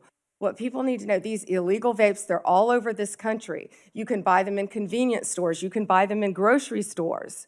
One vape is the equivalent of, I believe, 20 cigarettes. The flavored ones are illegal, and they're targeting children, what you said earlier. Some of these vapes, and I had never seen this until we were there, even have video games attached to them. That's not targeting an adult. It's targeting a child. And they're also, the majority, are coming in from China, which is illegal, and they're lacing them with THC. Now, right now, I can't say that I've seen deaths with fentanyl lace, but we want to get on the front end of this because that's what's next. We have to. If we don't control this in every single one of our states, that's what's next. And for the first time, we're getting on the front end of a very serious problem around our country. And Senator Moody, you fought this as well. So thank you for letting me address that, Senator Tillis. And parents need to know that. We do. We need to focus on it. And all I'm saying from a political standpoint is that if we're only, let's give President Trump is termed out. He'll only be able to serve out his second term. And I believe the president is absolutely focused on making these dangerous cities safer. I reject any notion that Charlotte's on that list, by the way. So whether you're a Democrat or Republican, bring it on. But I see 3.5 years from now, if we don't address the systemic problems, that what we've basically done is given a governor and mayor and city councilman a pass on failing to protect their people. I was formerly Speaker of the House in North Carolina. If I thought I had to have the president deploy troops to keep North Carolina safe, I would have considered myself a failure as a state leader. And so I just hope we strike the balance so that we're not fixing a problem temporarily, only to come back maybe even worse than the problem we're fixing the moment this president who's committed to local safety leaves. And that's something that we have to talk about. So we're leaving something behind. And I'm going to yield back. Thank you. Senator Tillis. Senator Schiff. Thank you, Madam Chair. Attorney General Bondi, at your confirmation hearing in January, made a clear commitment you would not politicize your position. We are here today at your first oversight hearing 9 months into your tenure, at a time when hundreds of career prosecutors have quit because they were required to take unethical actions at odds with that promise, or feared that they would have to take such actions if they remained on the job. When over 1,000 former federal prosecutors have sounded the alarm about the unprecedented degree to which the powers of DOJ are being abused to go after the president's enemies. I approach this hearing with a heavy heart. As a former federal prosecutor myself, I served in a department that, whether it was under a Democratic or Republican president, would never use the office to go after the president's enemies or to hide the corruption of his friends. But today, the Justice Department has been used to cover up the possible corruption of the mayor of New York, or of a high-level administration official taking $50,000 reportedly in cash in a bag, or a child sex predator who befriended the president and some of his cabinet members. And instead of preventing partisan weaponization, your department has engaged in a brazenly political prosecution at the president's explicit direction. The department has become President Trump's personal sword and shield to go after his ever-growing list of political enemies and to protect himself, his allies, and associates. My questions therefore focus on these two themes: hiding the corrupt acts of his friends and prioritizing the political prosecution of his enemies. So let me start with the shocking allegations of bribery and pay to play. 2 weeks ago, 4 major media outlets reported that Tom Homan, the president's top deportation official working in the White House, took $50,000 in cash in a bag from undercover FBI agents in September 2024, just over a year ago. According to these reports, Homan indicated he would facilitate securing contracts in exchange for money once he was in office in a future Trump administration. Reportedly, this exchange was caught on tape. Rather than pursue this investigation without fear or favor, the department and the FBI under your leadership or that of your predecessor before you confirmed quietly shut it down. Once news broke, your deputy and FBI director issued a joint public statement confirming that the Trump administration closed the investigation. White House Press Secretary Caroline Leavitt denied Homan took the $50,000, telling a reporter, quote, "Mr. Homan never took the $50,000 that you're referring to, so you should get your facts straight." So today I hope you can help us get our facts straight. Was that true, what the White House press secretary said when she denied Homan took the money? Did he take the money? Senator Schiff, as I stated earlier, I was not in office. I was not confirmed when that was handled. So does that mean... Deputy Attorney General Blanche and Director Patel said that there was no evidence that Tom Homan committed a crime. Yet now you're putting his picture up to slander him. No, I'm putting his picture up showing an interview he gave with, I think, Fox, in which he was asked explicitly about these allegations that he took a $50,000 bribe, and he refused to answer.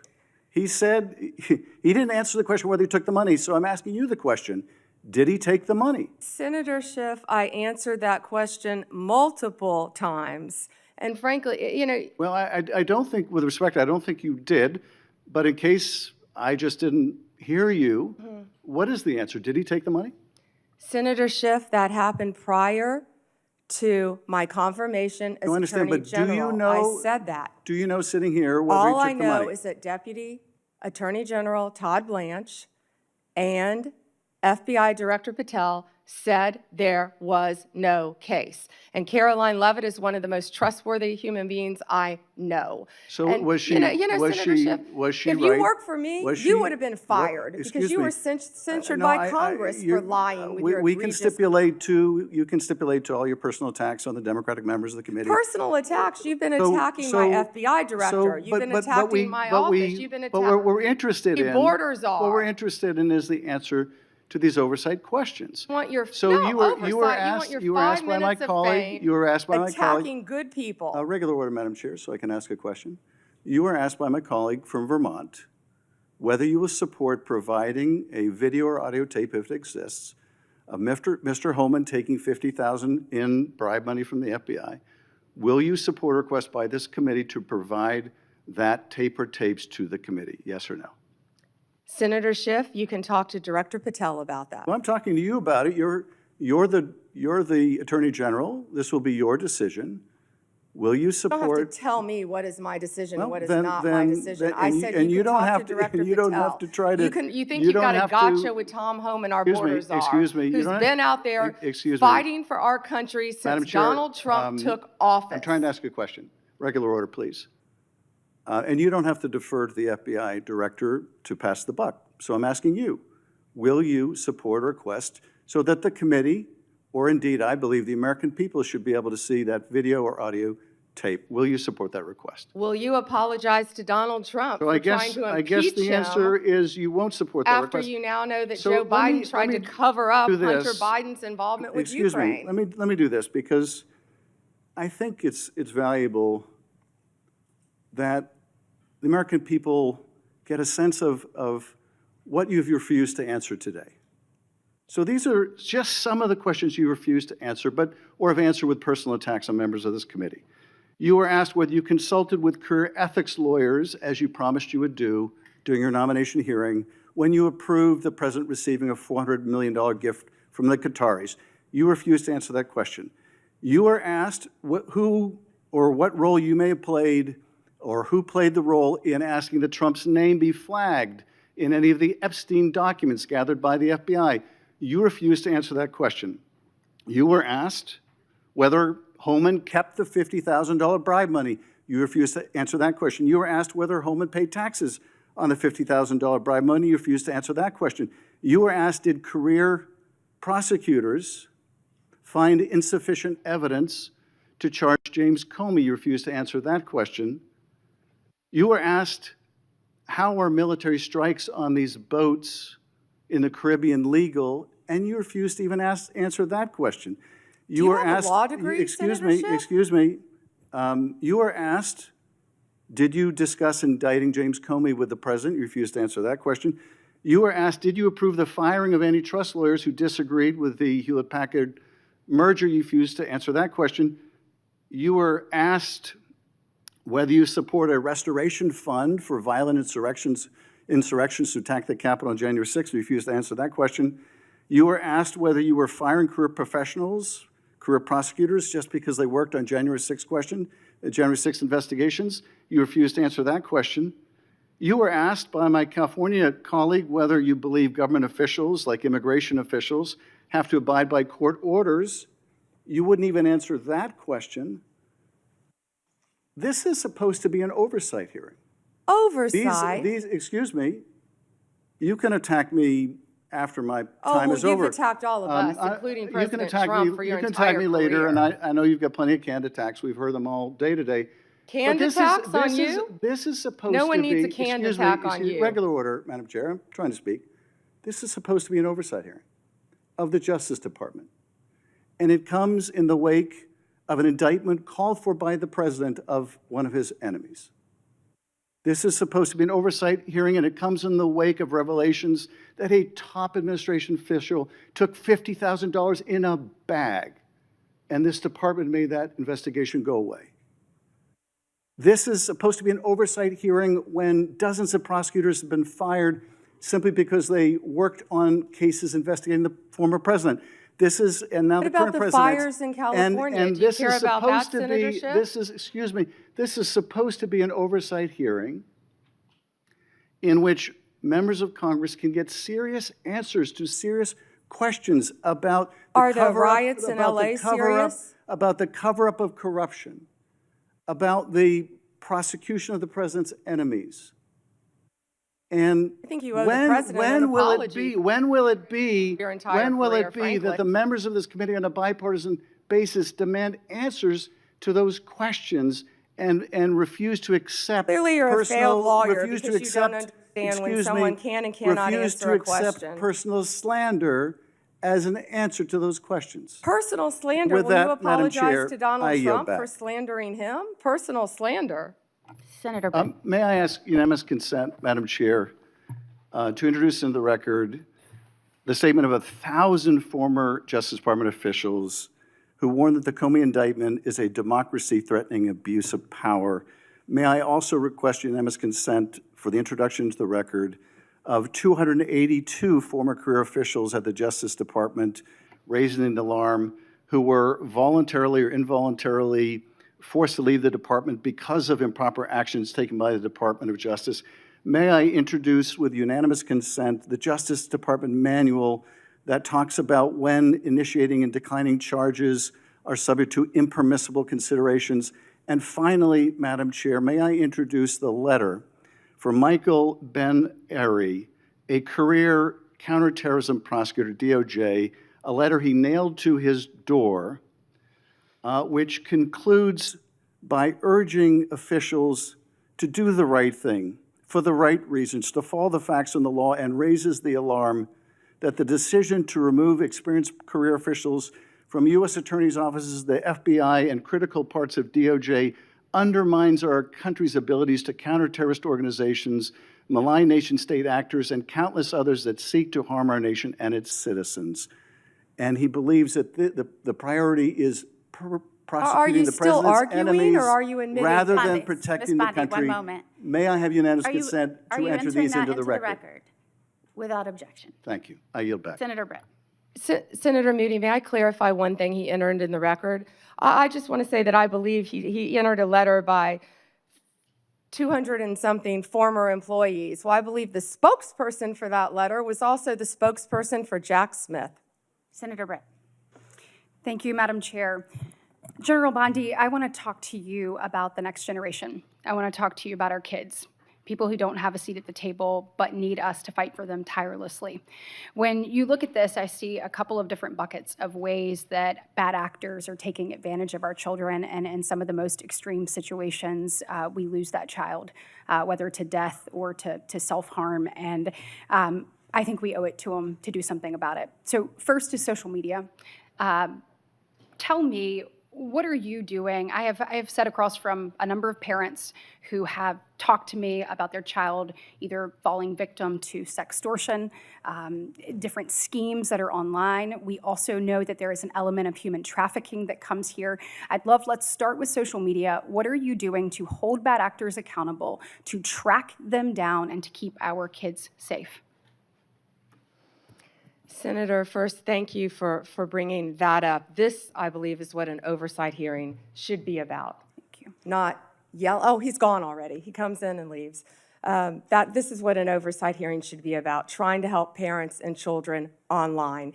Yes, Director Patel has been doing a great job. The FBI, we have an entire unit.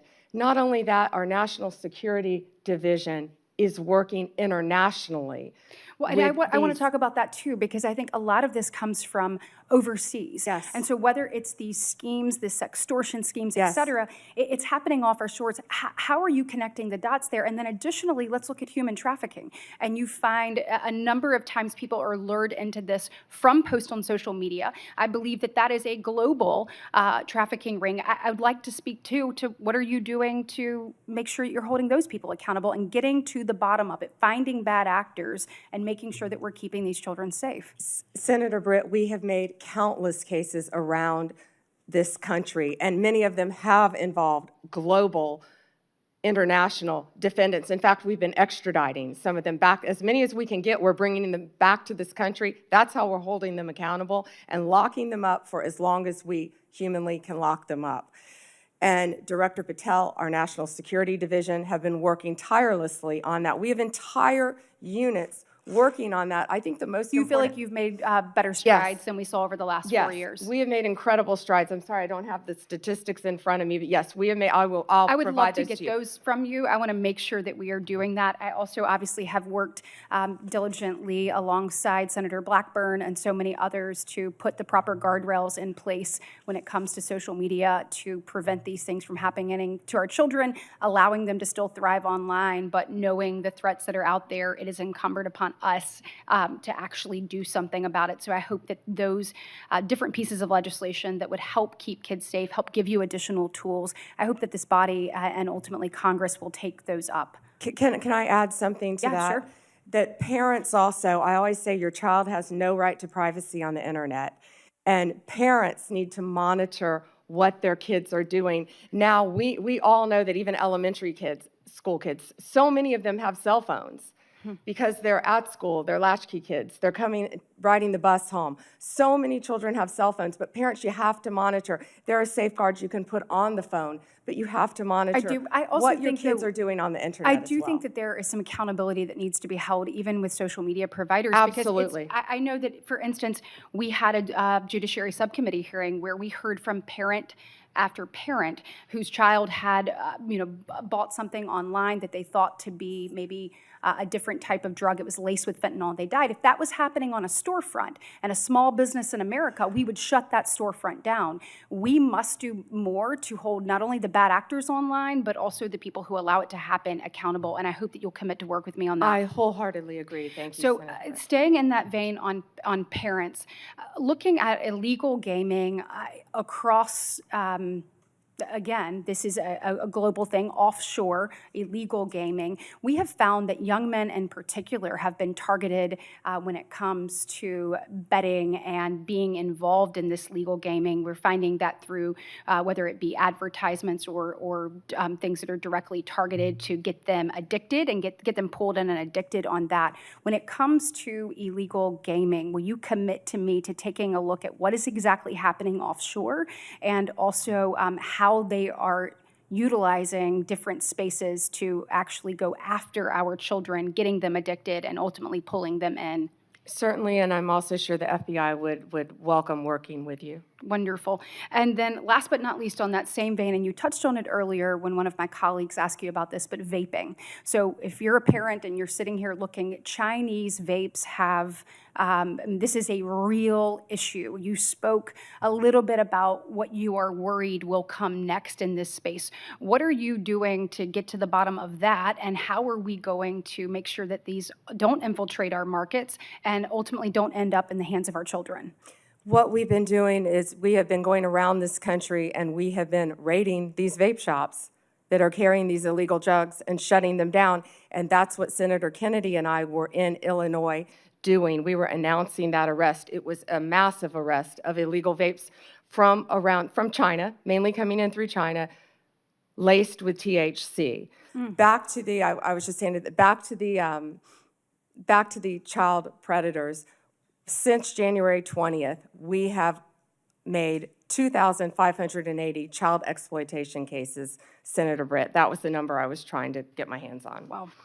And that's 250 more than last year. Will you commit to continuing to go after these unregulated products and particularly make sure that they are not in the hands of our children? Yeah, and Senator Britt, we need to do that because it's targeting our children. Yes, absolutely. Thank you very much. Today is obviously the second anniversary of the horrific attacks on October 7th. And this morning I had an opportunity to listen to stories of some individuals that had been held hostage, some of the families that will never get their loved ones back, and some that are hoping that there is a resolution soon and they once again get to embrace their family member that they have not seen in over 700 days. It was a reminder of, one of them said, I can live, I can breathe, but I can't live until this is resolved. And we know in addition to this horror and nightmare that they have been living for the past 2 years, we have seen a rise in anti-Semitism here on our soil. When we said never again actually has to mean never again. And I know that you and I spoke about this briefly when you were in front of this committee, but can you talk to me about the work that DOJ is doing to combat that rise in anti-Semitism and to hold offenders of that, to hold them accountable?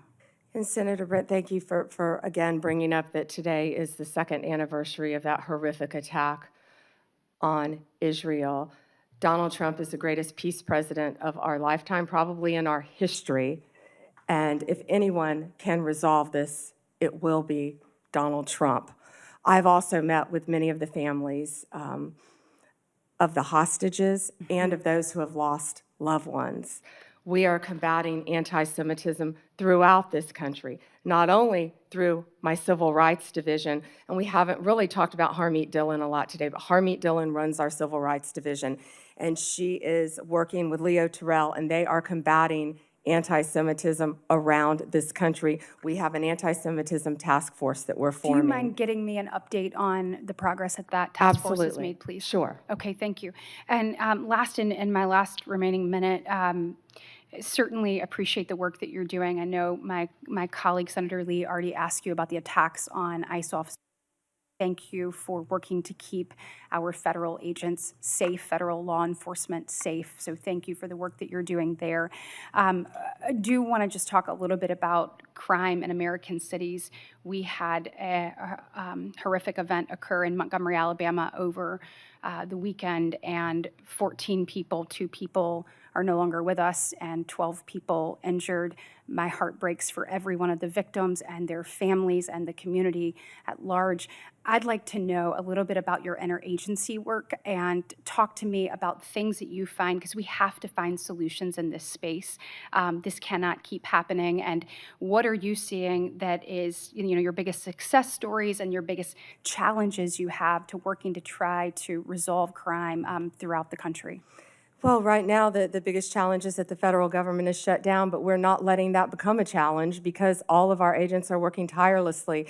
And I get almost real-time updates from my agencies, Rob Sakata, who's the Deputy Director of ATF, Kash Patel and Dan Bongino at FBI, Terry Cole, at DEA, Gadi Serralta with our U.S. Marshals, and all of our great team of lawyers.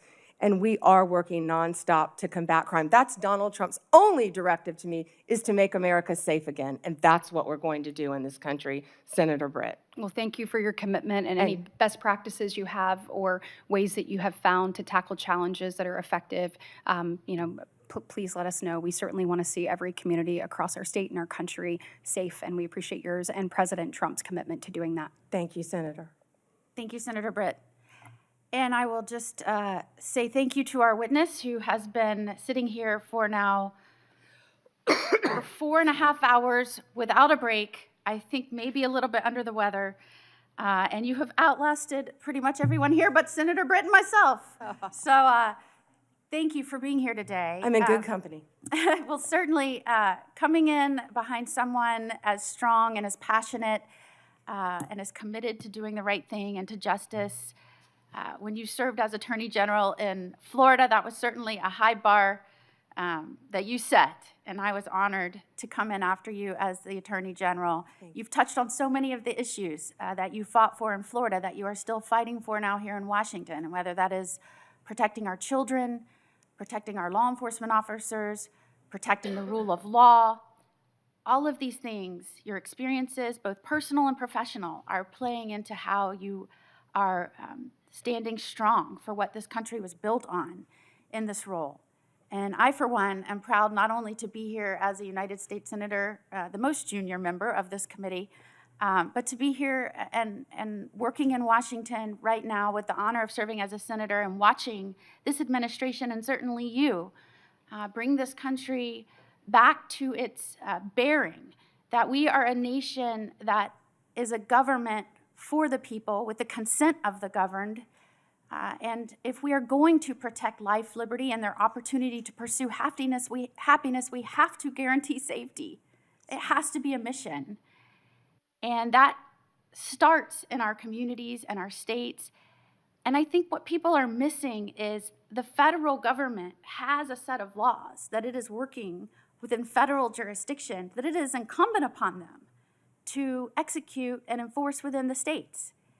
And I'm watching what has happened around this nation as a result of what has happened under the Biden administration and what they allowed to happen purposefully, whether that was rogue prosecutors, defunding police, decriminalizing crime, allowing juveniles to run rampant with no accountability, revolving jailhouse door, no respect for the rule of law. It goes on and on and on. And you're seeing that now playing out in the cities around this country. And what is very terrifying, and I think you would agree, is this is not your Democratic Party of yesteryear, where we might have said they're soft on crime. This is now a Democratic Party who is offering support for and encouraging obstructionist behavior, threats of violence against law enforcement. And as the wife of a law enforcement officer, as someone who's committed my own life as a federal prosecutor, attorney general, now as a U.S. senator, it is and a judge, thank you. I think I had to demonstrate that a little bit earlier. It is horrifying to me that where we used to talk about differences in policies, where one party was thought to be tough on crime and one party was thought to be soft on crime, we're not talking about the fundamental ideals and structure on which this country was built. And I have been horrified watching the partnership between a governor in Illinois and a mayor in Chicago, and the collaboration, some might say the corruption, and the rhetoric they are using. And I have to say this because I think for somebody like you and somebody like me, it makes you extraordinarily concerned for the success and future of this country. Pritzker. He uses words like, this is an unconstitutional invasion of Illinois, militarized CBP and ICE agents to the street of Chicago to cause violence and chaos in the city. And I quote, Pritzker, people are getting detained, they're getting arrested, US citizens, making it a war zone. Pritzker, it's a war zone, and they are using tear gas and chemical agents at peaceful protesters. Pritzker, they are waging war on our people. Pritzker, we must now start calling this what it is, Trump's invasion. Not to be outdone, though, by Johnson, who says that, and I quote, law enforcement is a sickness. We have a rogue, reckless group of heavily armed mass individuals roaming throughout our city. Johnson, ICE lies and people die. Johnson, the Trump administration must end the war on Chicago. Johnson, in the coming weeks, we will use this as an opportunity to build greater resistance.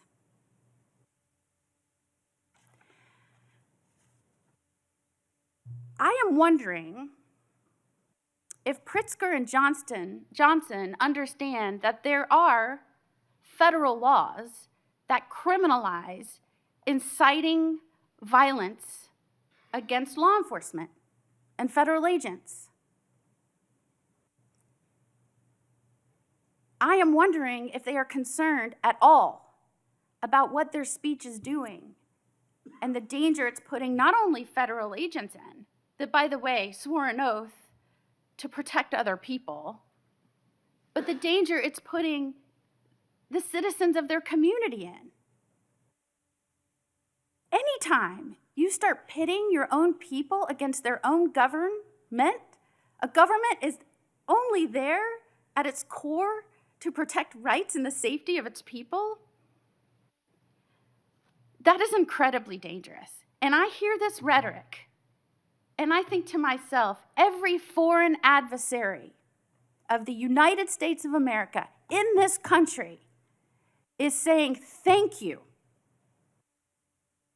to the governor of Illinois and the mayor of Chicago. Thank you for doing their jobs for them, for undermining the strength and safety of this country,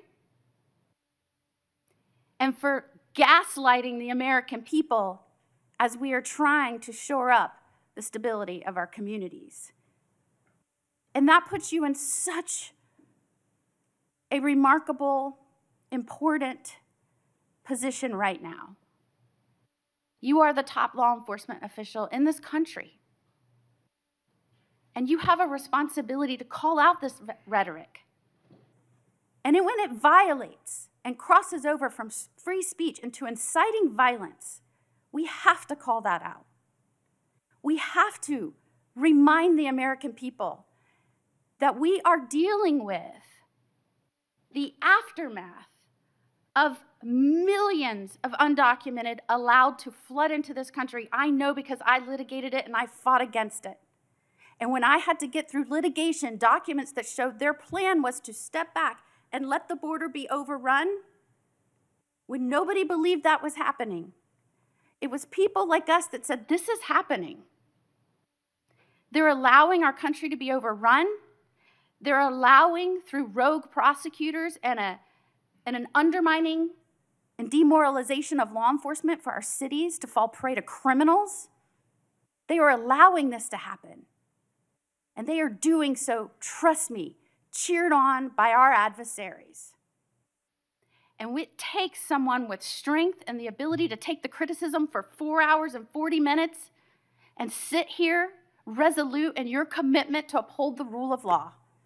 And I know the only reason that you can do that is because what you went through in your prior life, working hand in hand with law enforcement, seeing what their families went through, holding the hands of victims, not letting these people turn our heroes into villains, and certainly not letting these people